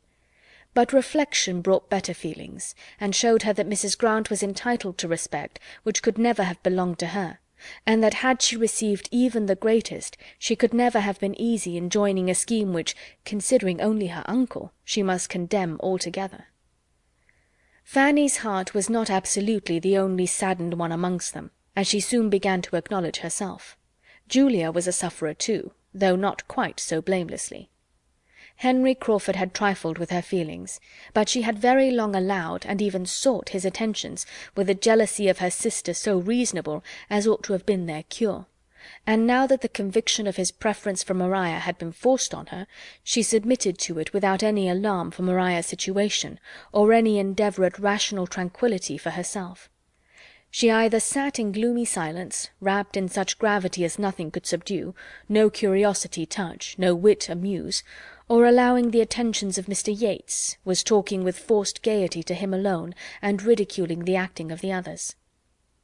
For a day or two after the affront was given, Henry Crawford had endeavoured to do it away by the usual attack of gallantry and compliment, but he had not cared enough about it to persevere against a few repulses, and becoming soon too busy with his play to have time for more than one flirtation, he grew indifferent to the quarrel, or rather thought it a lucky occurrence, as quietly putting an end to what might ere long have raised expectations in more than Mrs. Grant. She was not pleased to see Julia excluded from the play, and sitting by disregarded, but as it was not a matter which really involved her happiness, as Henry must be the best judge of his own, and as he did assure her, with a most persuasive smile, that neither he nor Julia had ever had a serious thought of each other, she could only renew her former caution as to the elder sister, entreat him not to risk his tranquillity by too much admiration there, and then gladly take her share in anything that brought cheerfulness to the young people in general, and that did so particularly promote the pleasure of the two so dear to her. "I rather wonder Julia is not in love with Henry," was her observation to Mary. "I dare say she is," replied Mary coldly. "I imagine both sisters are." "Both? No, no, that must not be. Do not give him a hint of it. Think of Mr. Rushworth." "You had better tell Miss Bertram to think of Mr. Rushworth. It may do her some good. I often think of Mr. Rushworth's property and independence, and wish them in other hands, but I never think of him. A man might represent the county with such an estate. A man might escape a profession and represent the county. I dare say he will be in Parliament soon. When Sir Thomas comes, I dare say he will be in for some borough, but there has been nobody to put him in the way of doing anything yet." "Sir Thomas is to achieve mighty things when he comes home," said Mary after a pause. "Do you remember Hawkins Brown's Address to Tobacco, in imitation of Pope's Blessed Leaf, whose aromatic gales dispense to Templars modesty, to parsons sense? I will parody them. Blessed night, whose dictatorial looks dispense to children affluence, to Rushworth sense. Will not that do, Mrs. Grant? Everything seems to depend upon Sir Thomas's return." "You will find his consequence very just and reasonable when you see him in his family, I assure you. I do not think we do so well without him. He has a fine dignified manner which suits the head of such a house, and keeps everybody in their place. Lady Bertram seems more of a cipher now than when he is at home, and nobody else can keep Mrs. Norris in order. But, Mary, do not fancy that Maria Bertram cares for Henry. I am sure Julia does not, or she would not have flirted as she did last night with Mr. Yates. And though he and Maria are very good friends, I think she likes Southerton too well to be inconstant. I would not give much for Mr. Rushworth's chance, if Henry stepped in before the articles were signed." "If you have such a suspicion, something must be done, and as soon as the play is all over we will talk to him seriously, and make him know his own mind, and if he means nothing, we will send him off, though he is Henry, for a time." Julia did suffer, however, though Mrs. Grant discerned it not, and though it escaped the notice of many of her own family likewise. She had loved, she did love still, and she had all the suffering which a warm temper and a high spirit were likely to endure under the disappointment of a dear, though irrational hope, with a strong sense of ill usage. Her heart was sore and angry, and she was capable only of angry consolations. The sister with whom she was used to be on easy terms was now become her greatest enemy. They were alienated from each other, and Julia was not superior to the hope of some distressing end to the attentions which were still carrying on there, some punishment to Maria for conduct so shameful towards herself, as well as towards Mr. Rushworth. With no material fault of temper or difference of opinion to prevent their being very good friends while their interests were the same, the sisters, under such a trial as this, had not affection or principle enough to make them merciful or just, to give them honour or compassion. Maria felt her triumph, and pursued her purpose careless of Julia, and Julia could never see Maria distinguished by Henry Crawford without trusting that it would create jealousy and bring a public disturbance at last. Fanny saw and pitied much of this in Julia, but there was no outward fellowship between them. Julia made no communication, and Fanny took no liberties. They were two solitary sufferers, or connected only by Fanny's consciousness. The inattention of the two brothers and the aunt to Julia's discomposure, and their blindness to its true cause, must be imputed to the fullness of their own minds. They were totally preoccupied. Tom was engrossed by the concerns of his theatre, and saw nothing that did not immediately relate to it. Edmund, between his theatrical and his real part, between Miss Crawford's claims and his own conduct, between love and consistency, was equally unobservant, and Mrs. Norris was too busy in contriving and directing the general little matters of the company, superintending their various dresses with economical expedient, for which nobody thanked her, and saving, with delighted integrity, half a crown here and there to the absent Sir Thomas, to have leisure for watching the behaviour or guarding the happiness of his daughters. Chapter 18 of Mansfield Park, by Jane Austen. Everything was now in a regular train. Theatre, actors, actresses, and dressers were all getting forward; but though no other great impediments arose, Fanny found, before many days were past, that it was not all uninterrupted enjoyment to the party themselves, and that she had not to witness the continuance of such unanimity and delight as had been almost too much for her at first. Everybody began to have their vexation. Edmund had many. Entirely against his judgment, a scene-painter arrived from town, and was at work, much to the increase of the expenses, and, what was worse, of the éclat of their proceedings; and his brother, instead of being really guided by him as to the privacy of the representation, was giving an invitation to every family who came in his way. Tom himself began to fret over the scene-painter's slow progress, and to feel the miseries of waiting. He had learned his part, all his parts, for he took every trifling one that could be united with the butler, and began to be impatient to be acting, and every day thus unemployed was tending to increase his sense of the insignificance of all his parts together, and make him more ready to regret that some other play had not been chosen.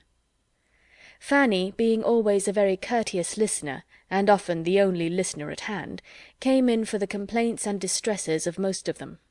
She knew that Mr. Yates was in general thought to rant dreadfully, that Mr. Yates was disappointed in Henry Crawford, that Tom Bertram spoke so quick he would be unintelligible, that Mrs. Grant spoiled everything by laughing, that Edmund was behindhand with his part, and that it was misery to have anything to do with Mr. Rushworth, who was wanting a prompter through every speech.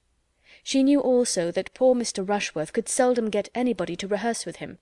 His complaint came before her as well as the rest, and so decided to her eye was her cousin Maria's avoidance of him, and so needlessly often the rehearsal of the first scene between her and Mr. Crawford, that she had soon all the terror of other complaints from him.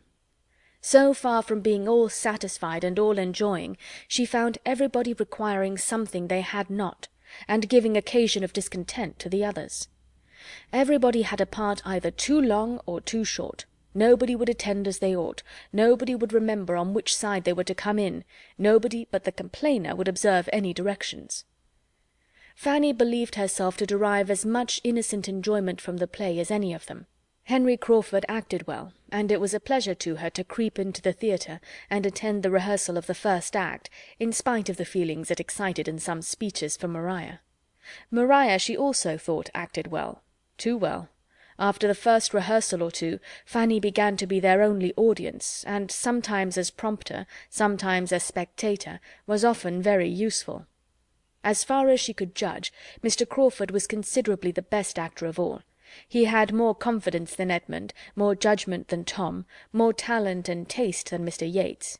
She did not like him as a man, but she must admit him to be the best actor, and on this point there were not many who differed from her.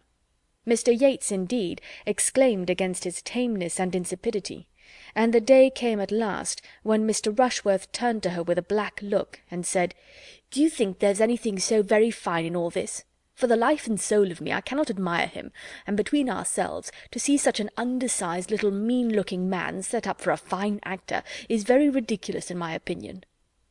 From this moment there was a return of his former jealousy, which Maria, from increasing hopes of Crawford, was at little pains to remove; and the chances of Mr. Rushworth's ever attaining to the knowledge of his 42 speeches became much less.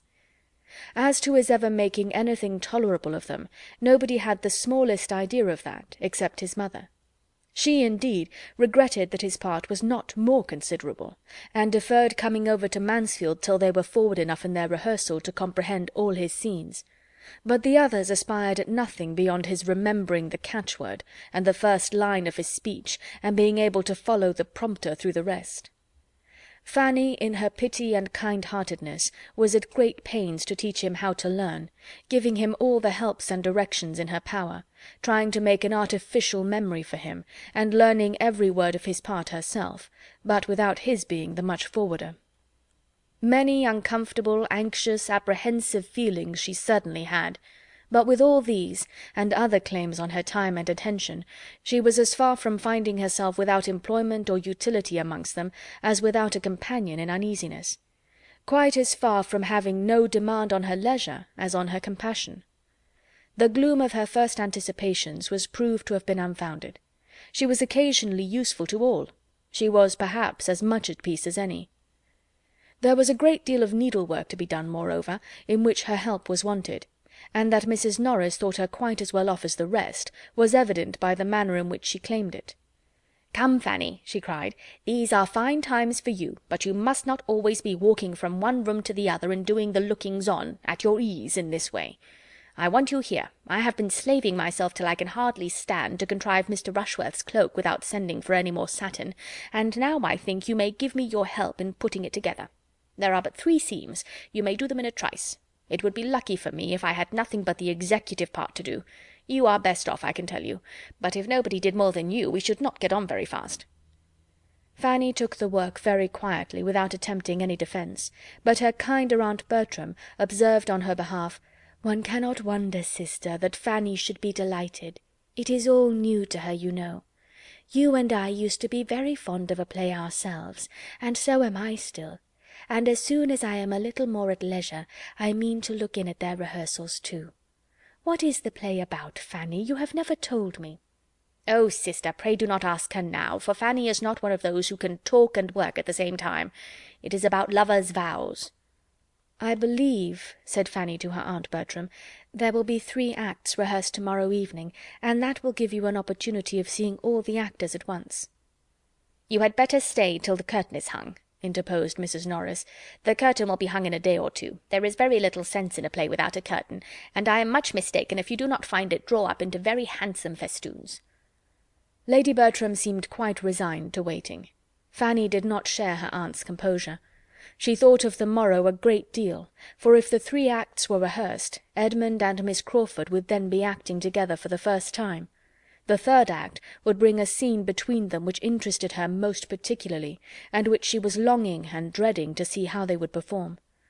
The whole subject of it was love. A marriage of love was to be described by the gentleman, and very little short of a declaration of love be made by the lady. She had read and read the scene again with many painful, many wondering emotions, and looked forward to their representation of it as a circumstance almost too interesting. She did not believe they had yet rehearsed it, even in private. The morrow came, the plan for the evening continued, and Fanny's consideration of it did not become less agitated. She worked very diligently under her aunt's directions, but her diligence and her silence concealed a very absent, anxious mind, and about noon she made her escape with her work to the east room, that she might have no concern in another, and, as she deemed it, most unnecessary rehearsal of the 1st act, which Henry Crawford was just proposing, desirous at once of having her time to herself, and of avoiding the sight of Mr. Rushworth. A glimpse, as she passed through the hall, of the 2 ladies walking up from the parsonage, made no change in her wish of retreat, and she worked and meditated in the east room undisturbed for a quarter of an hour, when a gentle tap at the door was followed by the entrance of Miss Crawford. "Am I right? Yes, this is the east room. My dear Miss Price, I beg your pardon, but I have made my way to you on purpose to entreat your help." Fanny, quite surprised, endeavoured to show herself mistress of the room by her civilities, and looked at the bright bars of her empty grate with concern. "Thank you, I am quite warm, very warm. Allow me to stay here a little while, and do have the goodness to hear me my 3rd act. I have brought my book, and if you would but rehearse it with me, I should be so obliged. I came here to-day intending to rehearse it with Edmund, by ourselves, against the evening, but he is not in the way, and if he were, I do not think I could go through it with him till I have hardened myself a little, for really there is a speech or 2. You will be so good, won't you?"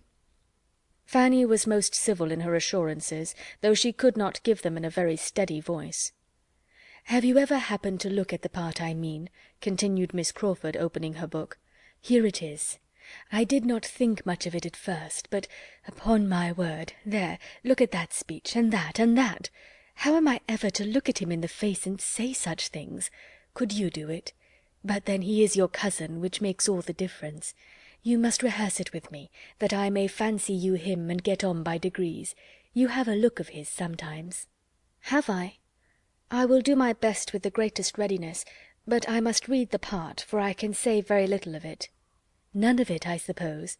You are to have the book, of course. Now for it. We must have 2 chairs at hand for you to bring forward to the front of the stage. There, very good schoolroom chairs, not made for a theatre, I dare say. Much more fitted for little girls to sit in and kick their feet against when they are learning a lesson. What would your governess and uncle say to see them used for such a purpose? Could Sir Thomas look in upon us just now, he would bless himself, for we are rehearsing all over the house. Yates is storming away in the dining-room. I heard him as I came upstairs, and the theatre is engaged, of course, by those indefatigable rehearsers, Agatha and Frederick. If they are not perfect, I shall be surprised. By the by, I looked in upon them 5 minutes ago, and it happened to be exactly at one of the times when they were trying not to embrace, and Mr. Rushworth was with me. I thought he began to look a little queer, so I turned it off as well as I could by whispering to him, "We shall have an excellent Agatha.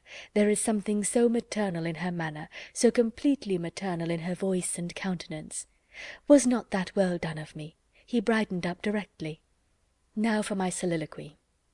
She began, and Fanny joined in with all the modest feeling which the idea of representing Edmund was so strongly calculated to inspire, but with looks and voice so truly feminine as to be no very good picture of a man. With such an Anhalt, however, Miss Crawford had courage enough, and they had got through half the scene when a tap at the door brought a pause, and the entrance of Edmund the next moment suspended it all. Surprise, consciousness, and pleasure appeared in each of the 3 on this unexpected meeting, and as Edmund was come on the very same business that had brought Miss Crawford, consciousness and pleasure were likely to be more than momentary in them. He too had his book, and was seeking Fanny to ask her to rehearse with him, and help him prepare for the evening, without knowing Miss Crawford to be in the house. And great was the joy and animation of being thus thrown together, of comparing schemes, and sympathizing in praise of Fanny's kind offices. She could not equal them in their warmth. Her spirits sank under the glow of theirs, and she felt herself becoming too nearly nothing to both to have any comfort in having been sought by either. They must now rehearse together. Edmund proposed, urged, entreated it, till the lady, not very unwilling at first, could refuse no longer, and Fanny was wanted only to prompt and observe them. She was invested, indeed, with the office of judge and critic, and earnestly desired to exercise it, and tell them all their faults. But from doing so every feeling within her shrank. She could not, would not, dared not attempt it. Had she been otherwise qualified for criticism, her conscience must have restrained her from venturing at disapprobation. She believed herself to feel too much of it in the aggregate for honesty or safety in particulars. To prompt them must be enough for her, and it was sometimes more than enough, for she could not always pay attention to the book. In watching them she forgot herself, and, agitated by the increasing spirit of Edmund's manner, had once closed the page and turned away exactly as he wanted help. It was imputed to very reasonable weariness, and she was thanked and pitied, but she deserved their pity more than she hoped they would ever surmise. At last the scene was over, and Fanny forced herself to add her praise to the compliments each was giving the other, and when again alone, and able to recall the whole, she was inclined to believe their performance would indeed have such nature and feeling in it as must ensure their credit, and make it a very suffering exhibition to herself. Whatever might be its effect, however, she must stand the brunt of it again that very day. The first regular rehearsal of the 3 first acts was certainly to take place in the evening. Mrs. Grant and the Crawfords were engaged to return for that purpose as soon as they could after dinner, and every one concerned was looking forward with eagerness.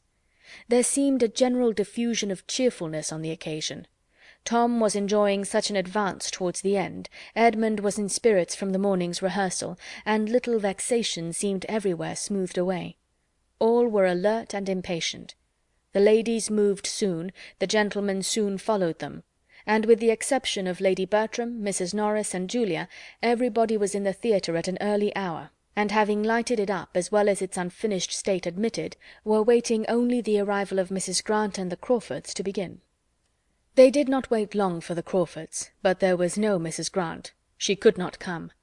Dr. Grant, professing an indisposition, for which he had little credit with his fair sister-in-law, could not spare his wife. "Dr. Grant is ill," said she with mock solemnity. "He has been ill ever since he did not eat any of the pheasant to-day. He fancied it tough, sent away his plate, and has been suffering ever since." Here was disappointment. Mrs. Grant's non-attendance was sad indeed. Her pleasant manners and cheerful conformity made her always valuable amongst them. But now she was absolutely necessary. They could not act, they could not rehearse with any satisfaction without her. The comfort of the whole evening was destroyed. What was to be done? Tom, as cottager, was in despair. After a pause of perplexity, some eyes began to be turned towards Fanny, and a voice or two to say, if Miss Price would be so good as to read the part. She was immediately surrounded by supplications. Everybody asked it. Even Edmund said, "Do, Fanny, if it is not very disagreeable to you." But Fanny still hung back. She could not endure the idea of it. Why was not Miss Crawford to be applied to as well? Or why had not she rather gone to her own room, as she had felt to be the safest, instead of attending the rehearsal at all? She had known it would irritate and distress her. She had known it her duty to keep away. She was properly punished. "You have only to read the part," said Henry Crawford with renewed entreaty.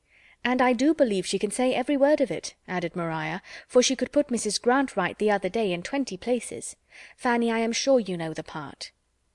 Fanny could not say she did not, and as they all persevered, as Edmund repeated his wish, and with a look of even fond dependence on her good nature, she must yield. She would do her best. Everybody was satisfied, and she was left to the tremors of a most palpitating heart, while the others prepared to begin.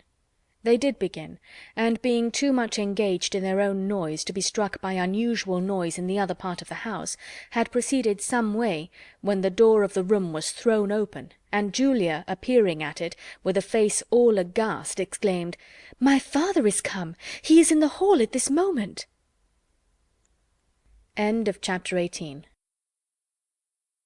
Chapter 19 of Mansfield Park, by Jane Austen.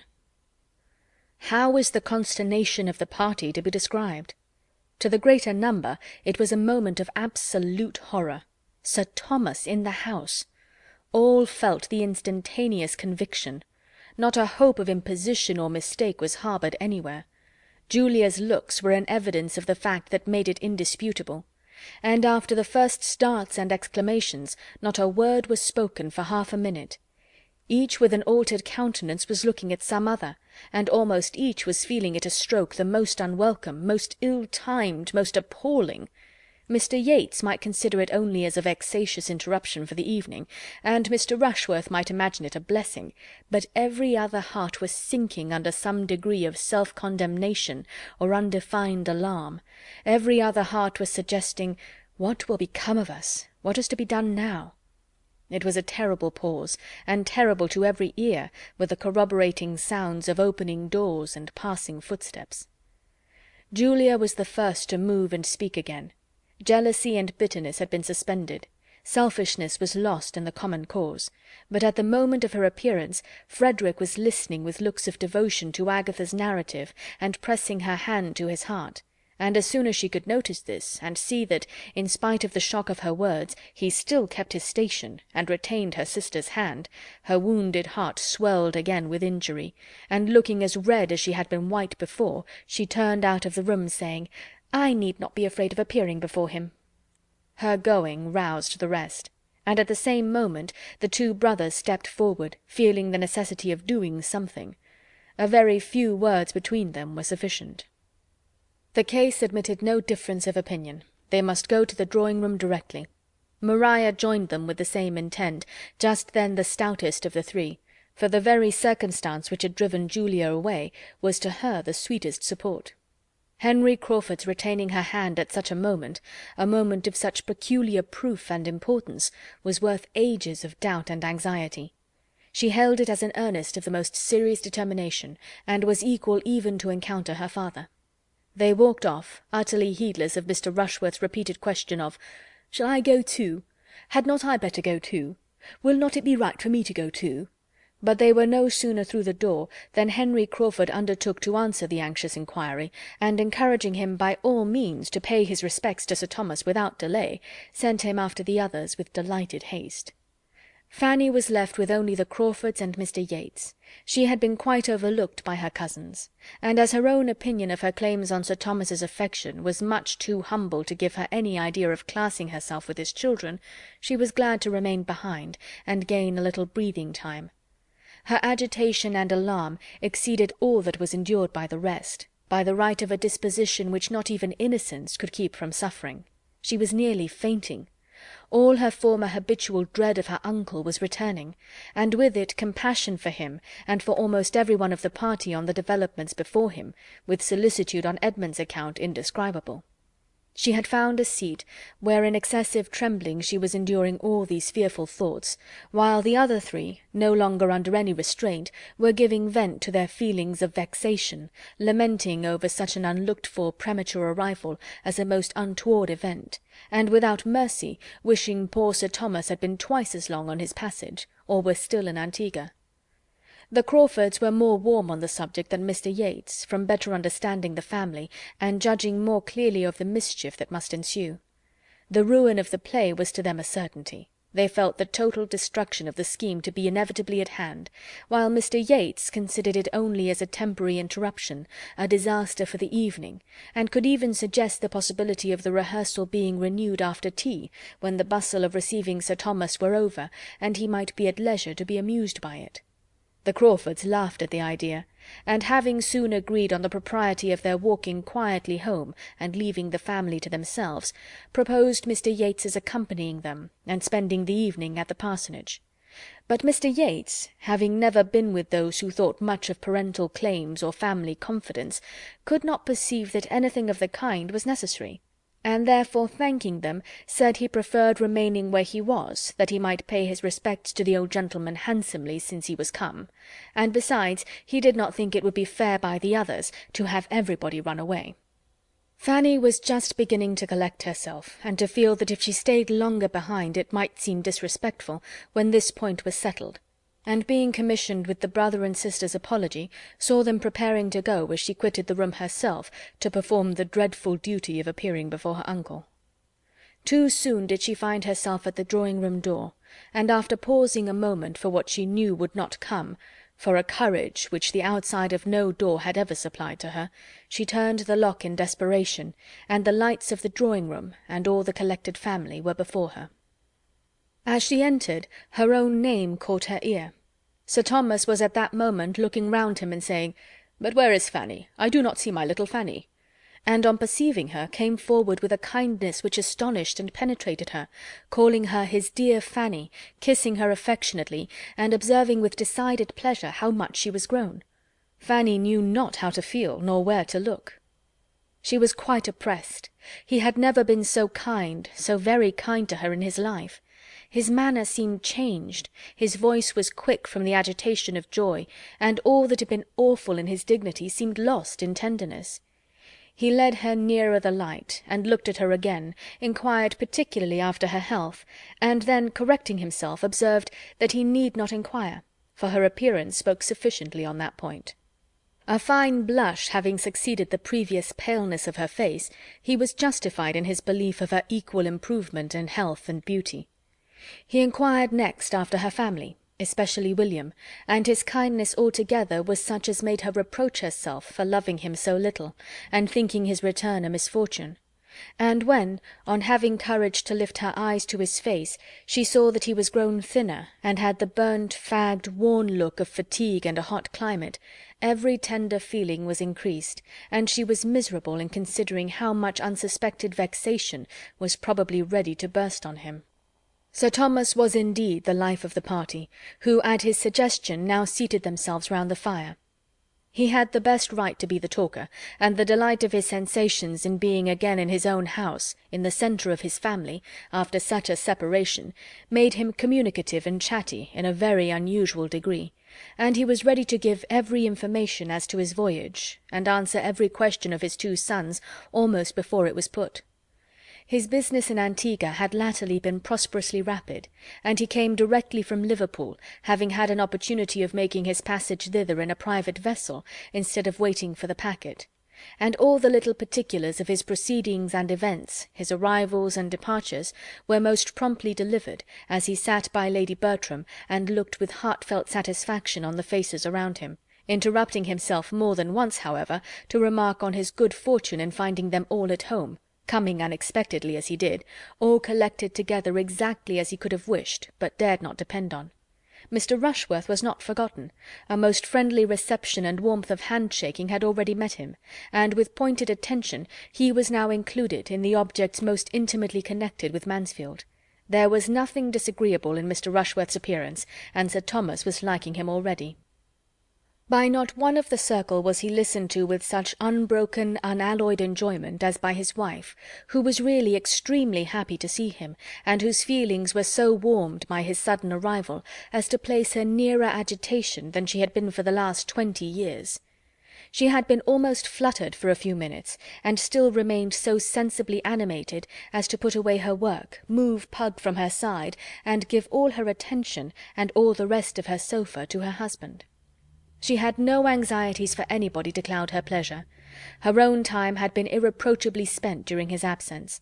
She had done a great deal of carpet work, and made many yards of fringe, and she would have answered as freely for the good conduct and useful pursuits of all the young people as for her own.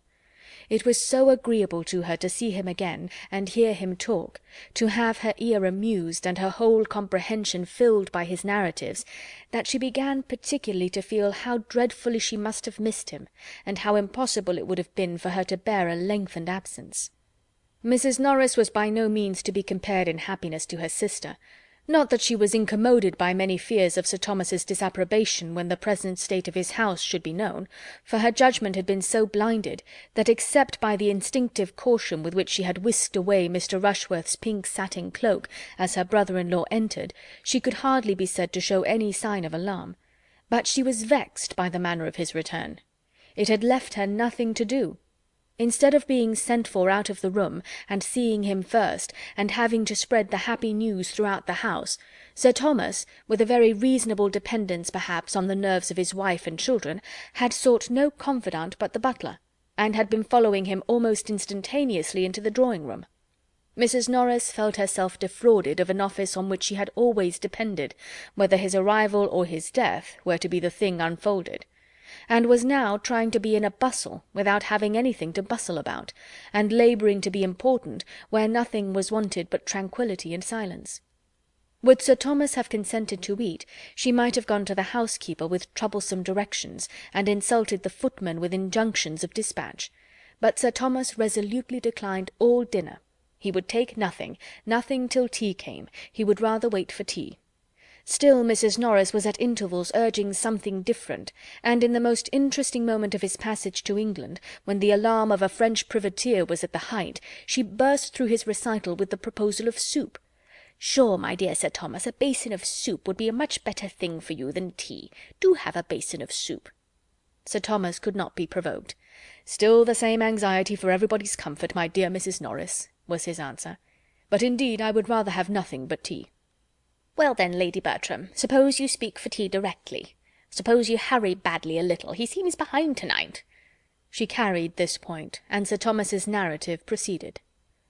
At length there was a pause. His immediate communications were exhausted, and it seemed enough to be looking joyfully around him, now at one, now at another of the beloved circle. But the pause was not long. In the elation of her spirits, Lady Bertram became talkative. And what were the sensations of her children upon hearing her say, "How do you think the young people have been amusing themselves lately, Sir Thomas? They have been acting. We have all been alive with acting." "Indeed! And what have you been acting?" "Oh, they'll tell you all about it." "The all will be soon told," cried Tom hastily, and with affected unconcern. "But it is not worth while to bore my father with it now. You will hear enough of it to-morrow, sir. We have just been trying, by way of doing something, and amusing my mother, just within the last week, to get up a few scenes, a mere trifle. We have had such incessant rains, almost since October began, that we have been nearly confined to the house for days together. I have hardly taken out a gun since the 3rd.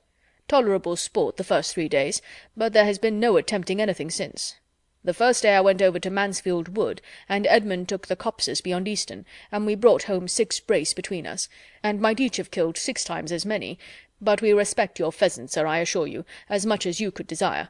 I do not think you will find your woods by any means worse stocked than they were. I never saw Mansfield Wood so full of pheasants in my life as this year. I hope you will take a day's sport there yourself, sir, soon." For the present the danger was over, and Fanny's sick feelings subsided. But when tea was soon afterwards brought in, and Sir Thomas, getting up, said that he found he could not be any longer in the house without just looking into his own dear room, every agitation was returning. He was gone before anything had been said to prepare him for the change he must find there, and a pause of alarm followed his disappearance. Edmund was the first to speak. "Something must be done," said he. "It is time to think of our visitors," said Maria, still feeling her hand pressed to Henry Crawford's heart, and caring little for anything else. "Where did you leave Miss Crawford, Fanny?" Fanny told of their departure, and delivered their message. "Then poor Yates is all alone," cried Tom. "I will go and fetch him. He will be no bad assistant when it all comes out." To the theatre he went, and reached it just in time to witness the first meeting of his father and his friend. Sir Thomas had been a good deal surprised to find candles burning in his room, and on casting his eye round it, to see other symptoms of recent habitation, and a general air of confusion in the furniture. The removal of the bookcase from before the billiard-room door struck him especially, but he had scarcely more than time to feel astonished at all this before there were sounds from the billiard-room to astonish him still further. Some one was talking there in a very loud accent. He did not know the voice. More than talking, almost hallooing. He stepped to the door, rejoicing at that moment in having the means of immediate communication, and opening it, found himself on the stage of a theatre, and opposed to a ranting young man who appeared likely to knock him down backwards.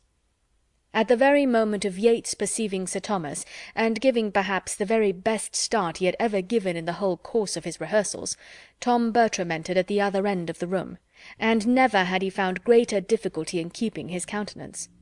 His father's looks of solemnity and amazement on this his first appearance on any stage, and the gradual metamorphosis of the impassioned Baron Wildenhame into the well-bred and easy Mr. Yates, making his bow and apology to Sir Thomas Bertram, was such an exhibition, such a piece of true acting, as he would not have lost upon any account. It would be the last, in all probability, the last scene on that stage, but he was sure there could not be a finer.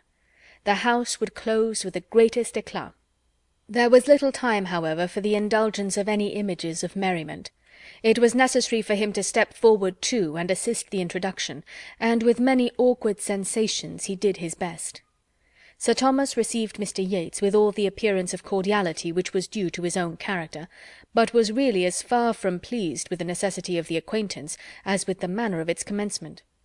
Mr. Yates's family and connections were sufficiently known to him to render his introduction as the particular friend, another of the 100 particular friends of his son, exceedingly unwelcome, and it needed all the felicity of being again at home, and all the forbearance it could supply, to save Sir Thomas from anger on finding himself thus bewildered in his own house, making part of a ridiculous exhibition in the midst of theatrical nonsense, and being forced in so untoward a moment to admit the acquaintance of a young man whom he felt sure of disapproving, and whose easy indifference and volubility in the course of the first 5 minutes seemed to mark him the most at home of the two. Tom understood his father's thoughts, and heartily wishing he might always be as well disposed to give them but partial expression, began to see more clearly than he had ever done before that there might be some ground of offence, that there might be some reason for the glance his father gave towards the ceiling and stucco of the room, and that when he inquired with mild gravity after the fate of the billiard-table, he was not proceeding beyond a very allowable curiosity. A few minutes were enough for such unsatisfactory sensations on each side, and Sir Thomas, having exerted himself so far as to speak a few words of calm approbation in reply to an eager appeal of Mr. Yates as to the happiness of the arrangement, the three gentlemen returned to the drawing-room together, Sir Thomas with an increase of gravity which was not lost on all. "I come from your theatre," said he composedly as he sat down. "I found myself in it rather unexpectedly. Its vicinity to my own room, but in every respect indeed it took me by surprise, as I had not the smallest suspicion of your acting having assumed so serious a character. It appears a neat job, however, as far as I could judge by candlelight, and does my friend Christopher Jackson credit." And then he would have changed the subject, and sipped his coffee in peace over domestic matters of a calmer hue, but Mr. Yates, without discernment to catch Sir Thomas's meaning, or diffidence, or delicacy, or discretion enough to allow him to lead the discourse while he mingled among the others with the least obtrusiveness himself, would keep him on the topic of the theatre, would torment him with questions and remarks relative to it, and finally would make him hear the whole history of his disappointment at Ecclesford.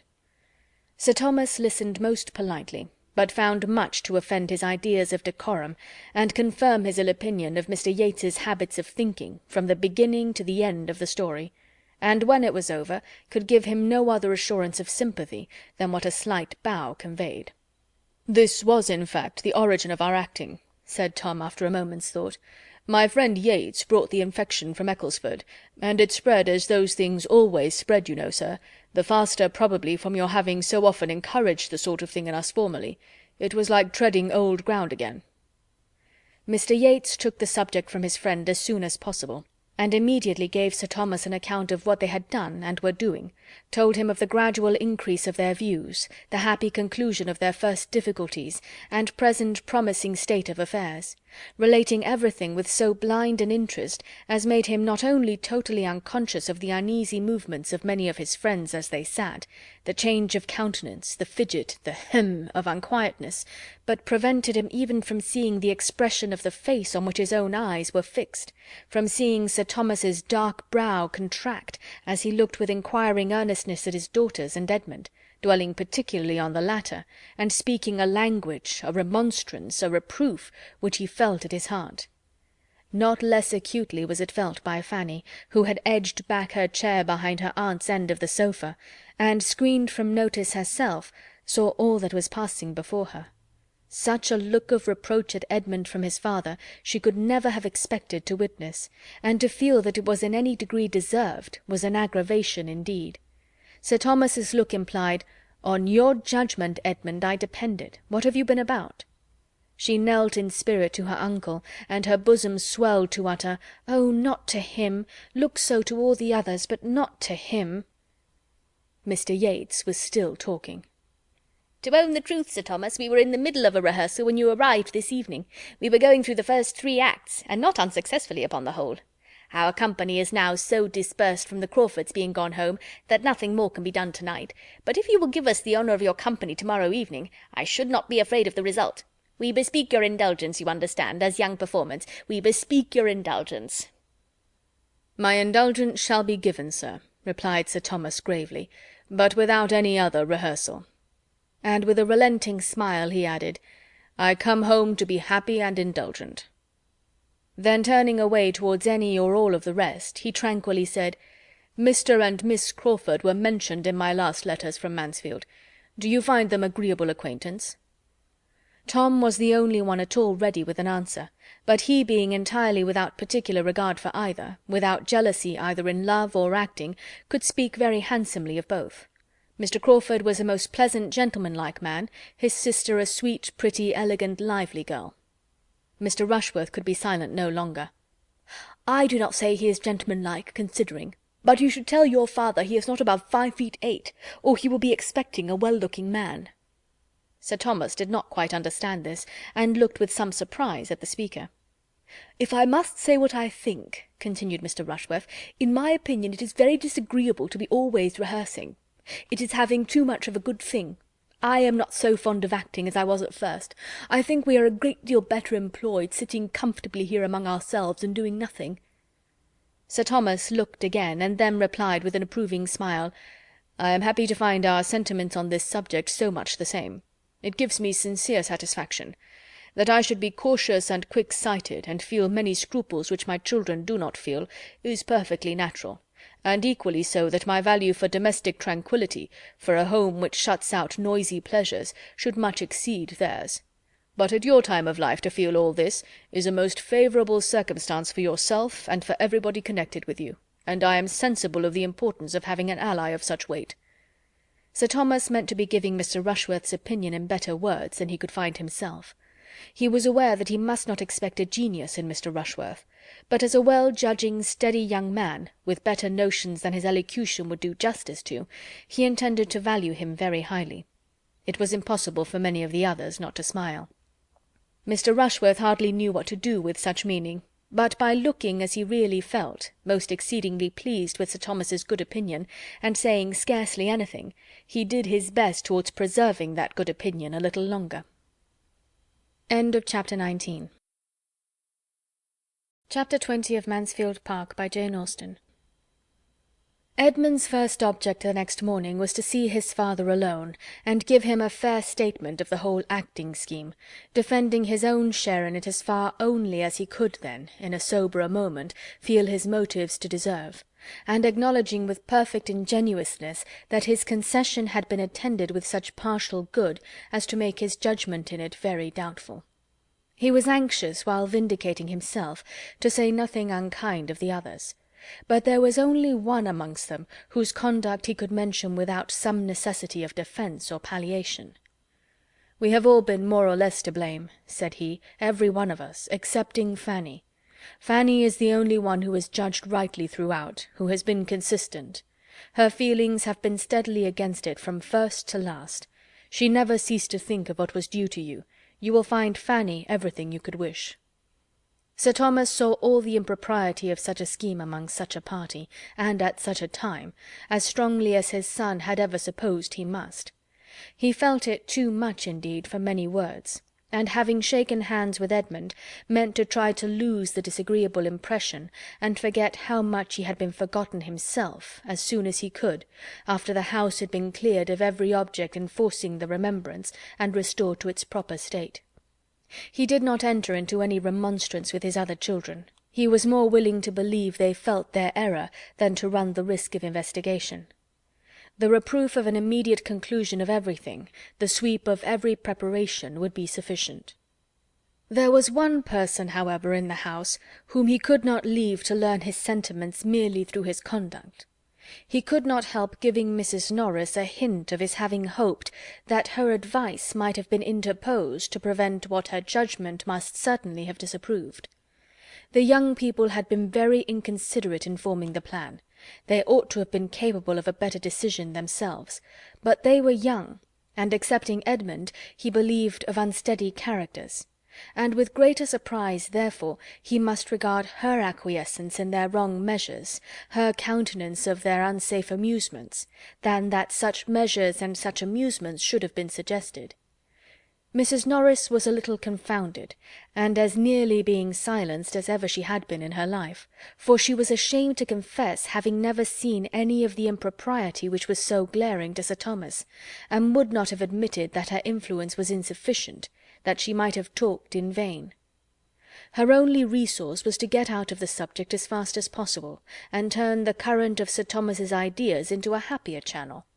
She had a great deal to insinuate in her own praise as to general attention to the interest and comfort of his family, much exertion and many sacrifices to glance at in the form of hurried walks and sudden removals from her own fireside, and many excellent hints of distrust and economy to Lady Bertram and Edmund to detail, whereby a most considerable saving had always arisen, and more than one bad servant been detected. But her chief strength lay in Southerton. Her greatest support and glory was in having formed the connection with the Rushworths. There she was impregnable. She took to herself all the credit of bringing Mr. Rushworth's admiration of Maria to any effect. "If I had not been active," said she, "and made a point of being introduced to his mother, and then prevailed on my sister to pay the first visit, I am as certain as I sit here that nothing would have come of it, for Mr. Rushworth is the sort of amiable, modest young man who wants a great deal of encouragement, and there were girls enough on the catch for him if we had been idle. But I left no stone unturned. I was ready to move heaven and earth to persuade my sister, and at last I did persuade her. You know the distance to Southerton. It was in the middle of winter, and the roads almost impassable, but I did persuade her." "I know how great, how justly great your influence is with Lady Bertram and her children, and am the more concerned that it should not have been—" "My dear Sir Thomas, if you had seen the state of the roads that day! I thought we should never have got through them, though we had the 4 horses, of course, and poor old coachman would attend us out of his great love and kindness, though he was hardly able to sit on the box on account of the rheumatism which I had been doctoring him for ever since Michaelmas. I cured him at last, but he was very bad all the winter, and this was such a day I could not help going to him up in his room before we set off to advise him not to venture. He was putting on his wig, so I said, 'Coachman, you had better not go. Your lady and I will be very safe. You know how steady Stephen is, and Charles has been upon the leaders so often now that I am sure there is no fear.' But, however, I soon found it would not do. He was bent upon going, and as I hate to be worrying and officious, I said no more. But my heart quite ached for him at every jolt, and when we got into the rough lanes about Stoke, where, what with frost and snow upon beds of stones, it was worse than anything you can imagine, I was quite in an agony about him. And then the poor horses, too, to see them straining away. You know how I always feel for the horses. And when we got to the bottom of Sandcroft Hill, what do you think I did? You will laugh at me, but I got out and walked up. I did indeed. It might not be saving them much, but it was something, and I could not bear to sit at my ease and be dragged up at the expense of those noble animals. I caught a dreadful cold, but that I did not regard. My object was accomplished in the visit." "I hope we shall always think the acquaintance worth any trouble that might be taken to establish it. There is nothing very striking in Mr. Rushworth's manners, but I was pleased last night with what appeared to be his opinion on one subject, his decided preference of a quiet family party to the bustle and confusion of acting. He seemed to feel exactly as one could wish." "Yes, indeed, and the more you know of him the better you will like him. He is not a shining character, but he has 1,000 good qualities, and is so disposed to look up to you that I am quite laughed at about it, for everybody considers it as my doing. Upon my word, Mrs. Norris, said Mrs. Grant the other day, if Mr. Rushworth were a son of your own, he could not hold Sir Thomas in greater respect." Sir Thomas gave up the point, foiled by her evasions, disarmed by her flattery, and was obliged to rest satisfied with the conviction that where the present pleasure of those she loved was at stake, her kindness did sometimes overpower her judgment. It was a busy morning with him. Conversation with any of them occupied but a small part of it. He had to reinstate himself in all the wonted concerns of his Mansfield life, to see his steward and his bailiff, to examine and compute, and, in the intervals of business, to walk into his stables and his gardens and nearest plantations. But, active and methodical, he had not only done all this before he resumed his seat as master of the house at dinner, he had also set the carpenter to work in pulling down what had been so lately put up in the billiard-room, and given the scene-painter his dismissal, long enough to justify the pleasing belief of his being then at least as far off as Northampton. The scene-painter was gone, having spoilt only the floor of one room, ruined all the coachman's sponges, and made 5 of the under-servants idle and dissatisfied; and Sir Thomas was in hopes that another day or 2 would suffice to wipe away every outward memento of what had been, even to the destruction of every unbound copy of Lovers' Vows in the house, for he was burning all that met his eye. Mr. Yates was beginning now to understand Sir Thomas's intentions, though as far as ever from understanding their source. He and his friend had been out with their guns the chief of the morning, and Tom had taken the opportunity of explaining, with proper apologies for his father's particularity, what was to be expected. Mr. Yates felt it as acutely as might be supposed.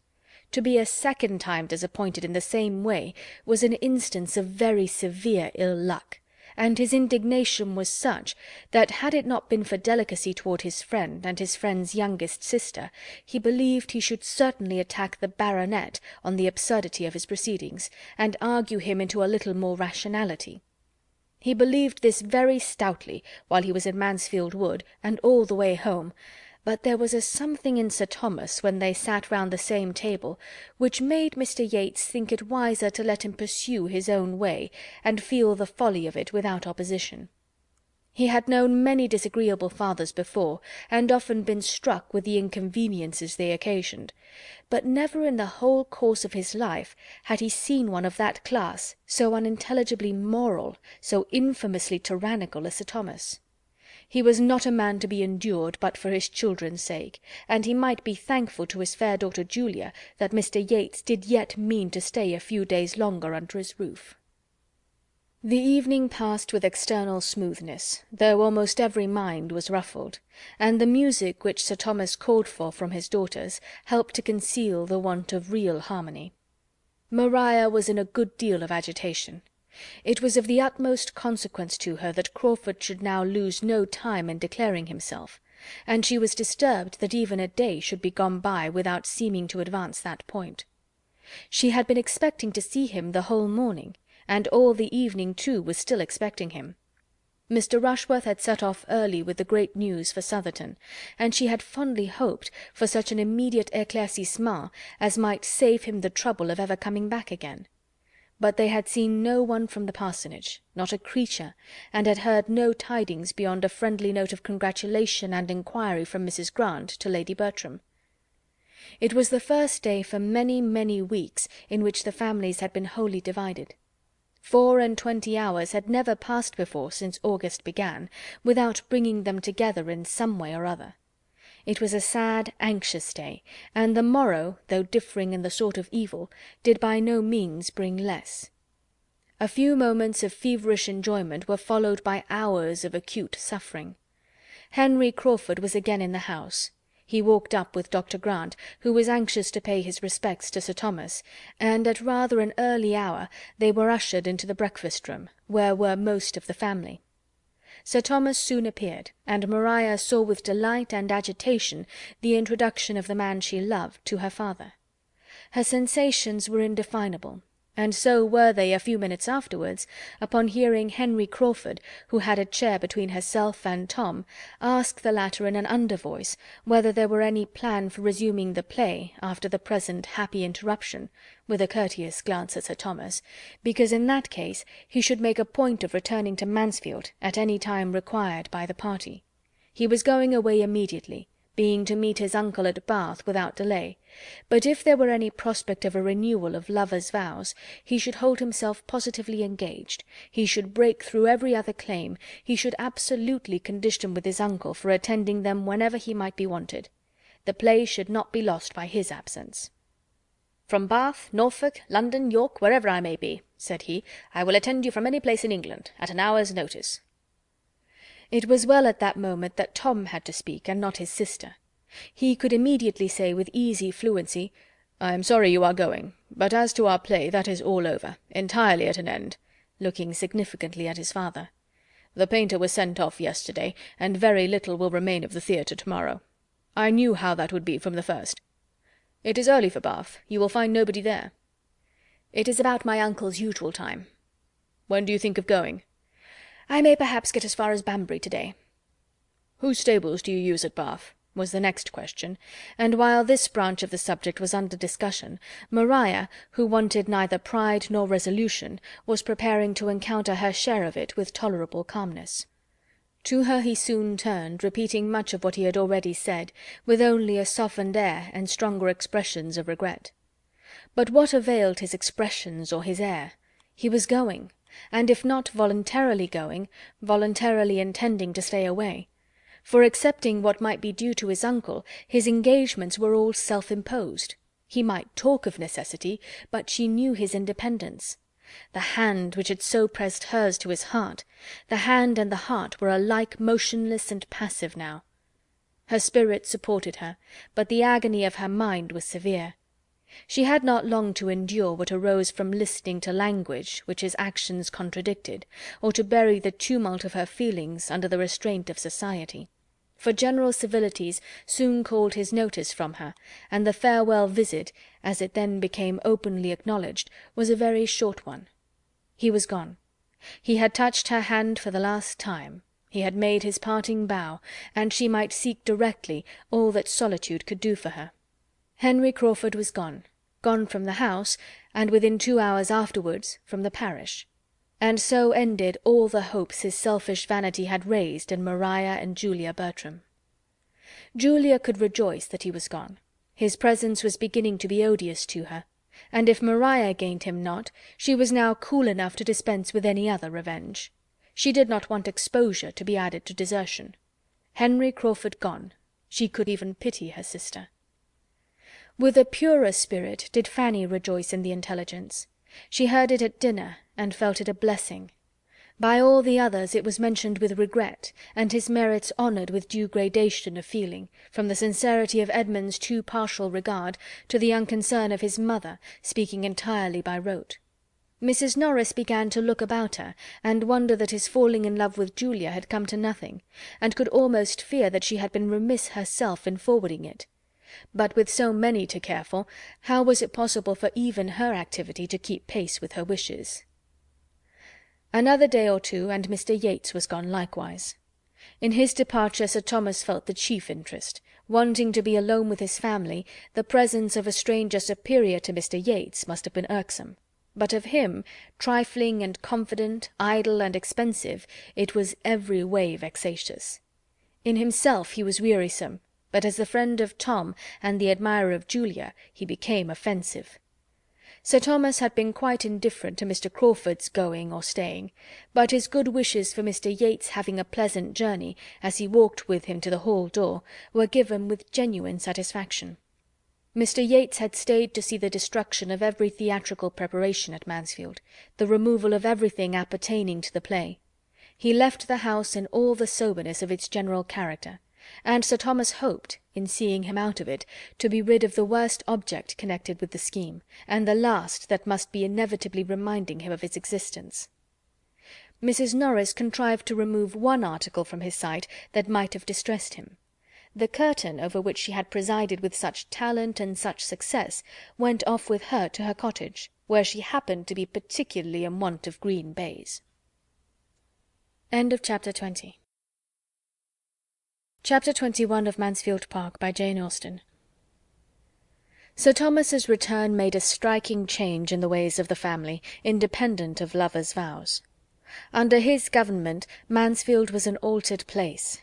Some members of their society sent away, and the spirits of many others saddened, it was all sameness and gloom compared with the past, a sombre family party rarely enlivened. There was little intercourse with the parsonage. Sir Thomas, drawing back from intimacies in general, was particularly disinclined at this time for any engagements but in one quarter. The Rushworths were the only addition to his own domestic circle which he could solicit.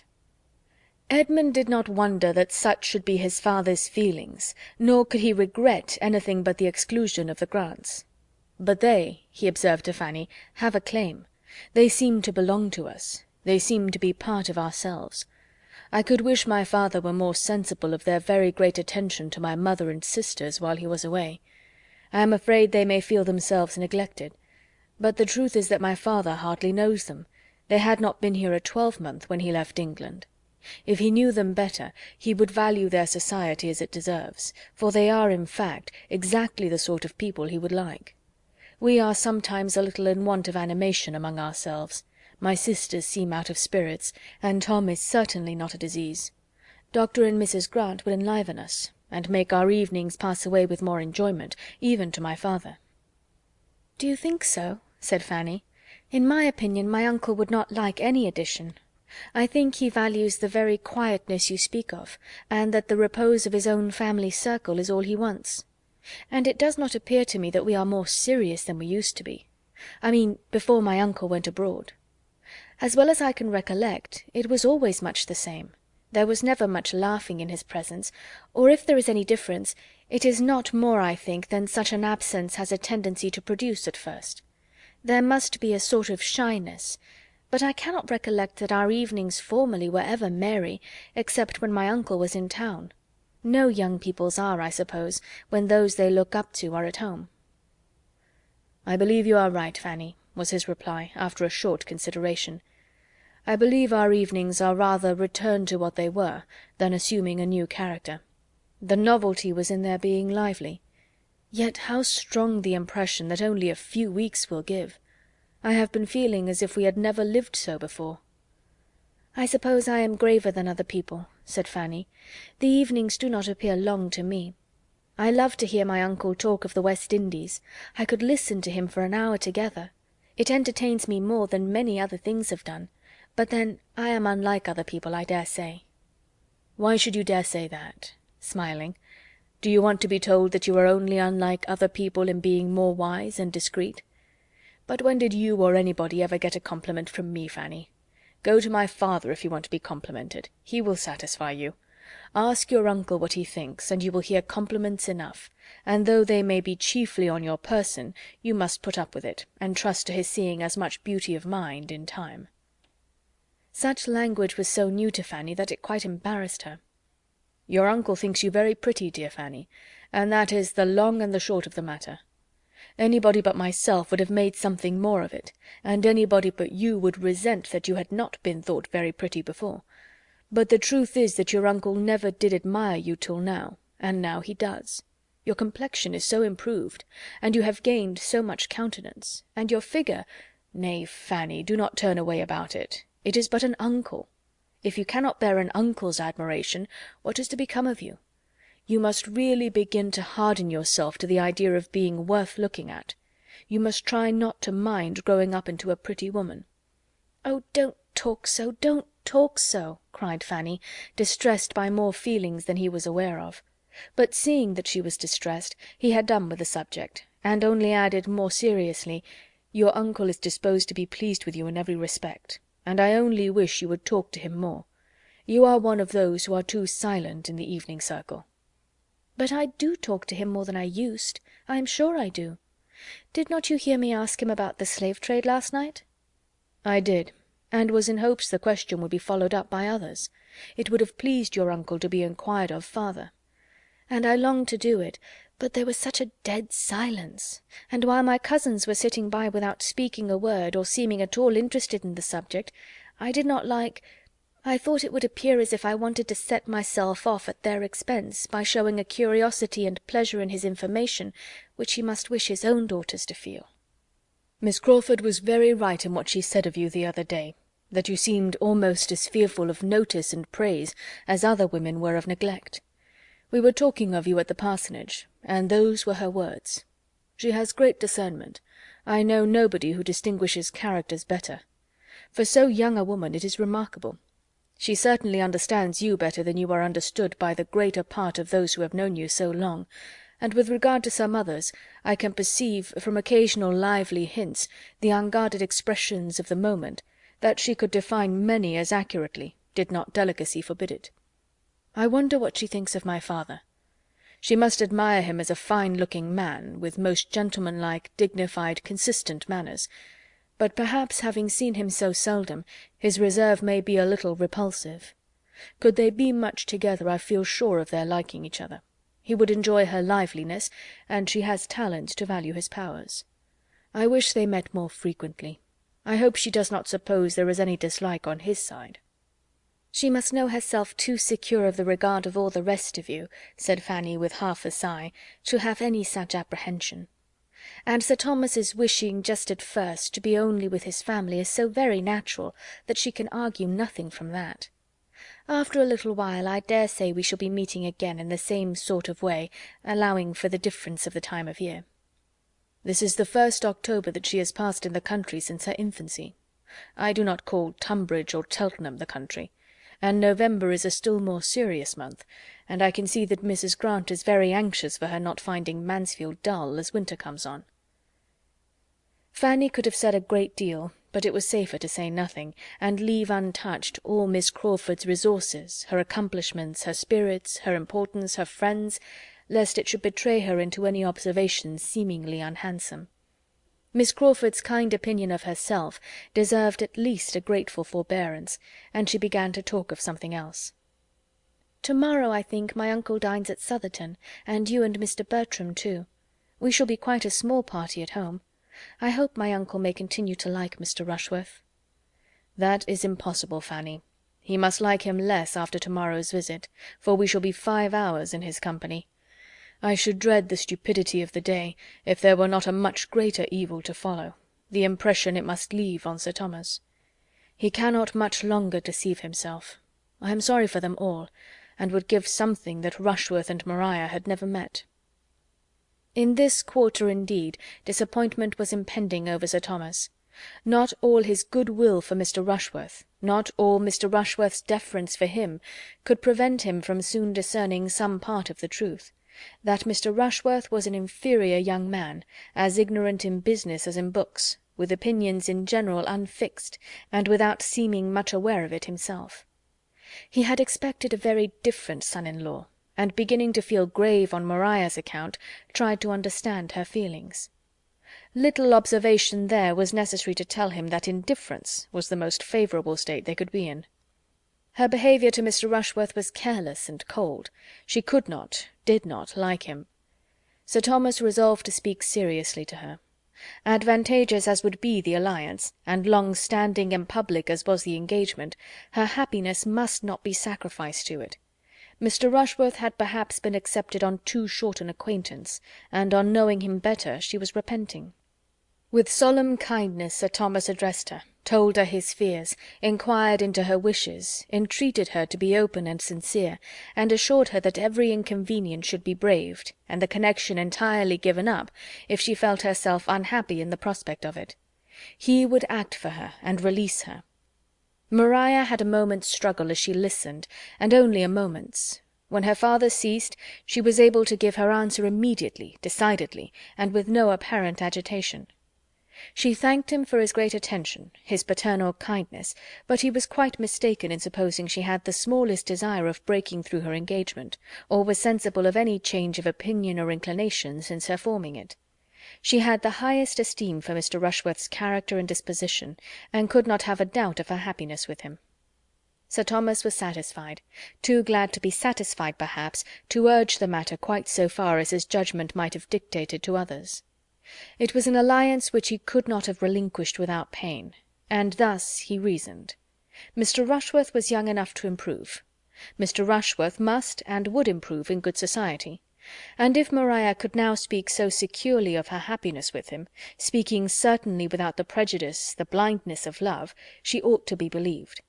Her feelings probably were not acute, he had never supposed them to be so, but her comforts might not be less on that account, and if she could dispense with seeing her husband a leading, shining character, there would certainly be everything else in her favour. A well-disposed young woman, who did not marry for love, was in general but the more attached to her own family, and the nearness of Southerton to Mansfield must naturally hold out the greatest temptation, and would, in all probability, be a continual supply of the most amiable and innocent enjoyments. Such and such like were the reasonings of Sir Thomas, happy to escape the embarrassing evils of a rupture, the wonder, the reflections, the reproach that must attend it, happy to secure a marriage which would bring him such an addition of respectability and influence, and very happy to think anything of his daughter's disposition that was most favourable for the purpose. To her the conference closed as satisfactorily as to him. She was in a state of mind to be glad that she had secured her fate beyond recall, that she had pledged herself anew to Southerton, that she was safe from the possibility of giving Crawford the triumph of governing her actions and destroying her prospects, and retired in proud resolve, determined only to behave more cautiously to Mr. Rushworth in future, that her father might not be again suspecting her. Had Sir Thomas applied to his daughter within the first 3 or 4 days after Henry Crawford's leaving Mansfield, before her feelings were at all tranquillized, before she had given up every hope of him, or absolutely resolved on enduring his rival, her answer might have been different. But after another 3 or 4 days, when there was no return, no letter, no message, no symptom of a softened heart, no hope of advantage from separation, her mind became cool enough to seek all the comfort that pride and self-revenge could give. Henry Crawford had destroyed her happiness, but he should not know that he had done it. He should not destroy her credit, her appearance, her prosperity too. He should not have to think of her as pining in the retirement of Mansfield for him, rejecting Southerton and London, independence and splendor, for his sake. Independence was more needful than ever, the want of it at Mansfield more sensibly felt. She was less and less able to endure the restraint which her father imposed. The liberty which his absence had given was now become absolutely necessary. She must escape from him and Mansfield as soon as possible, and find consolation in fortune and consequence, bustle, and the world, for a wounded spirit. Her mind was quite determined, and varied not. To such feelings, delay, even the delay of much preparation, would have been an evil, and Mr. Rushworth could hardly be more impatient for the marriage than herself. In all the important preparations of the mind she was complete, being prepared for matrimony by an hatred of home, restraint, and tranquillity, by the misery of disappointed affection, and contempt of the man she was to marry. The rest might wait. The preparations of new carriages and furniture might wait for London and spring, when her own taste could have fairer play. The principals being all agreed in this respect, it soon appeared that a very few weeks would be sufficient for such arrangements as must precede the wedding. Mrs. Rushworth was quite ready to retire and make way for the fortunate young woman whom her dear son had selected, and very early in November removed herself, her maid, her footman, and her chariot, with the true dowager propriety, to Bath, there to parade over the wonders of Southerton in her evening parties, enjoying them as thoroughly, perhaps, in the animation of a card-table, as she had ever done on the spot. And before the middle of the same month the ceremony had taken place, which gave Southerton another mistress. It was a very proper wedding. The bride was elegantly dressed, the 2 bridesmaids were duly inferior, her father gave her away, her mother stood with salts in her hand, expecting to be agitated, her aunt tried to cry, and the service was impressively read by Dr. Grant. Nothing could be objected to when it came under the discussion of the neighbourhood, except that the carriage which conveyed the bride and bridegroom and Julia from the church door to Southerton was the same chaise which Mr. Rushworth had used for a twelvemonth before. In everything else the etiquette of the day might stand the strictest investigation. It was done, and they were gone. Sir Thomas felt as an anxious father must feel, and was indeed experiencing much of the agitation which his wife had been apprehensive of for herself, but had fortunately escaped. Mrs. Norris, most happy to assist in the duties of the day, by spending it at the Park to support her sister's spirits, and drinking the health of Mr. and Mrs. Rushworth in a supernumerary glass or 2, was all joyous delight, for she had made the match, she had done everything, and no one would have supposed, from her confident triumph, that she had ever heard of conjugal infelicity in her life, or could have the smallest insight into the disposition of the niece who had been brought up under her eye. The plan of the young couple was to proceed after a few days to Brighton, and take a house there for some weeks. Every public place was new to Maria, and Brighton is almost as gay in winter as in summer. When the novelty of amusement there were over, it would be time for the wider range of London. Julia was to go with them to Brighton. Since rivalry between the sisters had ceased, they had been gradually recovering much of their former good understanding, and were at least sufficiently friends to make each of them exceedingly glad to be with the other at such a time.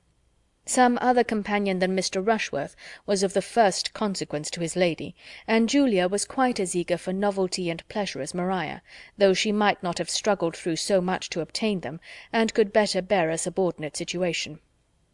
Their departure made another material change at Mansfield, a chasm which required some time to fill up. The family circle became greatly contracted, and though the Miss Bertrams had latterly added little to its gaiety, they could not but be missed. Even their mother missed them. How much more their tender-hearted cousin, who wandered about the house, and thought of them, and felt for them, with a degree of affectionate regret which they had never done much to deserve. Chapter 21. Chapter 22 of Mansfield Park, by Jane Austen. Fanny's consequence increased on the departure of her cousins. becoming, as she then did, the only young woman in the drawing-room, the only occupier of that interesting division of a family in which she had hitherto held so humble a third, it was impossible for her not to be more looked at, more thought of and attended to than she had ever been before, and "Where is Fanny?" became no uncommon question, even without her being wanted for anyone's convenience. Not only at home did her value increase, but at the parsonage too. In that house which she had hardly entered twice a year since Mr. Norris's death, she became a welcome, uninvited guest, and in the gloom and dirt of a November day most acceptable to Mary Crawford. Her visits there, beginning by chance, were continued by solicitation. Mrs. Grant, really eager to get any change for her sister, could by the easiest self-deceit persuade herself that she was doing the kindest thing by Fanny, and giving her the most important opportunities of improvement in pressing her frequent calls. Fanny, having been sent into the village on some errand by her aunt Norris, was overtaken by a heavy shower close to the parsonage, and being descried from one of the windows endeavouring to find shelter under the branches and lingering leaves of an oak just beyond their premises, was forced, though not without some modest reluctance on her part, to come in. A civil servant she had withstood, but when Dr. Grant himself went out with an umbrella, there was nothing to be done but to be very much ashamed, and to get into the house as fast as possible. And to poor Miss Crawford, who had just been contemplating the dismal rain in a very desponding state of mind, sighing over the ruin of all her plan of exercise for that morning, and of every chance of seeing a single creature beyond themselves for the next 24 hours, the sound of a little bustle at the front door, and the sight of Miss Price dripping with wet in the vestibule, was delightful. The value of an event on a wet day in the country was most forcibly brought before her. She was all alive again directly, and among the most active in being useful to Fanny, in detecting her to be wetter than she would at first allow, and providing her with dry clothes; and Fanny, after being obliged to submit to all this attention, and to being assisted and waited on by mistresses and maids, being also obliged, on returning downstairs, to be fixed in their drawing-room for an hour while the rain continued, the blessing of something fresh to see and think of was thus extended to Miss Crawford, and might carry on her spirits to the period of dressing and dinner. The two sisters were so kind to her and so pleasant that Fanny might have enjoyed her visit, could she have believed herself not in the way, and could she have foreseen that the weather would certainly clear at the end of the hour, and save her from the shame of having Dr. Grant's carriage and horses out to take her home, with which she was threatened. As to anxiety for any alarm that her absence in such weather might occasion at home, she had nothing to suffer on that score, for as her being out was known only to her two aunts, she was perfectly aware that none would be felt, and that in whatever cottage Aunt Norris might choose to establish her during the rain, her being in such cottage would be indubitable to Aunt Bertram. It was beginning to look brighter, when Fanny, observing a harp in the room, asked some questions about it, which soon led to an acknowledgment of her wishing very much to hear it, and a confession, which could hardly be believed, of her having never yet heard it since its being in Mansfield. To Fanny herself it appeared a very simple and natural circumstance. She had scarcely ever been at the parsonage since the instrument's arrival. There had been no reason that she should. But Miss Crawford, calling to mind an early expressed wish on the subject, was concerned at her own neglect, and "Shall I play to you now?" and "What will you have?" were questions immediately following with the readiest good humour.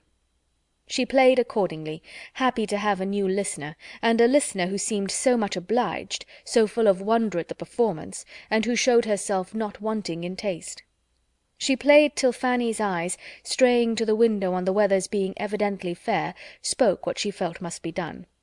"Another quarter of an hour," said Miss Crawford, "and we shall see how it will be. Do not run away the first moment of its holding up. Those clouds look alarming." "But they are passed over," said Fanny. "I have been watching them. This weather is all from the south."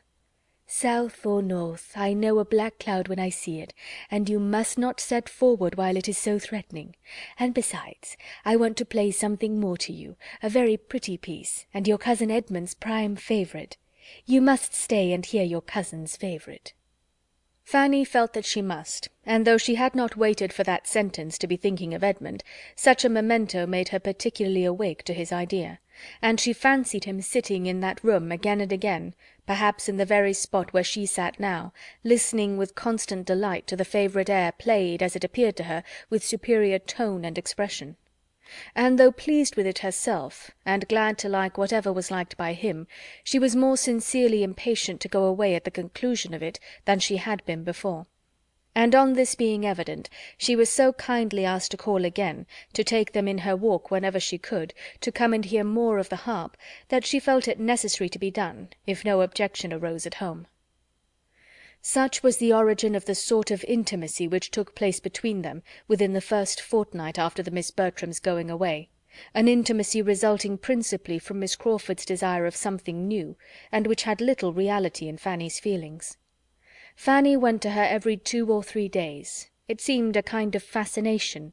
She could not be easy without going, and yet it was without loving her, without ever thinking like her, without any sense of obligation for being sought after now, when nobody else was to be had, and deriving no higher pleasure from her conversation than occasional amusement, and that often at the expense of her judgment, when it was raised by pleasantry on people or subjects which she wished to be respected. She went, however, and they sauntered about together many an half hour in Mrs. Grant's shrubbery, the weather being unusually mild for the time of year, and venturing sometimes even to sit down on one of the benches, now comparatively unsheltered, remaining there perhaps till in the midst of some tender ejaculation of Fanny's on the sweets of so protracted an autumn, they were forced by the sudden swell of a cold gust shaking down the last few yellow leaves about them, to jump up and walk for warmth. "This is pretty, very pretty," said Fanny, looking around her as they were thus sitting together one day. "Every time I come into this shrubbery I am more struck with its growth and beauty. 3 years ago this was nothing but a rough hedgerow along the upper side of the field, never thought of as anything or capable of becoming anything, and now it is converted into a walk, and it would be difficult to say whether most valuable as a convenience or an ornament, and perhaps in another 3 years we may be forgetting, almost forgetting, what it was before. How wonderful, how very wonderful the operations of time, and the changes of the human mind!" And following the latter train of thought, she soon afterwards added, "If any one faculty of our nature may be called more wonderful than the rest, I do think it is memory. There seems something more speakingly incomprehensible in the powers, the failures, the inequalities of memory, than in any other of our intelligences.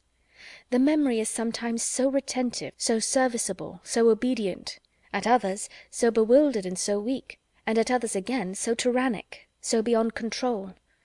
We are, to be sure, a miracle every way, but our powers of recollecting and of forgetting do seem particularly past finding out."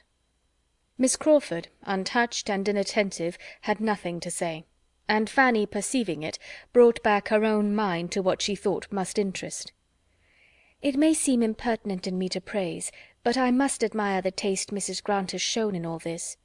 There is such a quiet simplicity in the plan of the walk, not too much attempted." "Yes," replied Miss Crawford carelessly, "it does very well for a place of this sort. One does not think of extent here, and between ourselves, till I came to Mansfield, I had not imagined a country parson ever aspired to a shrubbery or anything of the kind." "I am so glad to see the evergreens thrive," said Fanny in reply. "My uncle's gardener always says the soil here is better than his own, and so it appears, from the growth of the laurels and the evergreens in general. The evergreen, how beautiful, how welcome, how wonderful the evergreen! When one thinks of it, how astonishing a variety of nature! In some countries we know the tree that sheds its leaf is the variety, but that does not make it less amazing, that the same soil and the same sun should nurture plants differing in the first rule and law of their existence. You will think me rhapsodizing, but when I am out of doors, especially when I am sitting out of doors, I am very apt to get into this sort of wandering strain. One cannot fix one's eyes on the commonest natural production without finding food for a rambling fancy." "To say the truth," replied Miss Crawford, "I am something like the famous Doge at the court of Louis XIV, and may declare that I see no wonder in this shrubbery equal to seeing myself in it. If anybody had told me a year ago that this place would be my home, that I should be spending month after month here, as I have done, I certainly should not have believed them. I have now been here nearly 5 months, and moreover the quietest 5 months I ever passed. Too quiet for you, I believe? I should have thought so theoretically myself, but—" and her eyes brightened as she spoke. "Take it all in all, I never spent so happy a summer.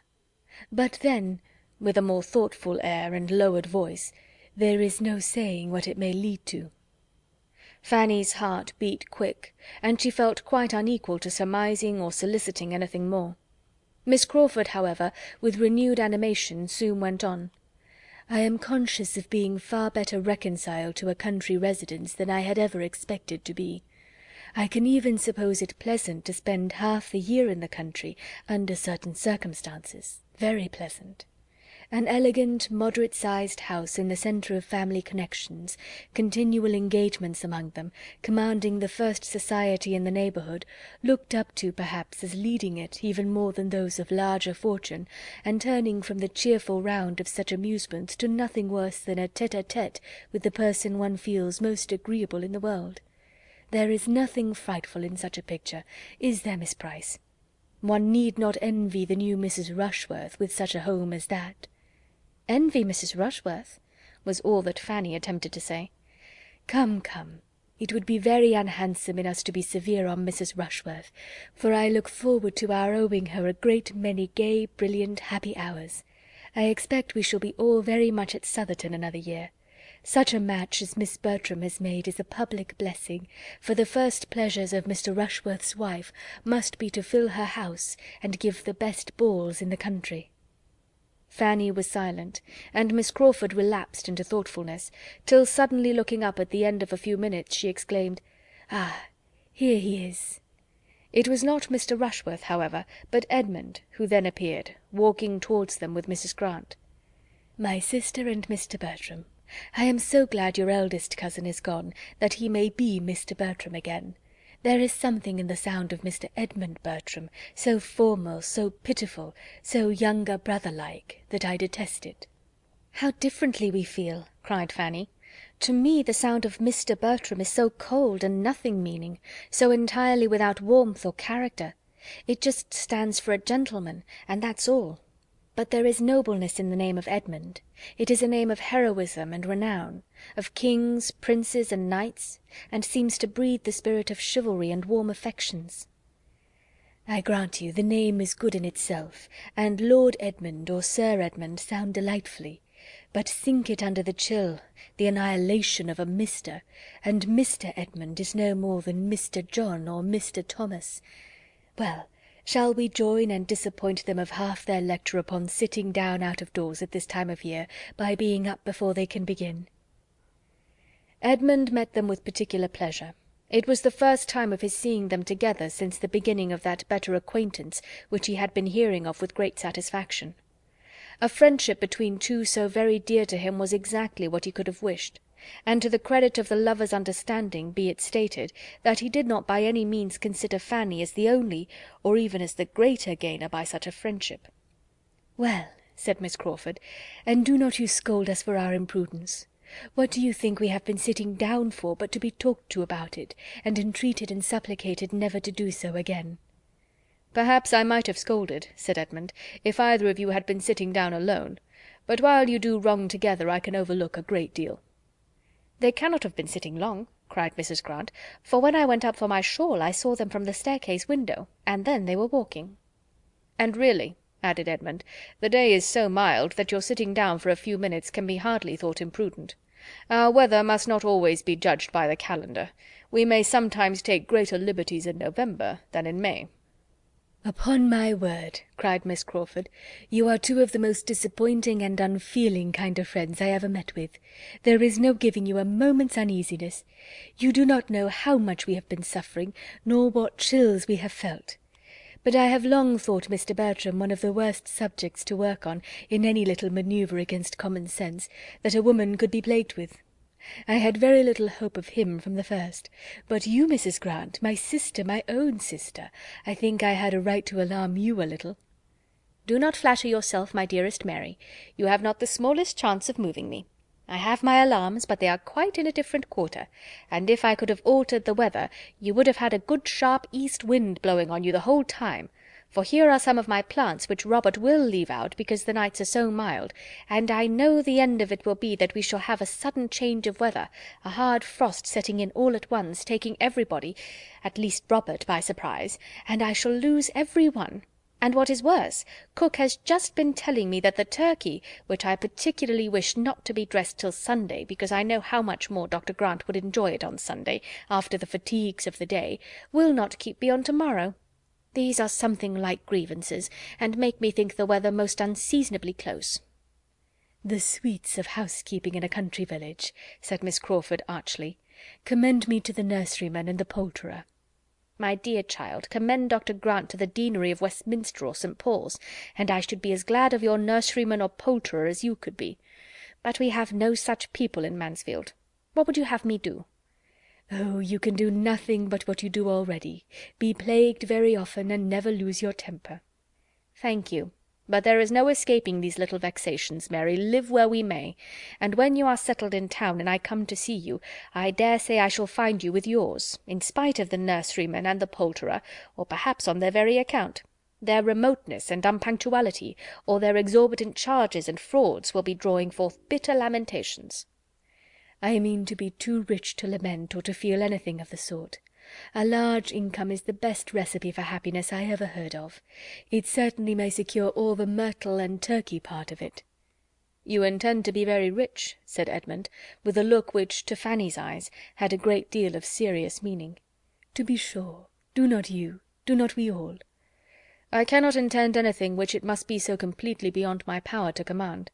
Miss Crawford may choose her degree of wealth. She has only to fix on her number of thousands a year, and there can be no doubt of their coming. My intentions are only not to be poor." "By moderation and economy, and bringing down your wants to your income, and all that.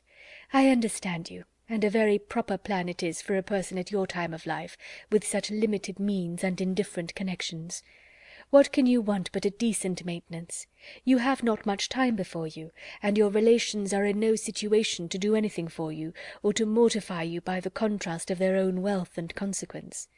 Be honest and poor by all means, but I shall not envy you. I do not much think I shall even respect you. I have a much greater respect for those that are honest and rich." "Your degree of respect for honesty, rich or poor, is precisely what I have no manner of concern with. I do not mean to be poor. Poverty is exactly what I have determined against. Honesty, in the something between, in the middle state of worldly circumstances, is all that I am anxious for your not looking down on." "But I do look down upon it, if it might have been higher. I must look down upon anything contented with obscurity, when it might rise to distinction." "But how may it rise? How may my honesty, at least, rise to any distinction?" This was not so very easy a question to answer, and occasioned an "Oh!" of some length from the fair lady before she could add, "You ought to be in Parliament, or you should have gone into the army 10 years ago." "That is not much to the purpose now. And as to my being in Parliament, I believe I must wait till there is an especial assembly for the representation of younger sons who have little to live on. No, Miss Crawford," he added, in a more serious tone, "there are distinctions which I should be miserable if I thought myself without any chance, absolutely without chance or possibility of obtaining, but they are of a different character."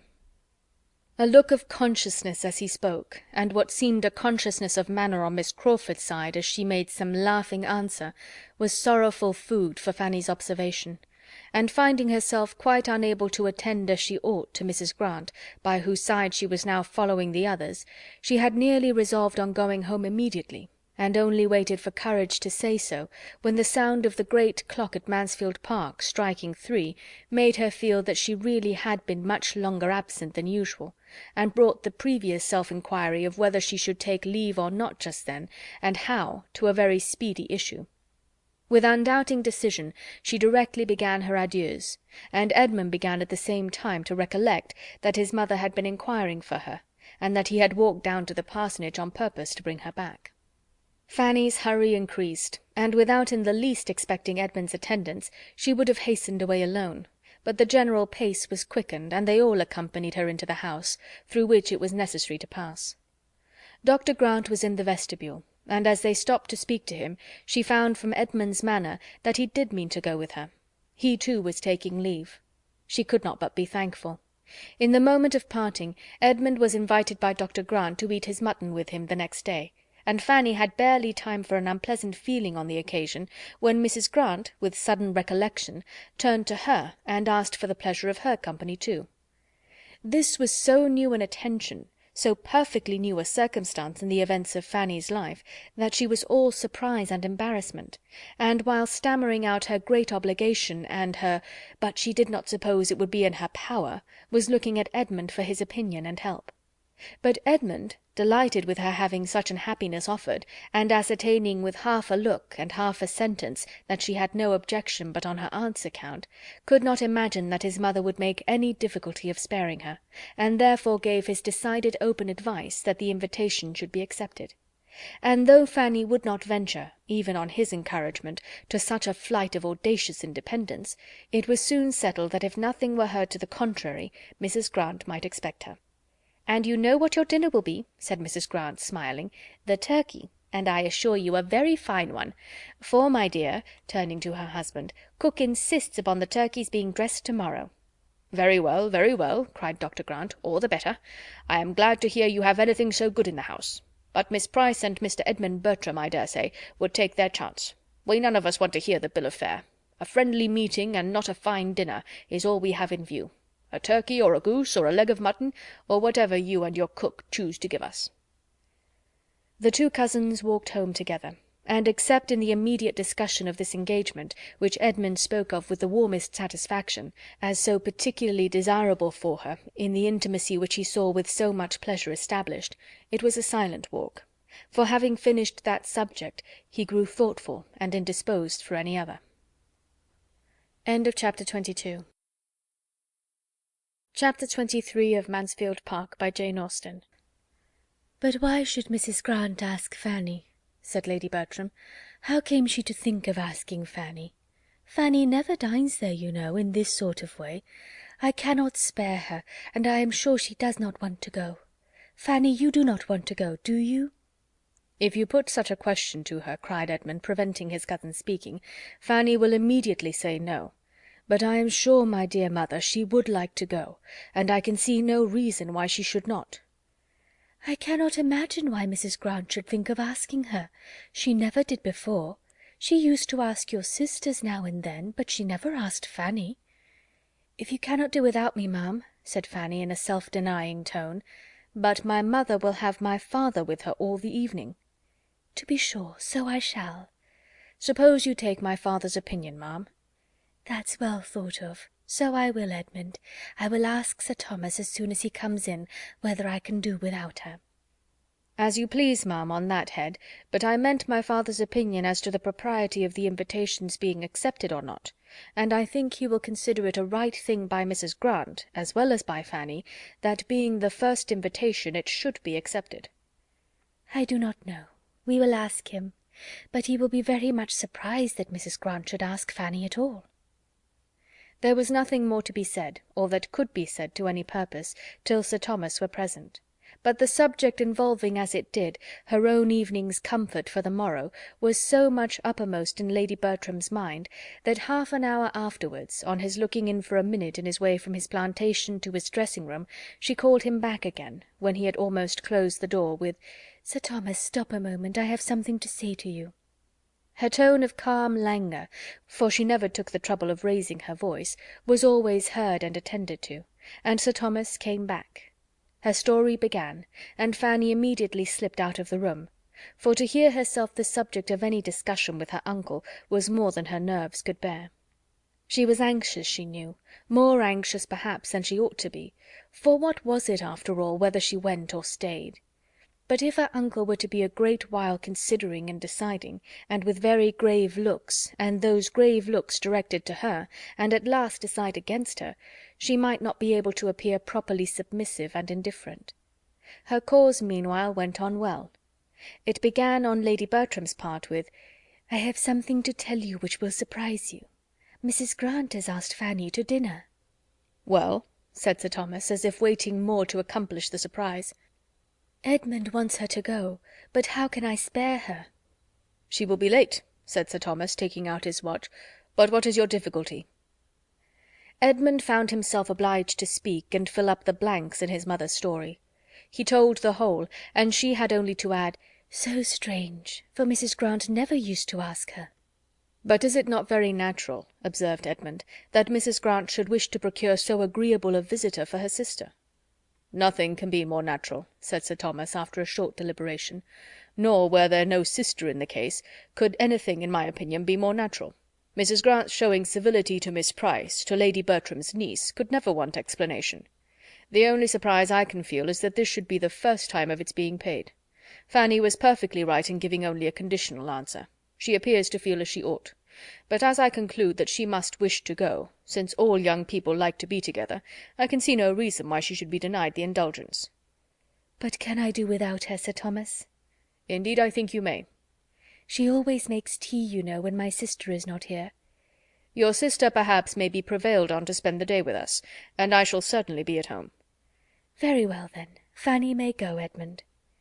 The good news soon followed her. Edmund knocked at her door in his way to his own. "Well, Fanny, it is all happily settled, and without the smallest hesitation on your uncle's side. He had but one opinion. You are to go." "Thank you, I am so glad," was Fanny's instinctive reply, though when she had turned from him and shut the door, she could not help feeling, and yet why should I be glad? For am I not certain of seeing or hearing something there to pain me? In spite of this conviction, however, she was glad. Simple as such an engagement might appear in other eyes, it had novelty and importance in hers, for excepting the day at Southerton, she had scarcely ever dined out before; and though now going only half a mile, and only to 3 people, still it was dining out, and all the little interests of preparation were enjoyments in themselves. She had neither sympathy nor assistance from those who ought to have entered into her feelings and directed her taste, for Lady Bertram never thought of being useful to anybody, and Mrs. Norris, when she came on the morrow, in consequence of an early call and invitation from Sir Thomas, was in a very ill humour, and seemed intent only on lessening her niece's pleasure, both present and future, as much as possible. "Upon my word, Fanny, you are in high luck to meet with such attention and indulgence. You ought to be very much obliged to Mrs. Grant for thinking of you, and to your aunt for letting you go, and you ought to look upon it as something extraordinary; for I hope you are aware that there is no real occasion for your going into company in this sort of way, or ever dining out at all, and it is what you must not depend on upon ever being repeated. Nor must you be fancying that the invitation is meant as any particular compliment to you. The compliment is intended to your uncle and aunt, and me. Mrs. Grant thinks it a civility due to us to take a little notice of you, or else it would never have come into her head, and you may be very certain that if your cousin Julia had been at home, you would not have been asked at all." Mrs. Norris had now so ingeniously done away all Mrs. Grant's part of the favour, that Fanny, who found herself expected to speak, could only say that she was very much obliged to her aunt Bertram for sparing her, and that she was endeavouring to put her aunt's evening work in such a state as to prevent her being missed. "Oh, depend upon it, your aunt can do very well without you, or you would not be allowed to go. I shall be here, so you may be quite easy about your aunt, and I hope you will have a very agreeable day and find it all mighty delightful. But I must observe that 5 is the very awkwardest of all possible numbers to sit down to table, and I cannot but be surprised that such an elegant lady as Mrs. Grant should not contrive better. And round their enormous great wide table too, which fills up the room so dreadfully. Had the doctor been content to take my dining table when I came away, as anybody in their senses would have done, instead of having that absurd new one of his own, which is wider, literally wider than the dinner table here, how infinitely better it would have been, and how much more he would have been respected, for people are never respected when they step out of their proper sphere. Remember that, Fanny. 5, only 5 to be sitting round that table. However, you will have dinner enough on it for 10, I dare say." Mrs. Norris fetched breath and went on again. "The nonsense and folly of people stepping out of their rank and trying to appear above themselves makes me think it right to give you a hint, Fanny, now that you are going into company without any of us, and I do beseech you and entreat you not to be putting yourself forward, and talking and giving your opinion as if you were one of your cousins, as if you were dear Mrs. Rushworth or Julia. That will never do, believe me. Remember, Wherever you are, you must be the lowest and last, and though Miss Crawford is in a manner at home at the parsonage, you are not to be taking place of her. And as to coming away at night, you are to stay just as long as Edmund chooses. Leave him to settle that." "Yes, ma'am, I should not think of doing anything else." "And if it should rain, which I think exceedingly likely, for I never saw it more threatening for a wet evening in my life, you must manage as well as you can, and not be expecting the carriage to be sent for you. I certainly do not go home to-night, and therefore the carriage will not be out on my account, so you must make up your mind to what may happen, and take your things accordingly." Her niece thought it perfectly reasonable. She rated her own claims to comfort as low as even Mrs. Norris could, and when Sir Thomas, soon afterwards, just opening the door, said, "Fanny, at what time would you have the carriage come round?" she felt a degree of astonishment which made it impossible for her to speak. "My dear Sir Thomas," cried Mrs. Norris, red with anger, "Fanny can walk." "Walk?" repeated Sir Thomas, in a tone of most unanswerable dignity, and coming farther into the room. "My niece walk to a dinner engagement at this time of the year? Will 20 minutes after 4 suit you?" "Yes, sir," was Fanny's humble answer, given with the feelings almost of a criminal towards Mrs. Norris, and not bearing to remain with her in what might seem a state of triumph, she followed her uncle out of the room, having stayed behind him only long enough to hear these words spoken in angry agitation: "Quite unnecessary. A great deal too kind. But Edmund goes, true, it is upon Edmund's account. I observed he was hoarse on Thursday night." But this could not impose on Fanny. She felt that the carriage was for herself and herself alone, and her uncle's consideration of her, coming immediately after such representations from her aunt, cost her some tears of gratitude when she was alone. The coachman drove round to a minute.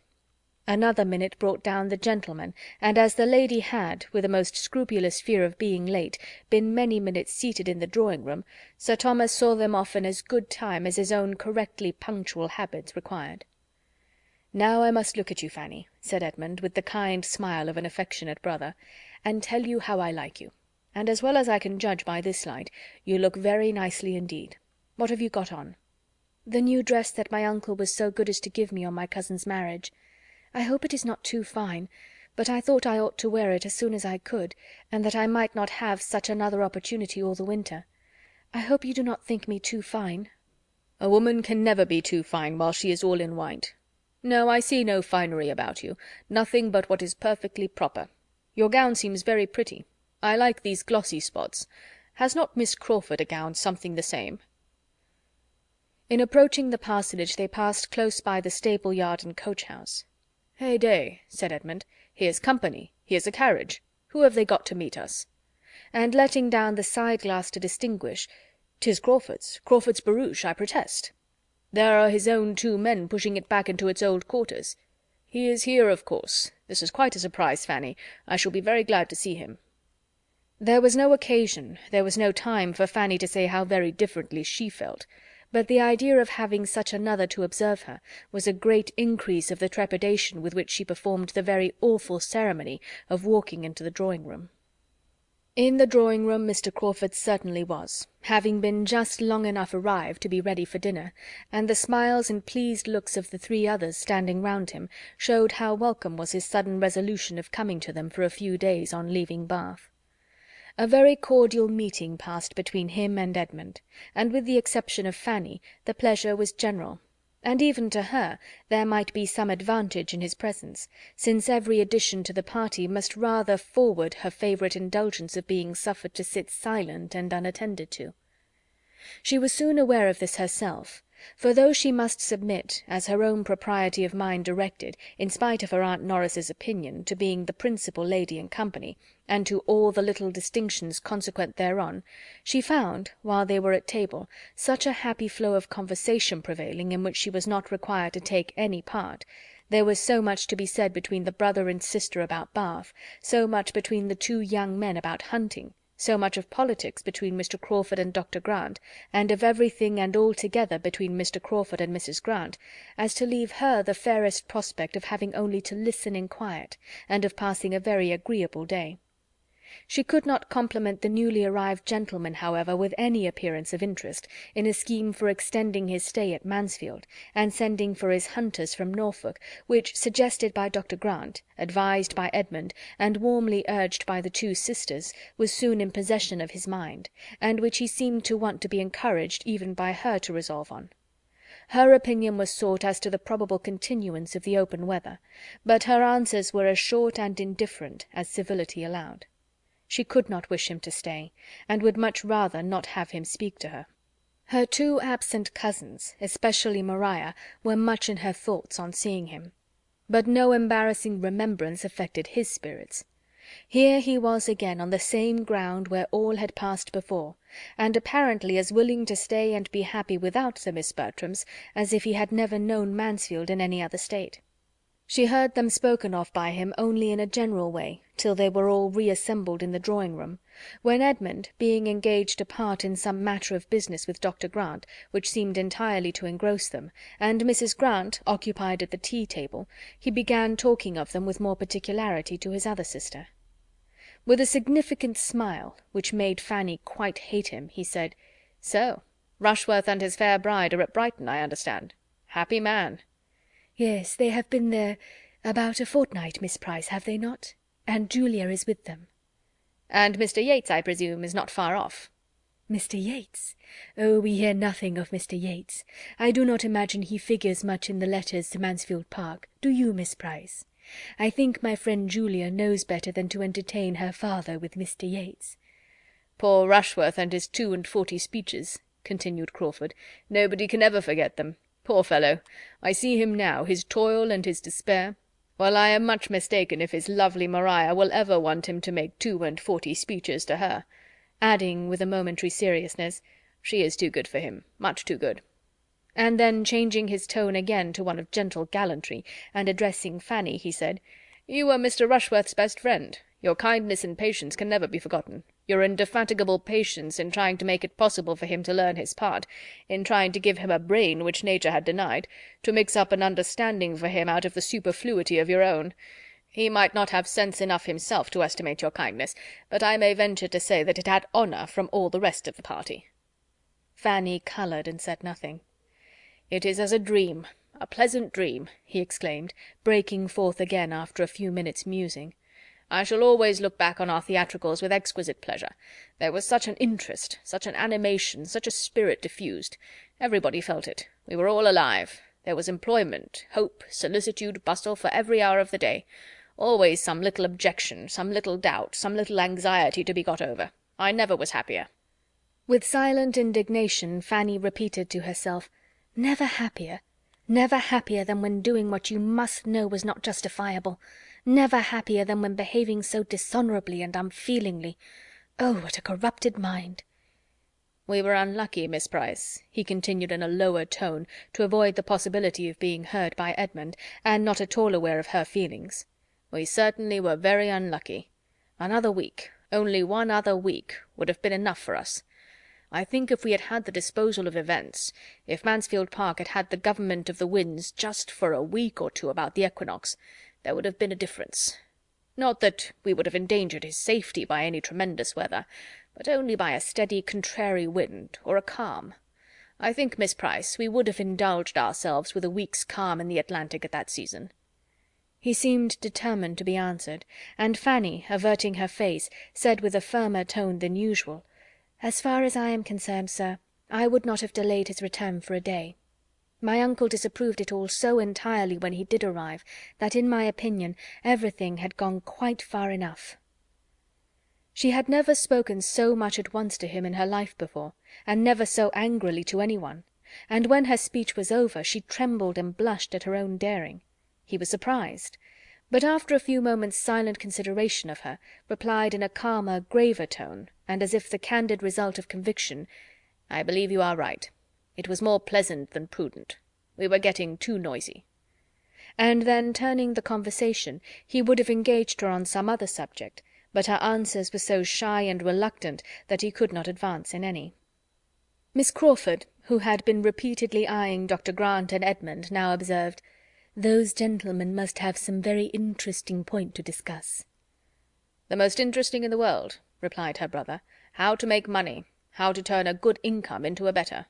Dr. Grant is giving Bertram instructions about the living he is to step into so soon. I find he takes orders in a few weeks. They were at it in the dining-parlour.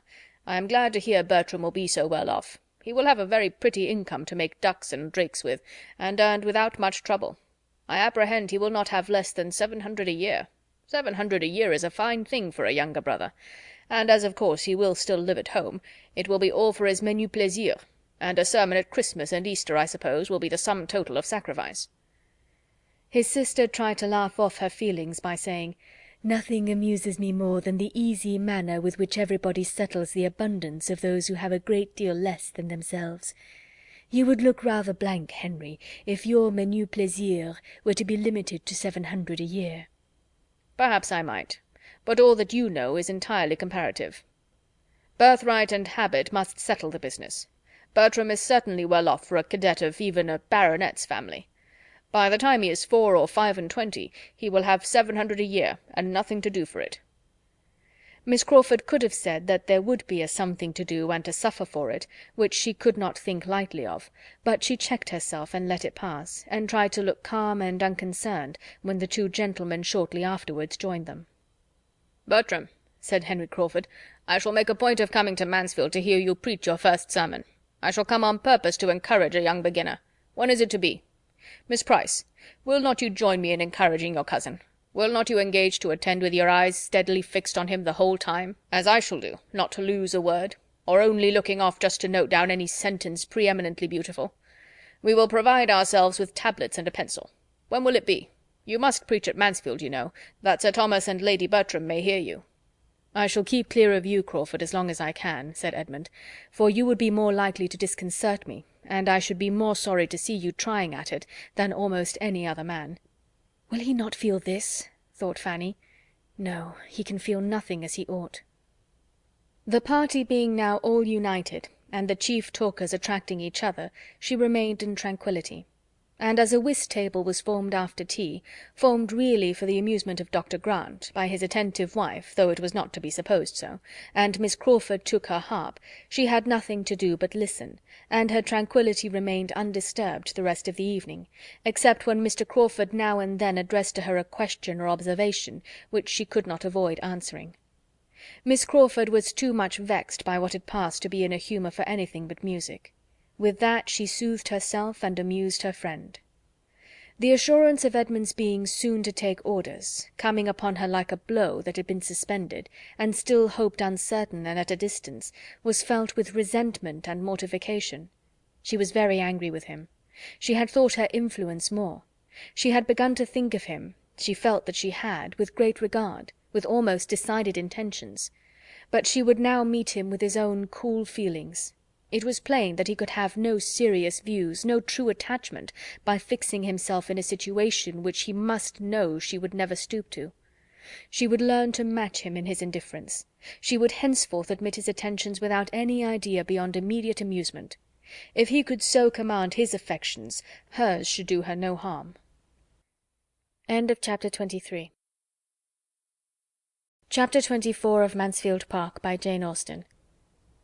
Henry Crawford had quite made up his mind by the next morning to give another fortnight to Mansfield, and having sent for his hunters and written a few lines of explanation to the Admiral, he looked round at his sister as he sealed and threw the letter from him, and seeing the coast clear from the rest of the family, said with a smile, "And how do you think I mean to amuse myself, Mary, on the days that I do not hunt? I'm grown too old to go out more than 3 times a week, but I have a plan for the intermediate days, and what do you think it is?" "To walk and ride with me, to be sure." "Not exactly, though I shall be happy to do both, but that would be exercise only to my body, and I must take care of my mind. Besides, that would be all recreation and indulgence, without the wholesome alloy of labour, and I do not like to eat the bread of idleness. No, my plan is to make Fanny Price in love with me." "Fanny Price? Nonsense! No, no, you ought to be satisfied with her 2 cousins." "But I cannot be satisfied without Fanny Price, without making a small hole in Fanny Price's heart. You do not seem properly aware of her claims to notice. When we talked of her last night, you none of you seemed sensible of the wonderful improvement that has taken place in her looks within the last 6 weeks. You see her every day, and therefore you do not notice it, but I assure you she is quite a different creature from what she was in the autumn. She was then merely a quiet, modest, not plain-looking girl, but she is now absolutely pretty. I used to think she had neither complexion nor countenance, but in that soft skin of hers, so frequently tinged with a blush as it was yesterday, there is decided beauty, and from what I observed of her eyes and mouth, I do not despair of their being capable of expression enough when she has anything to express. And then her air, her manner, her tout ensemble is so indescribably improved. She must be grown 2 inches at least since October." "Phoo, phoo, this is only because there are no tall women to compare her with, and because she has got a new gown, and you never saw her so well dressed before. She is just what she was in October, believe me. The truth is that she was the only girl in company for you to notice, and you must have a somebody. I have always thought her pretty, not strikingly pretty, but pretty enough, as people say, a sort of beauty that grows on one. Her eyes should be darker, but she has a sweet smile. But as for this wonderful degree of improvement, I'm sure it may all be resolved into a better style of dress, and your having nobody else to look at. And therefore, if you do set about a flirtation with her, you will never persuade me that it is in compliment to her beauty, or that it proceeds from anything but your own idleness and folly." Her brother gave only a smile to this accusation, and soon afterwards said, "I do not quite know what to make of Miss Fanny. I do not understand her. I could not tell what she would be at yesterday. What is her character? Is she solemn? Is she queer? Is she prudish? Why did she draw back and look so grave at me? I could hardly get her to speak. I never was so long in company with a girl in my life, trying to entertain her, and succeed so ill. Never met a girl who looked so grave on me. I must try to get the better of this. Her looks say, I will not like you. I am determined not to like you, and I say she shall." "Foolish fellow! And so this is her attraction after all. This it is, her not caring about you, which gives her such a soft skin, and makes her so much taller, and produces all these charms and graces. I do desire that you will not be making her really unhappy. A little love perhaps may animate and do her good, but I will not have you plunge her deep, for she is as good a little creature as ever lived, and has a great deal of feeling." "It can be but for a fortnight," said Henry, "and if a fortnight can kill her, she must have a constitution which nothing could save. No, I will not do her any harm, dear little soul. I only want her to look kindly on me, to give me smiles as well as blushes, to keep a chair for me by herself wherever we are, and be all animation when I take it and talk to her. To think as I think, be interested in all my possessions and pleasures, try to keep me longer at Mansfield, and feel when I go away that she shall never be happy again. I want nothing more." "Moderation itself," said Mary. "I can have no scruples now. Well, you will have opportunities enough of endeavouring to recommend yourself, for we are a great deal together." And without attempting any further remonstrance, she left Fanny to her fate, a fate which, had not Fanny's heart been guarded in a way unsuspected by Miss Crawford, might have been a little harder than she deserved. For although there doubtless are such unconquerable young ladies of 18, or one should not read about them, as are never to be persuaded into love against their judgment by all that talent, manner, attention, and flattery can do, I have no inclination to believe Fanny one of them, or to think that with so much tenderness of disposition, and so much taste as belonged to her, she could have escaped heart-whole from the courtship, though the courtship only of a fortnight, of such a man as Crawford, in spite of there being some previous ill opinion of him to be overcome, had not her affection been engaged elsewhere. With all the security which love of another and disesteem of him could give to the peace of mind he was attacking, his continued attentions, continued but not obtrusive, and adapting themselves more and more to the gentleness and delicacy of her character, obliged her very soon to dislike him less than formerly. She had by no means forgotten the past, and she thought as ill of him as ever, but she felt his powers. He was entertaining, and his manners were so improved, so polite, so seriously and blamelessly polite, that it was impossible not to be civil to him in return. A very few days were enough to effect this, and at the end of those few days circumstances arose which had a tendency rather to forward his views of pleasing her, inasmuch as they gave her a degree of happiness which must dispose her to be pleased with everybody. William, her brother, the so long absent and dearly loved brother, was in England again. She had a letter from him herself, a few hurried, happy lines, written as the ship came up Channel, and sent into Portsmouth with the first boat that left the Antwerp at anchor in Spithead, and when Crawford walked up with the newspaper in his hand, which he had hoped would bring the first tidings, he found her trembling with joy over this letter, and listening with a glowing, grateful countenance to the kind invitation which her uncle was most collectedly dictating in reply. It was but the day before that Crawford had made himself thoroughly master of the subject, or had, in fact, become at all aware of her having such a brother, or his being in such a ship. But the interest then excited had been very properly lively, determining him on his return to town to apply for information as to the probable period of the Antwerp's return from the Mediterranean, etc., and the good luck which attended his early examination of ship news the next morning seemed the reward of his ingenuity in finding out such a method of pleasing her, as well as of his dutiful attention to the Admiral in having for many years taken in the paper esteemed to have the earliest naval intelligence. He proved, however, to be too late. All those fine first feelings of which he had hoped to be the exciter were already given. But his intention, the kindness of his intention, was thankfully acknowledged, quite thankfully and warmly, for she was elevated beyond the common timidity of her mind by the flow of her love for William. This dear William would soon be amongst them. There could be no doubt of his obtaining leave of absence immediately, for he was still only a midshipman, and as his parents, from living on the spot, must already have seen him, and be seeing him perhaps daily, his direct holidays might with justice be instantly given to the sister who had been his best correspondent through a period of 7 years, and the uncle who had done most for his support and advancement. And accordingly the reply to her reply, fixing a very early day for his arrival, came as soon as possible, and scarcely 10 days had passed since Fanny had been in the agitation of her first dinner visit when she found herself in an agitation of a higher nature, watching in the hall, in the lobby, on the stairs, for the first sound of the carriage which was to bring her a brother. It came happily while she was thus waiting, and there being neither ceremony nor fearfulness to delay the moment of meeting, she was with him as he entered the house, and the first minutes of exquisite feeling had no interruption and no witnesses, unless the servants, chiefly intent upon opening the proper doors, could be called such. This was exactly what Sir Thomas and Edmund had been separately conniving at, as each proved to the other by the sympathetic alacrity with which they both advised Mrs. Norris's continuing where she was, instead of rushing out into the hall as soon as the noises of the arrival reached them. William and Fanny soon showed themselves, and Sir Thomas had the pleasure of receiving in his protégé certainly a very different person from the one he had equipped 7 years ago, but a young man of an open, pleasant countenance, and frank, unstudied, but feeling and respectful manners, and such as confirmed him his friend. It was long before Fanny could recover from the agitating happiness of such an hour as was formed by the last 30 minutes of expectation and the first of fruition. It was some time even before her happiness could be said to make her happy, before the disappointment inseparable from the alteration of person had vanished, and she could see in him the same William as before, and talk to him as her heart had been yearning to do through many a past year.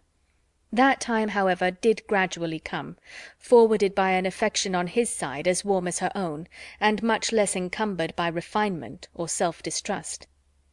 She was the first object of his love, but it was a love which his stronger spirits and bolder temper made it as natural for him to express as to feel. On the morrow they were walking about together with true enjoyment, and every succeeding morrow renewed a tete-a-tete, which Sir Thomas could not but observe with complacency, even before Edmund had pointed it out to him. Excepting the moments of peculiar delight which any marked or unlooked-for instance of Edmund's consideration of her in the last few months had excited, Fanny had never known so much felicity in her life as in this unchecked, equal, fearless intercourse with the brother and friend who was opening all his heart to her, telling her all his hopes and fears, plans and solicitudes respecting that long-thought-of, dearly earned, and justly valued blessing of promotion, who could give her direct and minute information of the father and mother, brothers and sisters, of whom she very seldom heard, who was interested in all the comforts and all the little hardships of her home at Mansfield, ready to think of every member of that home as she directed, or differing only by a less scrupulous opinion, and more noisy abuse of their Aunt Norris, and with whom, perhaps the dearest indulgence of the whole, all the evil and good of their earliest years could be gone over again, and every former united pain and pleasure retraced with the fondest recollection. An advantage this, a strengthener of love, in which even the conjugal tie is beneath the fraternal.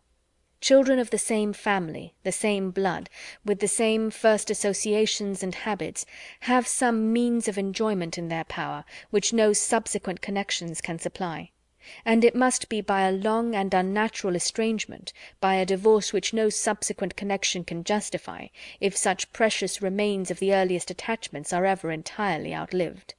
Too often, alas, it is so. Fraternal love, sometimes almost everything, is at others worse than nothing.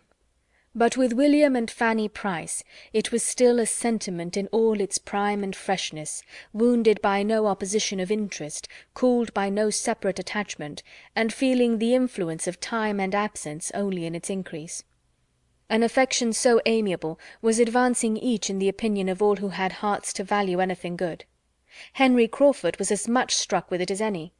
He honoured the warm-hearted, blunt fondness of the young sailor, which led him to say, with his hand stretched towards Fanny's head, "Do you know, I begin to like that queer fashion already, though when I first heard of such things being done in England I could not believe it, and when Mrs. Brown and the other women of the Commissioners at Gibraltar appeared in the same trim, I thought they were mad.